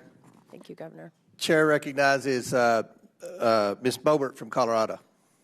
Thank you, Mr. Chairman. The Los Angeles riots are certainly a shameful explosion of lawlessness that we are once again seeing. The narrative has changed in these riots, but it's certainly the same type of actors. We're seeing businesses torched, cars torched, families uprooted, certainly communities that are scared. And this is by no means a peaceful protests. It is absolute chaos, and rioters don't get a free pass to burn down cities just simply because they're mad, because they are mad that our nation's laws are being upheld, that our federal agents are upholding their oath and doing what they were hired to do. Our first responders deserve respect. They do not deserve to have rocks thrown at them. and to be injured. But, I mean, let's be honest, this violence didn't really spark in a vacuum. Sanctuary policies are a magnet for trouble. They shield criminals, undermine the rule of law. And, governors, I've sat here and I've heard you today. You say that safety is your #1 priority. You want your communities safe. You want your people safe. And, Governor Hochul, you just asked, how can we work together to ensure that that happens? Well, that's exactly what we want to do in this hearing. We want to work together. We want to talk to you about your sanctuary policies that are actually preventing us from working with you to keep your community safe, because we want them safe as well. I have the same policies in Colorado that restrict our local law enforcement officers from coordinating with federal agents. And some of my counties have issued lawsuits to try to end that. But this is serious, and we owe it to every American to restore safety and enforce our laws. It's been stated that this is a federal law, and it's not your job to uphold the federal law. Well, we're not asking you to uphold it. We're just asking you to kind of step out of the way and allow the federal government to do the job, to uphold these laws. When you have someone, don't wait until they commit a violent, heinous crime before we know their immigration status. So now we're seeing these riots everywhere. We've heard in 2020 that everything was mostly peaceful as cities burned down, as people lost their lives, as law enforcement officers lost their lives. So I just want to ask you three governors, yes or no, is the destruction of private and governmental property, is that something that fits under your definition of a peaceful protest? Governor Walz, yes or no? No, it does not. Thank you. Governor Pritzker? I find it hard to believe that you're lecturing us about peaceful protest. Look at what happened January 6th here at the Capitol. No, what we're seeing in L.A. is an insurrection. You want to talk about an insurrection? This is an absolute insurrection. You don't understand what insurrection is when people are trying to overturn an election here at the Congress. I started this off showing you the forum, and I would expect the same. I would expect the same. I'm answering your question. It is outrageous that you are asking us these questions. Is it peaceful when you're the one condoning to destroy of people who attack private police and government property right here at our Capitol? Governor Hochul, it's been a long day. Does that fit under your definition of a peaceful protest? The destruction of private and government property? No, and we feel for the business owners and the community for what's going on there. So do we. This is a narrow yes or no, scope of people, and the vast majority are peaceful. Would lighting police cars on fire fit under the definition of a peaceful protest? No, we reject that. No one should be lighting police cars on yes fire. Or no? I'm opposed to violence in any form. Yes. Governor Walz? Yeah, we reject that. Okay. Throwing bricks or large rocks at police officers? Is that peaceful? It is not. Is that peaceful, Governor? Whether it's in Los Angeles or here in Washington at the Capitol, no. Yeah, that didn't happen here. Governor Hochul? Rejected. It actually did, but no, it's not acceptable. Okay. Governor Pritzker, you have you or have you not called for mass protests and mobilization and disruption? Indeed. Microphones, megaphones, going to the ballot box. Well, they're responding in a much different way, are they not? President Trump also asked for people to peacefully make their voices heard. So it's okay for you to say that and hold that standard, but President Trump has a different standard when he actually makes the claim. Inciting riots at the Capitol, and you said you want mass protests, mobilizations, and disruption as a response to President Trump's policies. I just think that this is all hypocritical. You've called in your National Guard. You don't want President Trump to come in and enforce the rule of law to keep communities safe, and your destructive policies are harming American citizens. We should not have to wait until violence is committed to find out their legal status. We have 2 million unknown gotaways because of Joe Biden's administration, and we have got to find them and get them out of America, and I thank President Trump and his administration for doing just that. I yield. Gentlelady yields. Chair recognizes Mr. Craig from Minnesota. Mr. Chairman, thank you so much for allowing me to wave on to this committee today. I think if I were a permanent member, I'd have a permanent headache. Well, you won't have to worry about it, but Governor go ahead. Walz, it is so good to see you today. Let me start by saying that we should all be against chaos. We all are for a safe and secure border and an orderly immigration system. What we're seeing now, though, is chaos out of the current administration with their blatant disregard for due process and their indiscriminate immigration executive orders. In fact, the Trump administration's Department of Homeland Security had to take down its posted sanctuary jurisdictions list because it created mass confusion in Minnesota for local officials and was opposed by local law enforcement. And so, Governor Walz, let me just start, just so we know the record is correct. I didn't think Minnesota was a sanctuary state. Is Minnesota a sanctuary state, Governor? We are not. The legislature has passed no such law, and I have signed no such law, and we follow all federal law. Thank you, sir. That list included 20 counties when it came out across Minnesota without any rhyme or reason, including LeSueur County, which I represent. I've inquired into why they are listed from DHS, but still absolutely no answers. Governor Walz, I thought it might be helpful to point out that according to the FBI's own 2023 data, Minnesota has fewer violent incidents per 100,000 than states such as Tennessee, Louisiana, Missouri, Texas, Alabama, Georgia, I'm going to repeat that again, Georgia, and Ohio. Why do you think that our state has been able to maintain a lower crime rate than other states? Well, thank you, Congresswoman. And we are at a 30-year low on serious crimes, and as you said, we consistently rank below. And I think that's because we invest, as we have, historic investments in law enforcement, but law enforcement works with the community. There's a process in place. We know who they are. They work hand in hand. We make sure that those laws are followed, and we also have policies where we show compassion to our neighbors. And it's not chaos, as you said. It's done right. So I am grateful for the law enforcement who does that work, but I'm also grateful to the legislature and my administration who have put in historic amounts of help to make sure they're able to deliver those services. And they are the ones that are best trained to do it. And the case that you brought up of listing these, in Minnesota, counties can go above the federal floor. If they want to issue detainers, they certainly can. Many of those counties that were listed on there would fit the definition of everyone on this side of the aisle is asking for, and they're doing that. Nothing prohibits them in Minnesota from doing that, and yet they ended up on the list. It caused great chaos, and law enforcement themselves, and as you heard earlier, Sheriff's Association issuing, that they can't be done this way. Thank you, Governor. Earlier today, I spoke with the Minnesota Chamber of Commerce, and I think all of us here share the goals of lowering cost for our constituents and growing the economy. According to a Minnesota Chamber Foundation report from this February, Minnesota's immigrant labor force participation rate was over 74%, well above the national average. And they fill important jobs in our agriculture, healthcare, and manufacturing sectors. Governor Walz, how can we ensure Minnesota remains a state to attract the talent we need and a strong economy? We invest in our people. We make sure we remain the #1 healthcare state.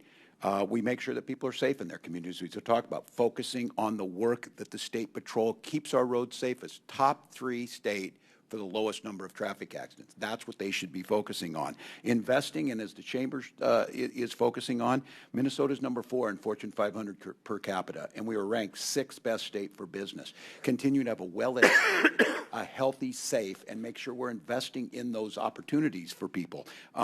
That's all we're asking, and we're asking that the federal government do their job. You continue to ask states to do ICE job. They are free to do their job in Minnesota, but they're asking us to do the job when we're doing everything we can to help, but we have all of the other responsibilities of educating, of public safety, of roads, of transportation, of water infrastructure.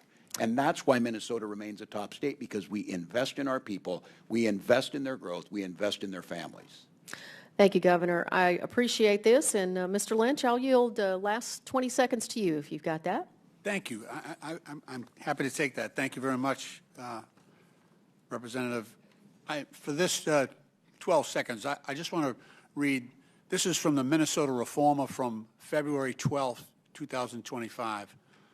The sanctuary bill that was offered in the Minnesota legislature is already dead, as House Speaker says it doesn't have the votes. So this was an attempt to actually make Minnesota a sanctuary state, and it, like the Speaker said, didn't have the votes and died very early in the process. And we got to the business of balancing our budget and investing in all of the other things we needed to do. Gentlemen, ladies, time's expired. Chair recognizes Ms. Miller from Illinois. Thank you, Chairman. Governor Pritzker, Illinois is at a crisis point. Illegal aliens in our state have overwhelmed local communities and schools, causing untold pain and suffering while costing the Illinois taxpayers billions. Governor, in a recent report by Capital News of Illinois, you called for mass protests, for mobilization, for disruption. Chairman, I ask unanimous consent to submit the Capital News of Illinois report titled Trump's 100 Days. Pritzker calls for mass mobilization as he grows his national profile. Without objection, so ordered. Governor, before we go any further, will you commit today to working with the Trump administration and ICE to ensure that the violence we've seen in Los Angeles does not occur in Chicago or anywhere else in our state? Yes or no? Thank you, Congresswoman Miller. We work every day with the federal government Yes to or keep no, our sir? streets safe. Will you commit to working with the We Trump do administration? all the time work with the federal government, law enforcement, Okay, constantly. I'm taking that as a yes. Governor, you said earlier this afternoon that you were willing to, and I quote, stand in the way of Tom Holman, end quote, who, I would like to note, is carrying out federal law. I have before me numerous examples of illegal alien violence in Illinois, but I want to highlight the story of Joe Abraham, whose daughter was tragically murdered by an illegal alien in central Illinois. Under your watch, sir. I will now read his account. Hello, my name is Joe Abraham. I am the father of 3, and Katie was my youngest. Katie had a beautiful soul, a sharp wit, and a huge personality. She loved life, and she lived it with authenticity, humor, and heart. She was the kind of person who succeeded at anything she put her mind to. She had a future full of promise. She was everything to our family. In the early hours of Sunday, January 19th, Katie was riding in a Honda Civic with 4 friends. They were stopped at a red light when their car was struck from behind by an SUV traveling 78 miles per hour. The driver didn't brake, he didn't swerve, he just slammed into them. The driver had previously been deported and was in the country illegally using an alias. He was allegedly intoxicated. After the crash, he fled the scene on foot without calling 911, without offering any help to the 5 women he had just hit. Katie died at the scene. Another young woman passed away the next day at the hospital. Instead of staying to face what he had done, the driver fled Urbana, made his way to Chicago, and then boarded a bus headed to Mexico. Thankfully, he was captured before fleeing the country. We share Katie's story, not just to honor her memory, but to raise awareness and to seek justice. No family should have to endure this type of loss. Sir, the family is here. The father is here. Would you like to apologize to Katie's family? Feel free to direct your comments to me. I am very sorry for their loss. I really am. I can only imagine what other instances have taken place but have not been reported. You have stated that Illinois will not allow local police departments to assist ICE as they work to address the illegal immigration crisis that you helped to create. In light of the crimes that I have mentioned, do you stand by your policy of tying the hands of Illinois law enforcement? Yes or no, sir? You know, Congresswoman Miller, I am Yes or not no, going sir? to be lectured to by somebody who I'm extols reclaiming the my virtue time. of I'm Adolf reclaiming my Hitler, time, Chairman. of somebody who In has allowed the 2024, pardoning of January 6th. I'm reclaiming my time. In 2024, after the presidential election, you stated on MSNBC that, and I quote, I am going to do everything that I can to protect our undocumented immigrants, end quote. Mr. Chairman, I ask unanimous consent to submit a Fox News report into the record titled, Dem Governor J.B. Pritzker vows to do everything I can to protect our undocumented immigrants. Congresswoman, I was These talking about policies the people who are have lived not in our only state for deadly. decades These now. policies are not only deadly, but they have cost Illinois taxpayers billions to the tune of $3 billion since 2022. Governor, your state budget doesn't balance without massive yearly tax increases. This year, you hiked taxes by $800 million. Your budgets fund the services of illegal That's inaccurate, aliens, while Congresswoman. Americans Again, are left behind. inaccurate. With many Nearly everything choosing is to flee our mischaracterized state. in your statement. Governor, I judge you based on your actions, not on your words. And from what I can tell, you are doing everything in your power to roll out the red carpet for illegal aliens to protect them, all at the expense of working people of Illinois. Your policies have been disastrous for our state, and they would be disastrous for our country. And with that, I yield back. Your failures are a disaster for this Yields country. back. Gentlelady yields back. Chair recognizes Mr. Superman. Thank you, Mr. Chair. I first want to say that what happened this afternoon, this afternoon's manhandling of Senator Alex Padilla after he sought to speak at a public press conference was wrong and should be condemned by both parties, by every member in this chamber. But it follows a pattern in this administration of weaponizing law enforcement and using excessive force to attack peaceful protests and political opponents. And it's terrible. I mean, you know, we're talking about what's going on in sanctuary states, quote unquote. But you know, I live in Virginia, and we're not a sanctuary state. But what is happening is that our sheriff's office has made a decision to participate in the 287G program, and basically working with ICE to show up in schools, show up in businesses, and try to basically attack kids, right? Detain kids. And this is wrong. And this is not what our country is about. And so I do not want us to be supporting these types of actions. Yesterday in Sterling, Virginia, we had masked men show up to a courthouse and detain people and arrest people. And a lot of this is peaceful, and this, again, follows this pattern of weaponizing law enforcement and weaponizing the DOJ and other places to attack political opponents, attack peaceful protests, and to go around trying to make a political point. And because I think that's what this is really about. This is about politics, and this is about using law enforcement to show strength, but that's not strength. That's not strength. And so the other thing about this is none of this is making our communities safer, and none of this is good for our country. And so I want to ask Governor Walz, do these raids and do these actions and this use of law enforcement, is it making the folks in Minnesota safer? Well, thank you, Congressman. In my opinion, no. It's causing chaos and fear amongst folks and characterizing folks who are waiting on asylum claims, who are trying to become naturalized. It causes chaos. And the other thing it does, it causes local law enforcement, they lose trust in the community. It puts them at risk. And the lack of coordination that we hear, that no calls are coming in, we always coordinate. And in the past, Democratic and Republican administrations have coordinated with us. We're not seeing it. It's creating chaos and fear. And yes, get these stories of these violent criminals. We hold them. We call DHS. But those violent criminals aren't at a preschool. That's what we have to get right. Go after why you're doing this. Get us a bipartisan bill that makes sure that folks can process and be documented, and let's make this country prosperous and continue to have a country. Exactly, because that's a great point, because if we really want to solve immigration, why don't we do a bipartisan immigration reform bill? We can strengthen our border. We can find a path for those who've been here for a long time.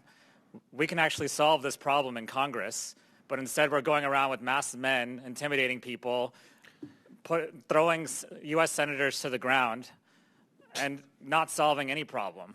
And Governor Pritzker, I've talked to a lot of businesses in my community who are really concerned about what's going on, and this is not good for our economy either. And so I'd ask you, Governor Pritzker, what do you feel, is this good for your state? Is this making folks in your state safer or well off or better off? Congressman, thank you. And no, this is making us worse off. It's actually harming public safety. It's frightening our communities. And frankly, if you're one of the people, the U.S. citizens that are getting taken off the streets, or people who are here in this country legally taken off the streets, I mean, imagine what effect that has on the rest of the population. And in my state, we reject that. I mean, the values of the people of the state of Illinois reject that. And I just want to say, because Congresswoman Miller would not allow me to, I just want to say very importantly that anyone who is condoning the $400 million airplane going to the President of the United States from the Qataris, who would spy on us in an instant if they were able to do this. Anybody who's condoning the President of the United States accepting the Chinese Communist Party money to his family through his meme coin. I mean, that is corruption, and yet that is what Congresswoman Miller is condoning. She's the one who thinks it's okay to pardon people who attack police right here at the Capitol. Thank you for giving me that moment. Yield back. Gentleman's time's expired. Chair recognizes Ms. Fishback from Minnesota.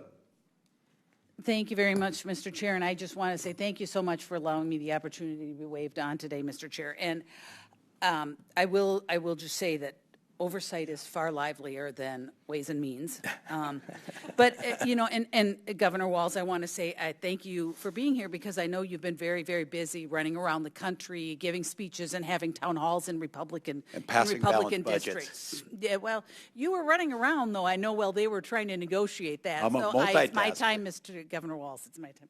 But there has been a lot of discussion and questions about policies that provide benefits for illegal aliens. And I understand, Governor, that you're going to say Minnesota is not a sanctuary state per se because the legislation was not passed. And just a yes or no question, Ranking Member Lynch had mentioned that there was a bill that was introduced for a sanctuary state this year in the Minnesota legislature. Would you have signed that bill? Did you support that bill? Oh, thousands of bills introduced, hypothetical. We don't have it. I operate under the same law you operated under. Okay. Thank you, Governor Walz. But Governor Walz, we all know that you probably had some opinion on that bill. You're just choosing not to answer because the answer was probably yes. You would have signed that bill if it had passed. So, but like Mr. Emmer, Mr. Crane, I think Mr. McGuire, a whole bunch of them mentioned the policies that Minnesota has. So yes, I understand, not a sanctuary state per se, but the policies are certainly making it into, I think, as I recall, they mentioned driver's license for all, they mentioned the free tuition for illegal immigrants, they mentioned the Medicaid benefits, so you in essence create a sanctuary state. The sheriff supported the driver's license bill. The hospitals and others. Governor Walz, I am certainly aware of that. I served many years in the legislature. I still keep an eye. I have many friends there. I understand that. But in essence, they are creating a sanctuary state in practice. And so we are going to talk a little bit about the legislature because just earlier this week, both chambers of the Minnesota legislature passed H.F. 1. And you're probably familiar with it. I don't know if you've signed it yet or not, but it repeals Minnesota care eligibility for illegal immigrants, adults ages 18 and older. And with that recent repeal of eligibility for illegal immigrants, a policy that initially, it was after my time, was enacted in your time, 2023 under your administration, now being reversed with those budget negotiations. I was just wondering, first of all, do you know how many illegal immigrants were covered and are currently covered in Minnesota with Medicaid? I don't have the exact number. It's not Medicaid. It's state that does this through Minnesota Care. Okay, but you still don't know how many.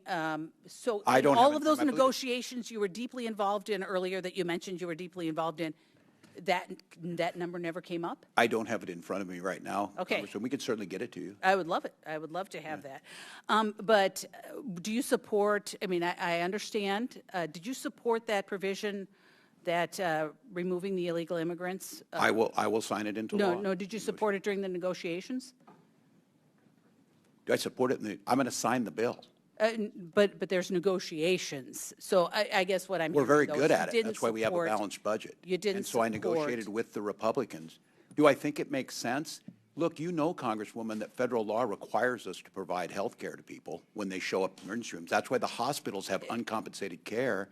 Reclaiming my time, because you're trying to change the subject, because I asked you very specifically, during negotiations, did you support the provision to eliminate illegal immigrants from health care? It's a question that makes no sense. I support it at the end of the day in a negotiation, which I agree to, and will sign it. Thank you, Governor. I mean, you were here in Congress. You understand what reclaiming your time means. Yeah, you understand that. But I guess I will move on because, you know, there was concerns about SNAP provisions being cut and all kinds of, but you supported that. I mean, you supported that over the over the health care to illegal immigrants. I guess I'm confused about, because you had other cuts you had to make. So what did you, all of the things that you guys have been talking about with law enforcement, education, school breakfast and lunch, did you cut that during the budget negotiations this year? Because my understanding is you had quite a deficit. We don't. We have a budget surplus, as you know, Congresswoman. Well, long term, but you had to make cuts this year. We had a balanced budget. It's something we can help you all with. We have a balanced budget we agreed on. We left $1.9 billion on the bottom line for this biennium, and even. But your structural budget, you had to make cuts. Was reduced by 50%. You had to make cuts, or no? You didn't make any cuts. We balanced a budget. We moved and we invested. All right, Governor, I'm going to move on because I have one more thing and I'm running out of time, because I really do want to talk about, you had mentioned civility, or someone had mentioned civility. There was a discussion earlier about civility, but Mr. Fallon had mentioned how you had said, you know, you want to kick Republican ass. You've mentioned bullying. There's another one where you're going to bully the SHIT out of President Trump. There's all kinds of things. And then you had a discussion about civility. And I'm embarrassed because you say you're an educator and you're the governor of my state that I'm supposed to be proud of, and this is the kind of garbage, the example you're setting for our children, that you're telling people to bully each other. And I try very hard not to say those kinds of things because I understand that it is meaningful. When you hold a position like this, you should not be saying things like that. But you support the president's language? Hey, gentleladies. The president is not in front of me right now, Governor. Gentleladies, time's expired. Chair recognizes the ranking member for unanimous consent. Thank you, Mr. Chairman. I have here a statement from the distinguished Representative Betty McCollum from Minnesota that notes that Minnesota's crime is declining, 30-year low, companies are hiring. It's one of the best places to raise a family in America, and it is not a sanctuary state. Without objection, so ordered. Chair recognizes Mr. Lawler from New York. Governor Hochul, under your watch, New York has spent billions of dollars of taxpayer money providing free housing, clothing, food, education, and health care to illegal immigrants. Meanwhile, you're charging hardworking New Yorkers $2,500 annually just for the privilege of driving to work. Speaking of driving, when you ran for Congress, did you oppose giving driver's licenses to illegals, yes or no? No, that was previous to that. It was in 2020. You had a commercial running for Congress touting your position. No, but the position goes back earlier than that. Driver's license. My point. Did you oppose giving driver's licenses to illegals when you were running for Congress, yes or no? At the time I did, and I'll tell you Governor, why. Yes or no? I had a chance to go out and see a very rural district Reclaiming my where time. mothers were being denied the chance Governor, to drive yes their or no? kids Do to you the support doctor's illegal office. immigrants getting People were being denied the taxpayer-funded chance health to go to their care? jobs, and I understood Governor, the merits please of answer having the it. question. Governor. I'm not sure there'll ever be a real question. You were asked a question and you chose to try to gave an deflect. answer. The fact is you did support giving illegals driver's licenses, oppose giving illegals driver's licenses. Now you support it. Mm-hmm. Governor, yes or no? Do you support illegal immigrants getting taxpayer-funded health care? Yes or no? We provide health care to people in need, including moms with new babies. Do you support giving illegal immigrants taxpayer-funded health care? Yes or no? We support giving money, support The for answer health is care. yes. You expanded health care access in 2024 Yes, I did. under Medicaid. For senior Governor, citizens after and the moms with election, new you babies. said, I would do it all reclaiming over my again. time. Governor, after the election, you said, someone breaks the law, I'll be the first one to call up ICE and say, get them out of here. Governor, yes or no? Have you personally called up ICE and asked them to get anyone out of New York? As the governor of New York, I have an entire state police force Have you that personally carries on called my anybody up directions. and asked ICE to get anyone out of New York? Yes or no? My state police acts as my agency and You my have surrogate. not, correct? When I say me, I'm referring to my entities such as the state police that you're handle like that. Governor Cuomo. I am the government. That's your position? characterization, not mine. Yes or no? Should ICE have been called on Sebastian Zapata Cali? Can you refresh me as to the circumstances of the case? He's the individual who burned the woman alive on the train. Of course. Should ICE have been called on him? NYPD was handling that situation. Should ICE have been called? That's my question. Yes or no? If there was an arrest made, he should have been deported after conviction, yes. Okay. So, Governor, when you were sworn in 2021, you signed an executive order keeping many of Governor Cuomo's executive orders in place, including EO 170. Interestingly enough, you did not include EO 170.1. Are you familiar with EO 170.1? I don't have it in front of me. I have thousands of executive orders. I have it right here, Governor. I'm sure you do. And what you did, you waited several years until this year, January 16th of this year, in which you finally signed it and reinstated it into law. Why did you wait until just 4 days before Donald Trump was sworn in as president to sign EO 170.1 into law? And to refresh your memory, it basically mandates that federal immigration authorities cannot enforce civil arrests in New York State buildings. Why did you wait several years to reinstate that? Because we had a high level of confidence that under the previous administration that people going into the courthouses, whether they're victims of crimes, witnesses of crimes, would have their rights protected. I had no In assurance other words, that that would you happen. believe they would not enforce federal immigration law, and you were concerned that President Trump and his administration would enforce federal immigration law? We thought it was important for victims of crimes and witnesses to murders, for example, that they have access to courts without being threatened or intimidated. Yeah. Speaking of crime, more than 3,200 illegal immigrants have been arrested in New York City for committing crimes while living in taxpayer-funded housing under your watch, Governor. Governor, are you aware of any law or executive order that would prevent a citizen of New York, a citizen of the United States, from facing criminal or civil enforcement in a state building? I'm not aware. So you think that citizens should be treated less than and have less protections than illegal immigrants? No, Is that what you're saying? Our state laws say we cooperate in all criminal cases. I've made that very clear over the last Yeah, but you're not doing that. 7 That's the hours. reality. Governor, And do you the truth support, is we do you don't support help the New them with York civil for All enforcement Act? because civil Governor, enforcement reclaiming my isn't- time. Do you Go for it. support the New York for All Act? I'm not speaking about hypothetical No, bills. Governor, this isn't a hypothetical. There was a sit-in in the state legislature today by activists blocking state senators from coming into the chamber. Do you support the New York for All Act? It's yes or no. I will tell you this, I get about 1,000 bills put on Do my you desk support probably by the New York midnight for All tonight, Act? which is this is keeping me from doing the work of the people back home. But I can Governor, sit here you've as done a long as you terrible like. job as governor. It's not keeping you from anything. Frankly, New York is better off with you down here and not in the state.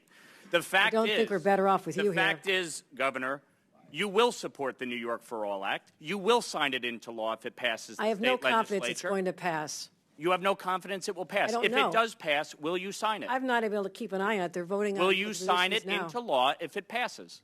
I have about 1,000 bills that get Will passed you every sign the year. New York for All Act into law if it You passes? have to wait yes and or no? see, like every other bill. We have to wait and see? Yes, Governor, because you I've- can't take a position on the New York for All Act. It would put into state statute that New York is a sanctuary state. That's why you're here.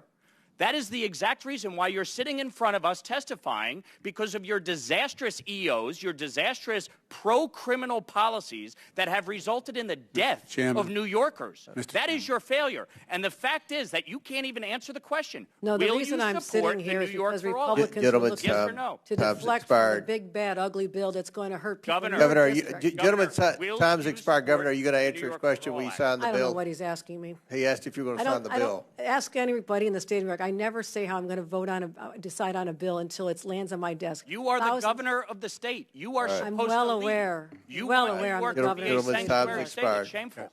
It's shameful. You can't even answer the question? When it lands on my desk, I'll do the proper Mr. evaluation. Chair You'll do what? recognizes. That's you- what we You'll do. do what? That's how You'll you become sign a it governor. into law. You'll That's never know. exactly what Okay, you'll do. chair recognizes Sign it ranking into law. member. Thank you. Mr. Chairman, I have a number of unanimous consent requests, one from the National Immigration Center, Without objection to ordered. National Immigrant Justice Center, and the Alliance for Immigrants. Without objection, so ordered. They speak for themselves. Chair recognizes Mr. Stauber from Minnesota. Thank you very much. Governor Walz, thanks for being here today.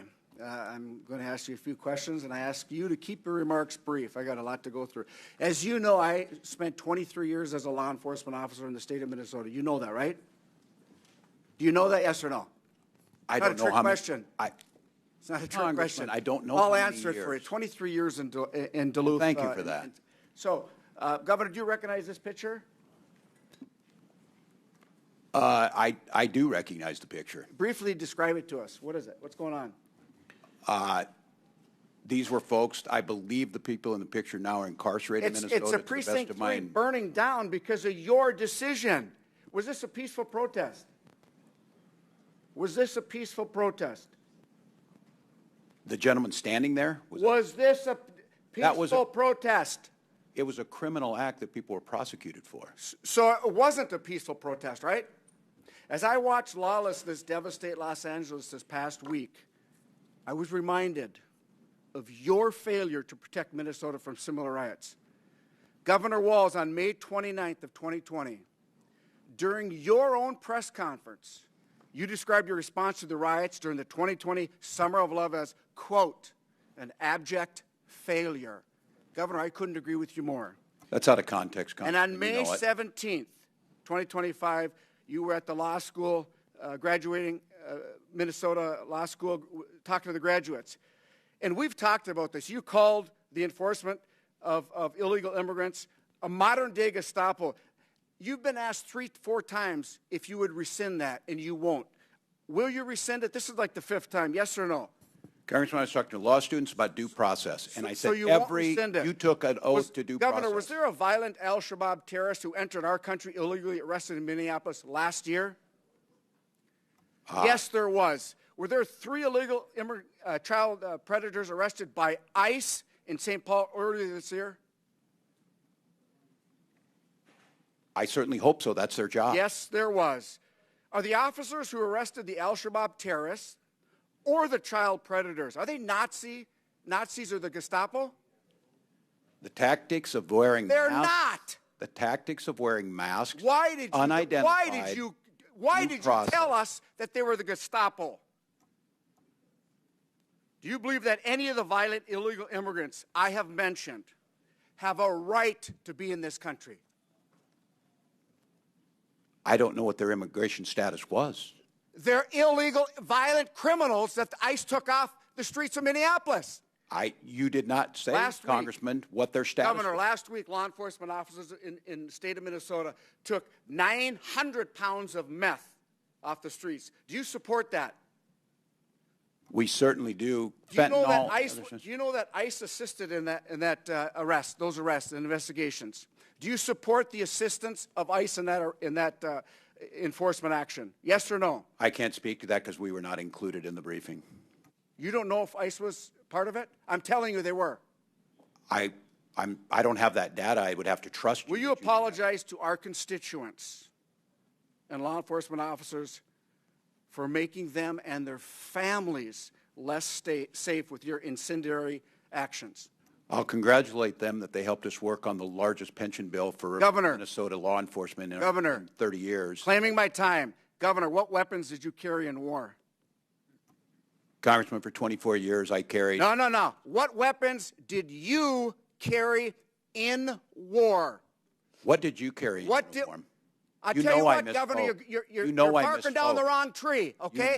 You lied to the Minnesotans. You said that you carried weapons in war. That is stolen valor. You know what? My wife served 24 years in the military. A little bit of respect for the witness. She's an Iraq war veteran. You know what I mean? She was over in the war zone.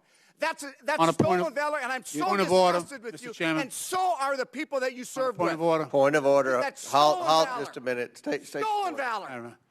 You didn't carry weapons in war. Congressman, my 24 years was public many years. Will you apologize for lying? Objection. Will you apologize for lying? Objection. Hold on. Pause. That's not questioning a witness. That's not questioning a witness. You think point of so, order. Huh? State your point, Mr. Rankin. No, you're State yelling your at point. him. There we go. You're hectoring. You're hectoring. All right. You're hectoring. State your Governor, you didn't carry weapons in war, did you? State your point. You didn't Proceed. carry You weapons got in 24 war, seconds. did you? Congressman, you know I didn't carry misspoke. weapons in war, yes or no? You lied. Governor, what rank did you retire at? What rank did you retire at? Congressman, I served my battalion as the command sergeant major. That's not the question and for I pay, asked. What rank did you retire at? I retired as a master sergeant in Okay, EA. here's your coin that says you retired at a command sergeant major. That's It says your I challenge wore that. coin. It says I wore the rank. That's right. You didn't retire, did you? I did retire after valor. 24 years. Here is a picture of your coin, your challenge coin. right. I'm disgusted with you. I'm just. Mr. Governor, Chairman, the you lie time when is the expired. truth- you Congressman, lie I'm when the sorry. truth is Time's better. expired. You called half Trump supporters Nazis and fascists, and you know what? That's why the Minnesota Police and Peace Association did not support you in the last election because Oh, I you're missing support in them. action. Gentlemen's time's expired. On behalf of the folks from the land of rocks and cows, thank you. Now you go back. Chair recognizes Ms. Tenney from New York. Thank you, Mr. Chairman, and thank you for allowing me to wave onto this committee for this important oversight committee hearing, and happy to have the governors here to hopefully answer some questions, and just to address a couple things that I've heard in this committee hearing. I haven't appeared on oversight before. I do serve in a much milder Ways and Means Committee, but I just want to say a couple things about what this committee, what we're doing today, and about sanctuary cities. We are all children of immigrants. My grandparents met at Ellis Island. They sat in quarantine. They came from other countries. They came here to work. That's not what this is about.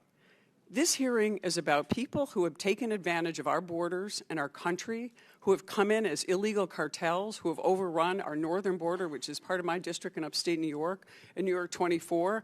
And these people have taken operational control of our southern and our northern border. And we need our governors to make sure that they're providing the law enforcement backup to our ICE agents and others, and not assisting and aiding and abetting in such a way to these illegal immigrants, particularly the cartels. And I think one of the most important things, I'm sick of hearing everyone defaming my constituent, actually, Tom Homan, who's doing an excellent job and who served our country honorably. His big concern, and I think it's a big concern for me, because when I served in the state legislature, Governor Hochul wasn't there as either the lieutenant governor or the governor, but I was one of the leaders on human trafficking. And one of the important questions that Tom Homan talked about repeatedly is, where are the 300,000 children who were human trafficked by people who are profiting off of this human trafficking? Not just drug trafficking, human trafficking, innocent children all through our interior. We don't know where they are. Those are the people that I'm concerned about. And what ICE is trying to do is get to those people who are taking these children and profiting off them and having no regard. And that's what worries me the most, is we've gotten off track on a number of things. And what concerns me is we have this defund and demoralize the police movement brought to a level where we're defunding and demoralizing ICE agents who are simply doing their job to protect our borders. And what concerns me is, and I know Governor Hochul, and obviously I'm going to address you because you're my governor, people have addressed the billions of dollars that New York State taxpayers, by the way, the highest taxpayers in the entire nation now. We're always in a struggle with California, who's more, who's less, and I think we're winning out this race now. Not a good distinction, by the way. Not a good distinction to have a northern border that's overrun by people who are human trafficking, bringing illicit drugs into our communities. I've had three parents in my community, my own home community, where their sons died of overdoses because of illegal fentanyl. So these are real issues that are coming from people that are coming across our borders. So we know we've spent billions of dollars on all kinds of illegal immigrants in New York State. The estimate is between New York City and New York State, it's about $7 billion, and that's New York taxpayer dollars. Those are my tax dollars, constituents I serve who go to work every day. And all we're trying to do is keep these communities safe. And you mentioned that, Governor Hochul, that you were talking about keeping these communities safe. But I'm going to ask you a question. And I've got a series of questions, and some of them have been asked by my colleagues. But I want to ask you right now, because you're the governor of our state, and you've been presiding over a pretty disastrous situation with our prisons, and many of those prisons, including one of the maximum security prisons, is actually in my district and a number of other facilities. Are there any criminal, illegal gang members in the New York State prison system right now? Just yes, if there are. No, Congressman, I know want how many, and if you can't get me the answer, can your staff provide us with a general information on that? No, I'll tell you this. I totally agree with you, Congresswoman, that more needs to be done to protect our border. We've asked for support from the federal government for the border that you represent and I know so well. I've had to deploy $8 million of my own state dollars to amp up. Well, there are state dollars, but let me just take this back. Let me ask you about let me get to the prisons because I want to get into another thing. Are there criminal, illegal immigrant gang members in the New York State prison system right now? If there are, there will be. Do you know? You don't know. Yes. Do you know if there are? I'm sure there are. But do you know? I've already sent 1,300. That's all I want to know. Can you get I've already had ICE take 1,300 of them upon. I'm not asking you that. I'm asking you. No can we get the information about how many of these, whether they're Trende or Aragua, whether they're MS-13, Crips, Bloods? I've toured the prisons. I've seen, people that they line up in rows. I want to know how many of our illegal immigrants that are putting not only other inmates at risk, but also our prison guards who are at risk. Because right now, these types of people are in our prison system are putting our corrections officers at risk. And by you shutting down and cutting off the ability of our corrections officers who are trained to deal with these kind of people there, we're losing the ability of having the trained people there. And our National Guard are wonderful people who serve our communities, but they're not trained to be able to do this, and many of them are underage in that. Can I get the information from you on that? Certainly, and again, I just want to reaffirm that if there's someone convicted of a crime in our prison, they will be deported. We let ICE know 30 days before the end of their sentence, and that's why I've sent 1,300 people already just since I've been governor out of our country. I don't want them here any more than you do. Okay, can I just ask you one last, because you talked about you don't support a sanctuary city. Right now you were lieutenant governor when this was signed into law under Governor Cuomo. We have the green light law. It prohibits the local DMVs, gives driver's licenses to illegal aliens, which you once didn't support, but now you do. You've admitted that today. Under the green light law, would you support repealing the green light law so that we could allow ICE agents to work with our DMV to find out when these people drive across the Canadian border and they have a carload full of innocent children and they can't find any information on them because they get a legal license? Can you just give me that information? Last question, but feel free to answer it. We absolutely share information on such situations with ICE. That is our job. Do you support repealing the green light law? Gentlelady's time's expired. Chair recognizes Mr. LaHood. Thank you, Mr. Chairman, and I appreciate your indulgence for letting me wave on the committee today. I know it's been a long day. I want to welcome our governors here today. Thank you. Governor Pritzker, on behalf of my constituents and myself, I have serious concerns about the current state of Illinois and the continued direction your administration is taking when it comes to sanctuary policies, and I know we've talked a lot about that today. And I want to be clear, your sweeping sanctuary policies are not just misguided in my view, I think they're dangerous. Your agenda puts ideology above public safety, ties the hands of law enforcement, and signals to violent, criminal, illegal immigrants that Illinois is a safe haven. Your administration has made the state of Illinois among the national outliers to defy federal law. And you've doubled down on policies like Illinois Way Forward Act, which is legislation you proposed and signed that prohibits local law enforcement from cooperating with ICE, even in cases involving violent criminals. And I think, hearing you today, I think you honestly believe that refusing to turn over convicted felons to federal authorities makes our community safer. And I'll tell you, Governor, it doesn't. And as a former federal and state prosecutor who's worked very closely with law enforcement, none of that makes us safer or makes law enforcement feel comfortable. Instead of working with federal law enforcement to remove dangerous individuals from our streets in Chicago and across Illinois, you're creating bureaucratic roadblocks and political cover. And in my view, that's not leadership, it's government malpractice. Illinois families are already struggling with the highest combined state and local tax burden in the country. And they should not be forced to subsidize over $2.5 billion in Illinois taxpayer money that's been spent on illegal immigrants over the last 4 years under your sanctuary policies in Illinois. I want to mention two specific cases, although I could talk about a lot more. A tragic case involving the family of George Levin, a 63-year-old man who was murdered by a pair of illegal immigrants who were arrested in Chicago in January. He was found bound with duct tape and his legs tied with an extension cord. The title of an article was "Two Migrant Men Beat Chicago Businessmen to Death, Left Him Bound, Gagged," prosecutors say, dated February 1st, 2025. Again, under your sanctuary policies in the state of Illinois.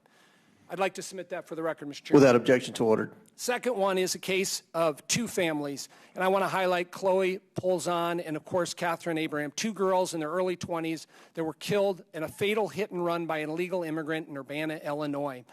And, again, the title from that article, Glenview family seeks justice after migrant suspect kills daughter and friend in Urbana hit and run. I'd like to submit that for the record. Without objection, so ordered. And so, Governor, I guess a question for you.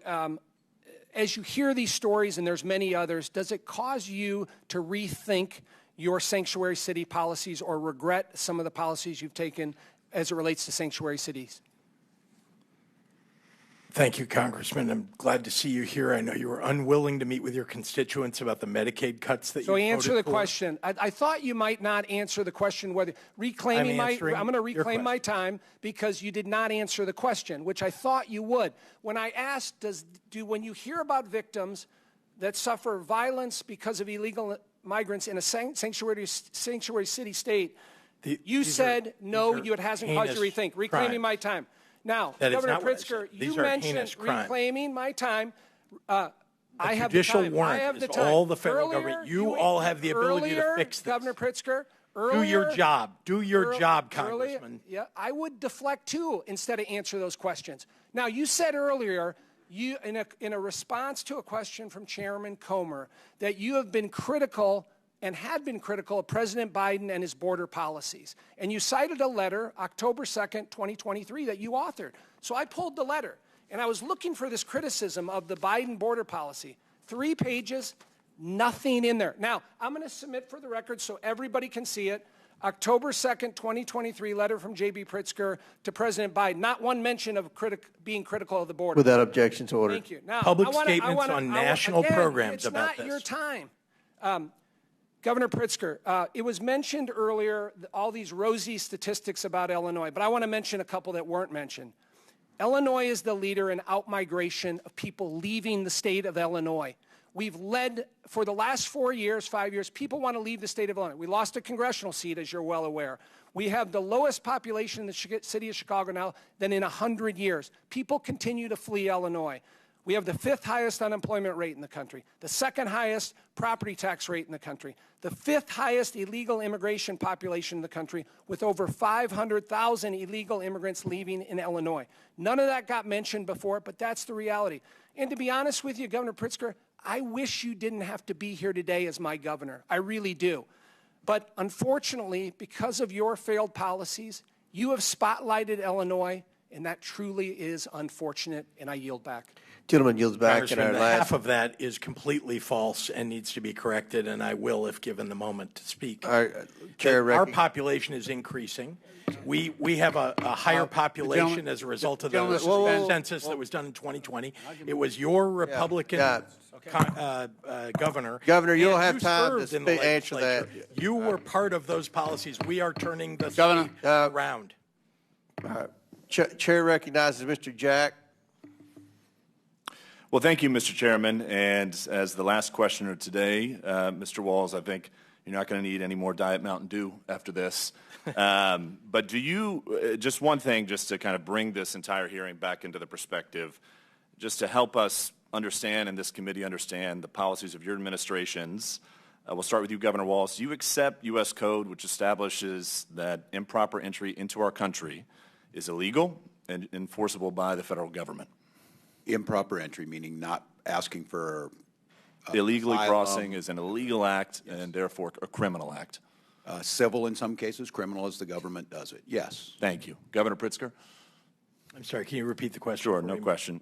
So just establishing that your administration respects that U.S. code believes, U.S. code affirms, and your administration believes that improper entry into our country is an illegal act and therefore criminal. As the federal code says, we believe it, yeah, and we follow it. Thank you, Governor. And Governor Hochul? Depends how the federal immigration authorities enforce it. Sometimes it's civil, sometimes they do it on the criminal side. It's up to them to make that determination. Thank you. One of the reasons why we just want to establish that is with respect to illegal immigration, I mean, you were elected in your states, but your state's policies affect my state in Georgia, affect my constituents in Georgia, because when you create policies that incentivize illegal immigration, incentivize folks crossing illegally and being criminals into our country, it challenges, it presents challenges to us, and it presents challenges to our ability to protect our constituents. In my district, every single person on this panel, Republican and Democrat, has a story, a painful story, about how an illegal immigrant or many illegal immigrants have taken lives of those within our districts. In fact, in my district alone, in Columbus, Georgia, Dr. Malcolm Goodchild was killed by a drunk driver illegally here in our country. Of course, we talked about Laken Riley. My colleagues have done that ad nauseum. So we also talk about the financial burden that's associated with those of us that represent folks in Georgia and your states as well. In Georgia alone, I just want for the record to note that $563 has been associated with the increased costs and increased burdens of my constituents because of illegal immigrants within our state. In our closing time, Governor Pritzker, we had Mayor Brandon Johnson testify before us, and I know you've at times expressed concerns about how he's run his administration in Chicago. I'm just curious if you support one of the things we talked about in this committee, perhaps you prepared for it, was a directive that he sent to Chicago police directing them not to cooperate with federal law enforcement enforcing immigration operations. Do you support that action from Mayor Johnson? I support actions that follow the law of the state of Illinois and the federal law. Do you think Mayor Johnson has done a good job with respect to law enforcement in his city? Law enforcement has improved markedly since the choice of Larry Snelling as the superintendent of police in the city of Chicago. What grade would you give A to F Mayor Johnson with respect to law enforcement in his city? I wouldn't grade the mayor. I will say that Larry Snelling is doing an excellent job as superintendent. Thank you. Governor Walz, I think you bring an interesting perspective to this conversation because you were just a candidate for national office on a ticket that lost. Exit polls from 2024 show a clear bipartisan majority of Americans trust President Trump to effectively handle immigration. Recent polling affirms Americans overwhelmingly support President Trump's immigration policies by a 30% margin. Even CBS published a survey that shows 6 out of 10 Americans say it is very important to deport illegal aliens. And of course, we've established that anyone crossing the border is, in fact, a criminal. So, Governor Walz, I'm just curious, given Americans' overwhelming support of President Trump's immigration policies, do you believe your record on immigration is one of the reasons you lost the vice presidency? Congressman, I'm not familiar with the polls you're talking about. I can only speak to Minnesota that there's an anger about how it's being carried out. No one disagrees that we need an immigration reform and we need to fix it. What they don't see is whether it's a United States senator being taken down for asking a question or whether it's a 4-year-old girl with cancer being sent out of the country. Well, that's the frustration. Put another way, I'm just curious. I mean, you were on a national ticket that lost, and I'm curious, why do you believe, what issues do you believe you failed to litigate properly with the American voters? Oh, I'll let history relitigate that. Fair enough. And I'll just close, Governor Walz, if I could. You know, one of the concerns that's been raised about why illegal immigration was so bad under President Biden is that he just cognitively was not there during the end of his presidency. When did you first become aware of President Biden's cognitive decline? I don't have the expertise to judge on that. Did you have conversations with Vice President Harris at any point about his cognitive decline? Not that I can recall, no. With that, I yield back to our chairman. Thank you for convening this hearing, and I appreciate your attention to all of our communities that we serve. Thank you, Chairman. Thank you, gentlemen. Yields back. Because we had some wave-on members on our side that went over, I'm going to yield 2 minutes to Mr. Lynch. Thank you. I just want to update the gentleman on the most recent polls. You're right. The president did have favorable marks on his immigration policy early on, but since these snatch and grabs have started, he's underwater. 54% of the American people oppose him, his current policy, this active policy he's got going on right now. With that, I know, Governor Pritzker, you had a desire to fire back at some of the allegations to you. You have that opportunity now. I yield you as much time as you need, although if you have any left over, you can give it to your colleagues. Appreciate it, and I am a sharer.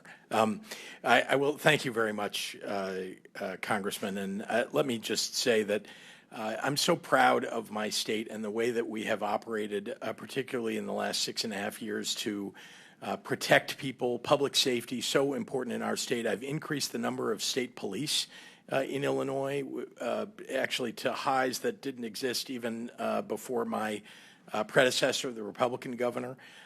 We also have done a lot to invest in violence prevention.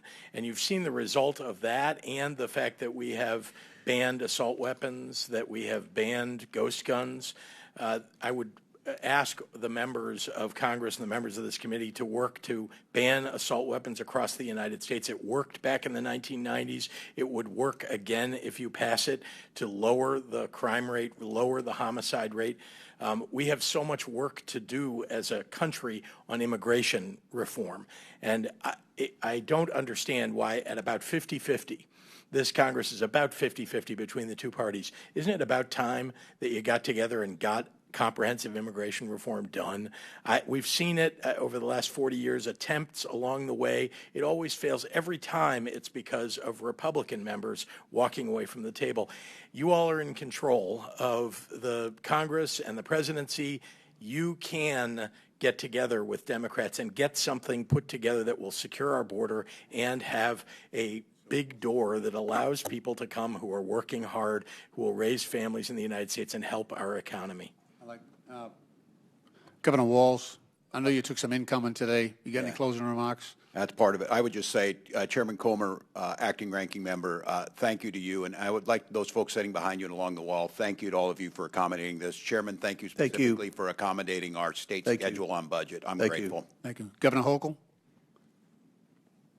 No, thank you for the opportunity again, Chairman Comer, Ranking Member Lynch. Not sure what to say after today's experience, almost 8 hours of sitting here and not doing the work of the people of the state of New York, but here's what I want to say. My number one priority has always been and always will be keeping New Yorkers safe. I believe our policies and our laws as implemented do. Second point I want to make, I want to express my absolute outrage on what we've seen happen to a U.S. Senator in the United States of America, regardless of what anyone does, to have someone like that treated like a common criminal as if he was a threat and throw him down and have to handcuff him with 3 people shocks the conscience. And as a former member of this body, I hope we'll all stand up and condemn this and say we can do better. This is a great country. Let's make sure we ensure that it stays great. Thank you. And Ms. Sky Perriman, I just want to say thank you to you for your help here today. Thank you. Thank you, Ranking Member. And I'm going to assume you all haven't seen the entire tape at the beginning. I'm sure MSNBC or whoever sent you the clips has only shown you the end, but I think it'll be interesting when you see the entire clip of the incident with the senator. Before we close, I want to thank the Abraham family again for attending today. The purpose of this hearing is to try to get the illegal immigrants, the criminal illegal immigrants out of this country. And I think that's a goal that an overwhelming majority of Americans have. The governor said under oath that they were not sanctuary states and they would cooperate with the federal government. We'll see if that happens. That's good to hear, but we'll see if that happens. So with that, and without objection, all members have 5 legislative days within which to submit materials and additional written questions for the witnesses, which will be forwarded to the witness. If there's no further business, again, I want to thank the witnesses for being here today. I know it was a long day. Thank you so much, and thank you for your service. So without objection, the committee stands adjourned.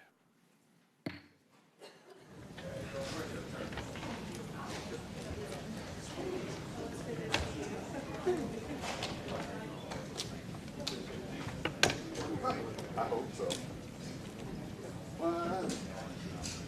Did you see that letter email? How you guys I didn't know how to respond.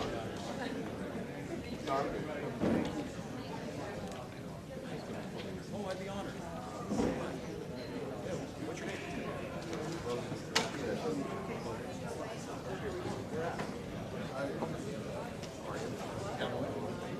It was just out of pressure.